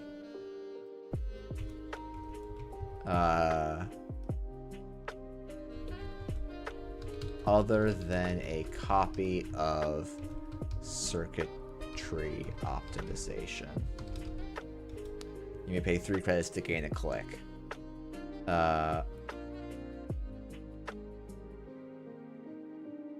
the first time, each turn. You can't spend Corp clicks on the runner's turn. So if you want to pay 3 credits, you can, but it's not going to do anything for you, right?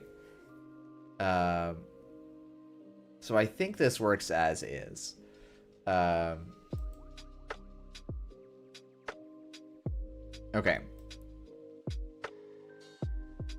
Oh. Okay.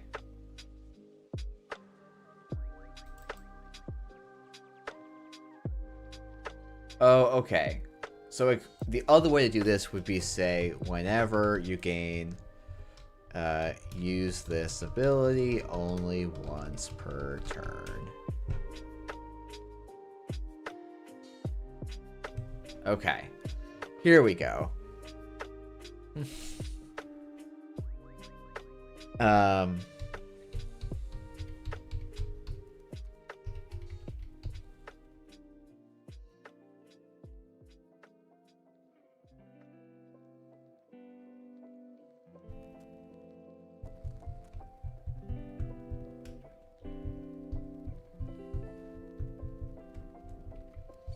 I don't see the harm with it working with Efficiency Committee because you still won't be able to advance agendas.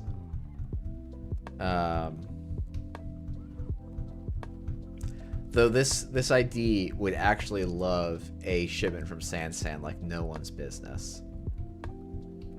Like, it would go all over a shipment from Sansan. It's a 4-2, Jamie.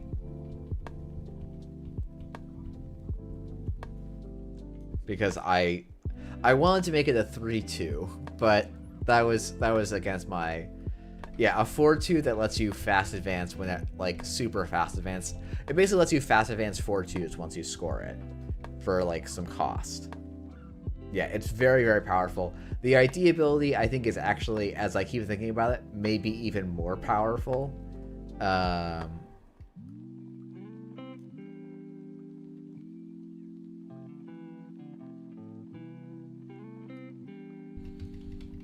And probably broken. But...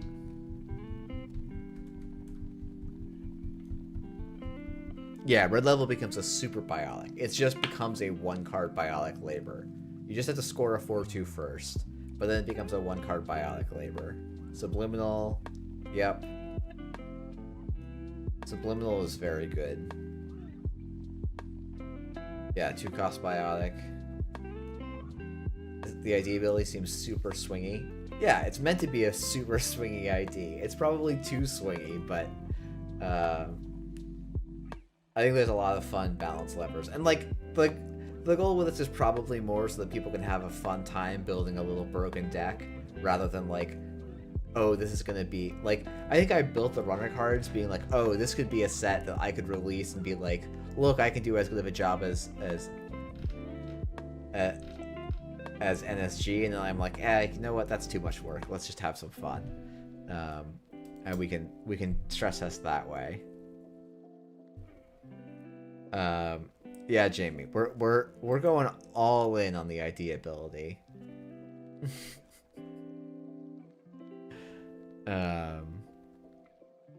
There's a lot of caps you could do on this. You could maybe even say you may install install or play up to 3 cards from those 5.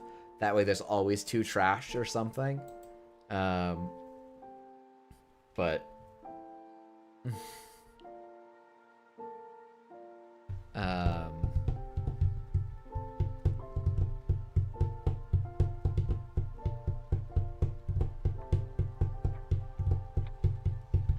This probably needs to be 4 credits, right?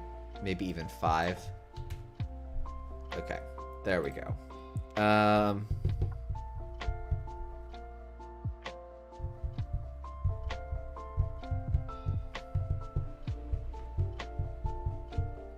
Adaptive algorithm is supposed to be a patchwork-like effect. Yeah, Jamie. And I decided that, yeah, this needs other text to be a patchwork.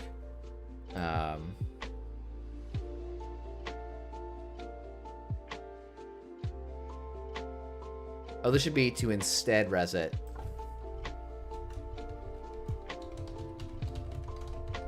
For 2 credits less than its res cost.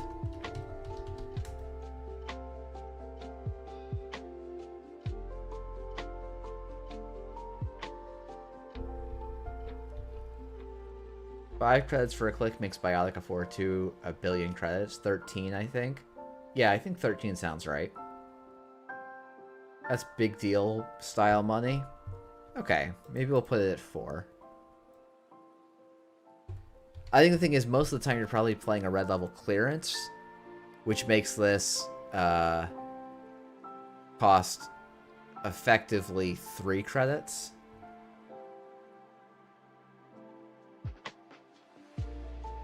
Thank you, Jamie. I will just put that right in. What? I used Control V, you fucker. Anyway, maybe I didn't.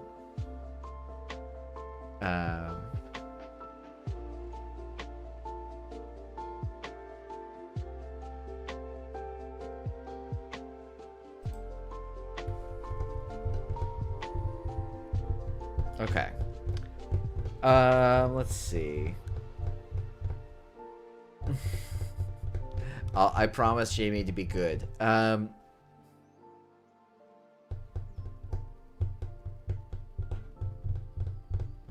Do we want to do anything with all these cards we're milling into archives?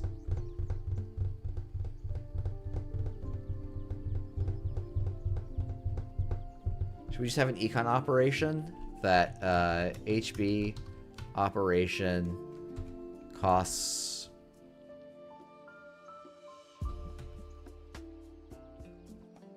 an exclusive party? Okay, okay. I like where we're at. Is it 6 per deck?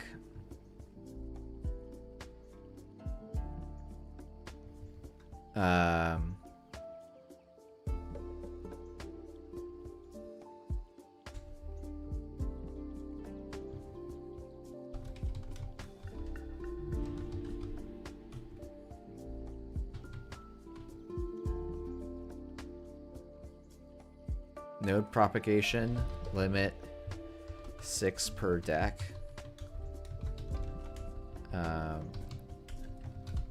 When you play this operation, you may reveal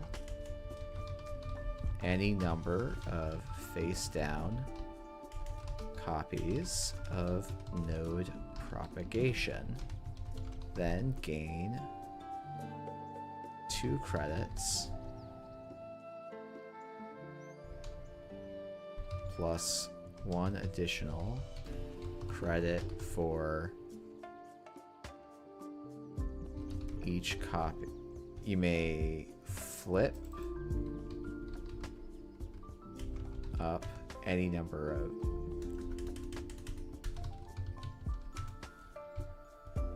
copy of node Oh, it's propagation. Thank you.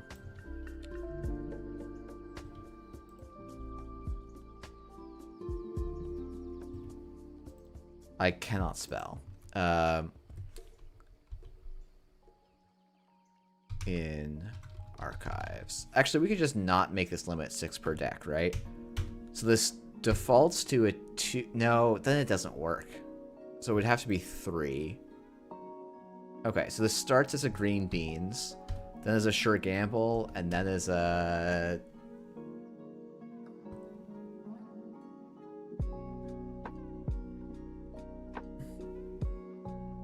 I don't mind this feeling like it belongs in other factions. I think that's okay.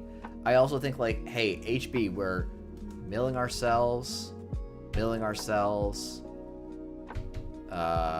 and then potentially milling ourselves with the ID.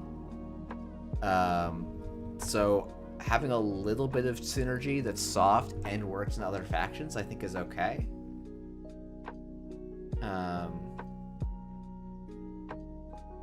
Thank you.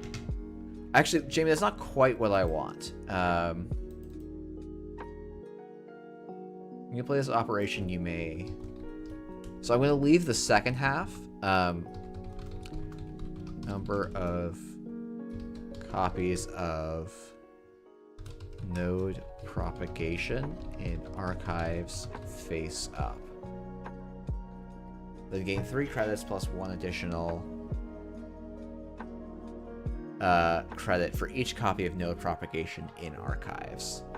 So, yeah.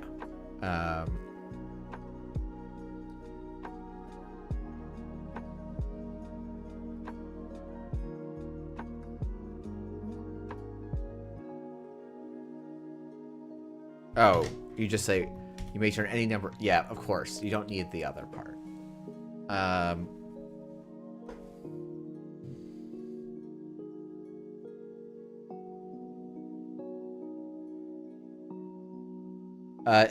Andre, when you say when access there you gain a credit, you mean the runner gains a credit?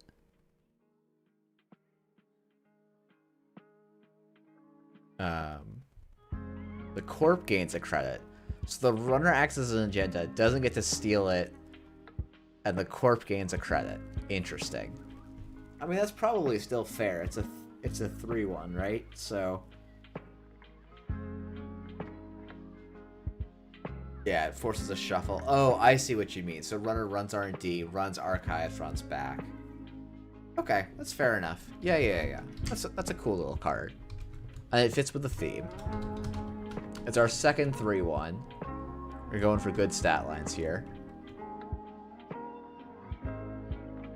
I guess we could make that a 2-0 or cut it entirely, right?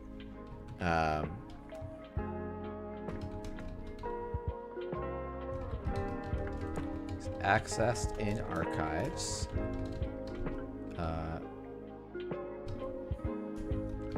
Gain 1 credit. Then shuffle it into R&D.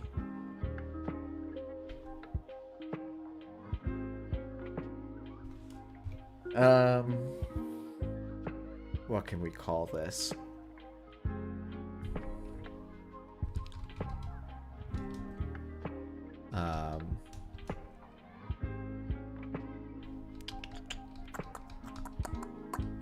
At some point I want to make some alignment-based joke, but I'm not sure this is the one.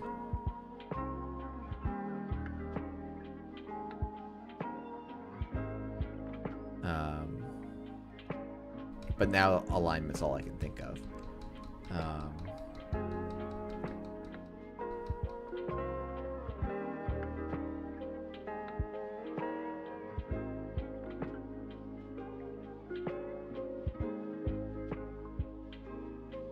Oh, that's fair, it's Ron.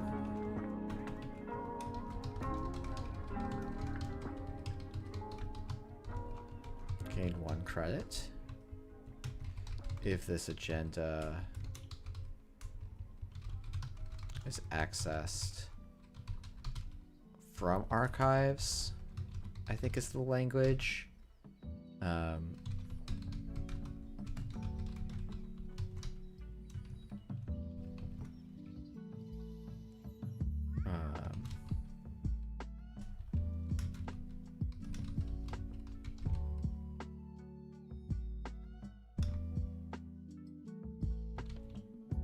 What is this? Second law principles.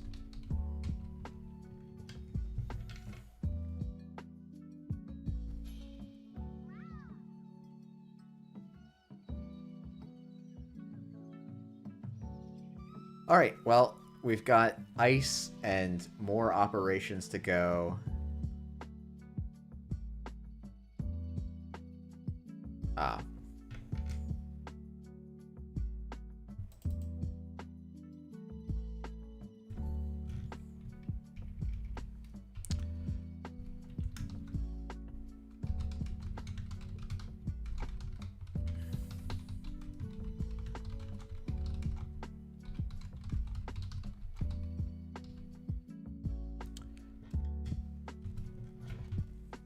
I fear that that's the exact clause, but it's good enough for 11 o'clock at night. All right, well, thanks, Jamie.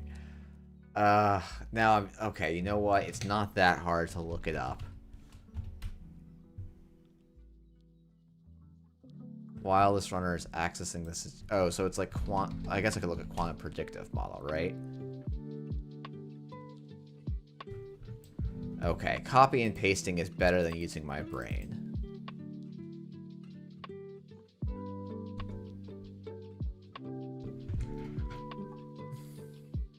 I don't think you do have to add that the runner is no longer accessing this because of a thing that I disagree with Jamie about in the CR. Which is when an object is moved into a random zone, that object can no longer be tracked. So this comes up in a very niche case in standard at the moment, and I don't like the ruling, but I will use the ruling here for my benefit to save me one sentence of text. It would be good reminder text, though.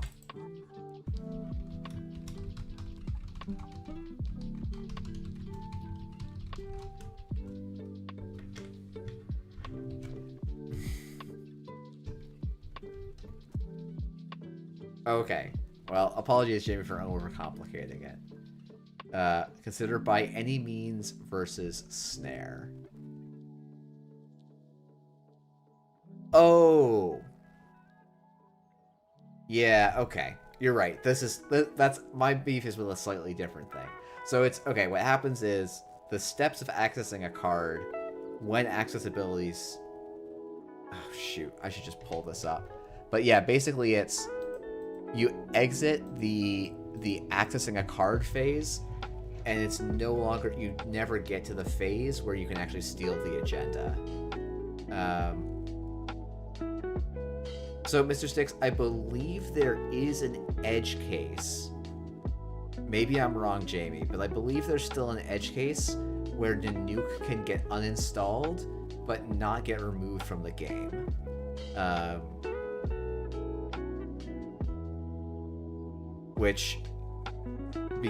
But it comes in a very weird case where uninstalling it is part of a cost.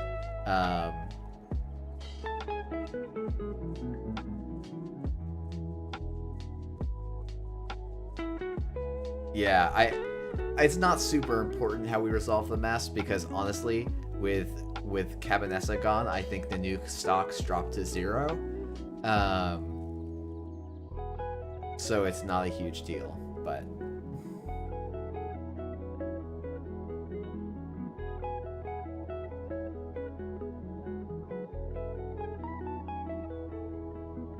okay. I immediately like, oh, we could have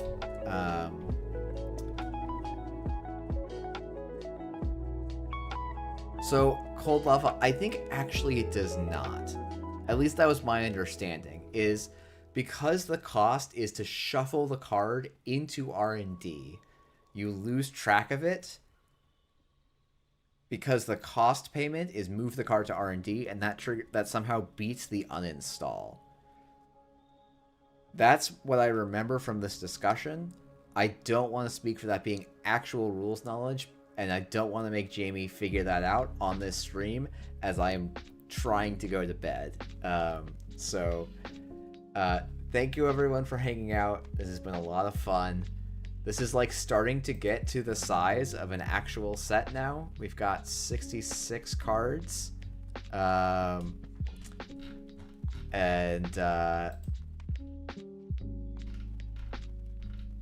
yeah, maybe next time you can hit me up with the reference. And yeah, I mean, thanks for everyone for tuning in. This is a lot of fun to bounce ideas off of people. And yeah, hopefully, it's, you know, for those of you who stuck it out, I really appreciate it. Had a good time. People should tune in. Okay, oh my goodness. I was supposed to shout out the Neon Static guys in the first hour of the video. They didn't really ask me to, but I just did 2 recordings with them of 2 Mansion Runner games. There's going to be a couple more of those coming out. Then there's going to be games from my standard circuit opener coming out. As Jamie's calling out the World Breaker expansion Kickstarters in a week. And there's the accelerated meta test happening this weekend because I don't know how to schedule things. I don't know how to look at a calendar, but this weekend made the most sense for my schedule, and so that's when it's going to happen. We already have a great stream team put together. People should come out. I think it's going to be a lot of fun, and thank you all for hanging out. I will see you all next week.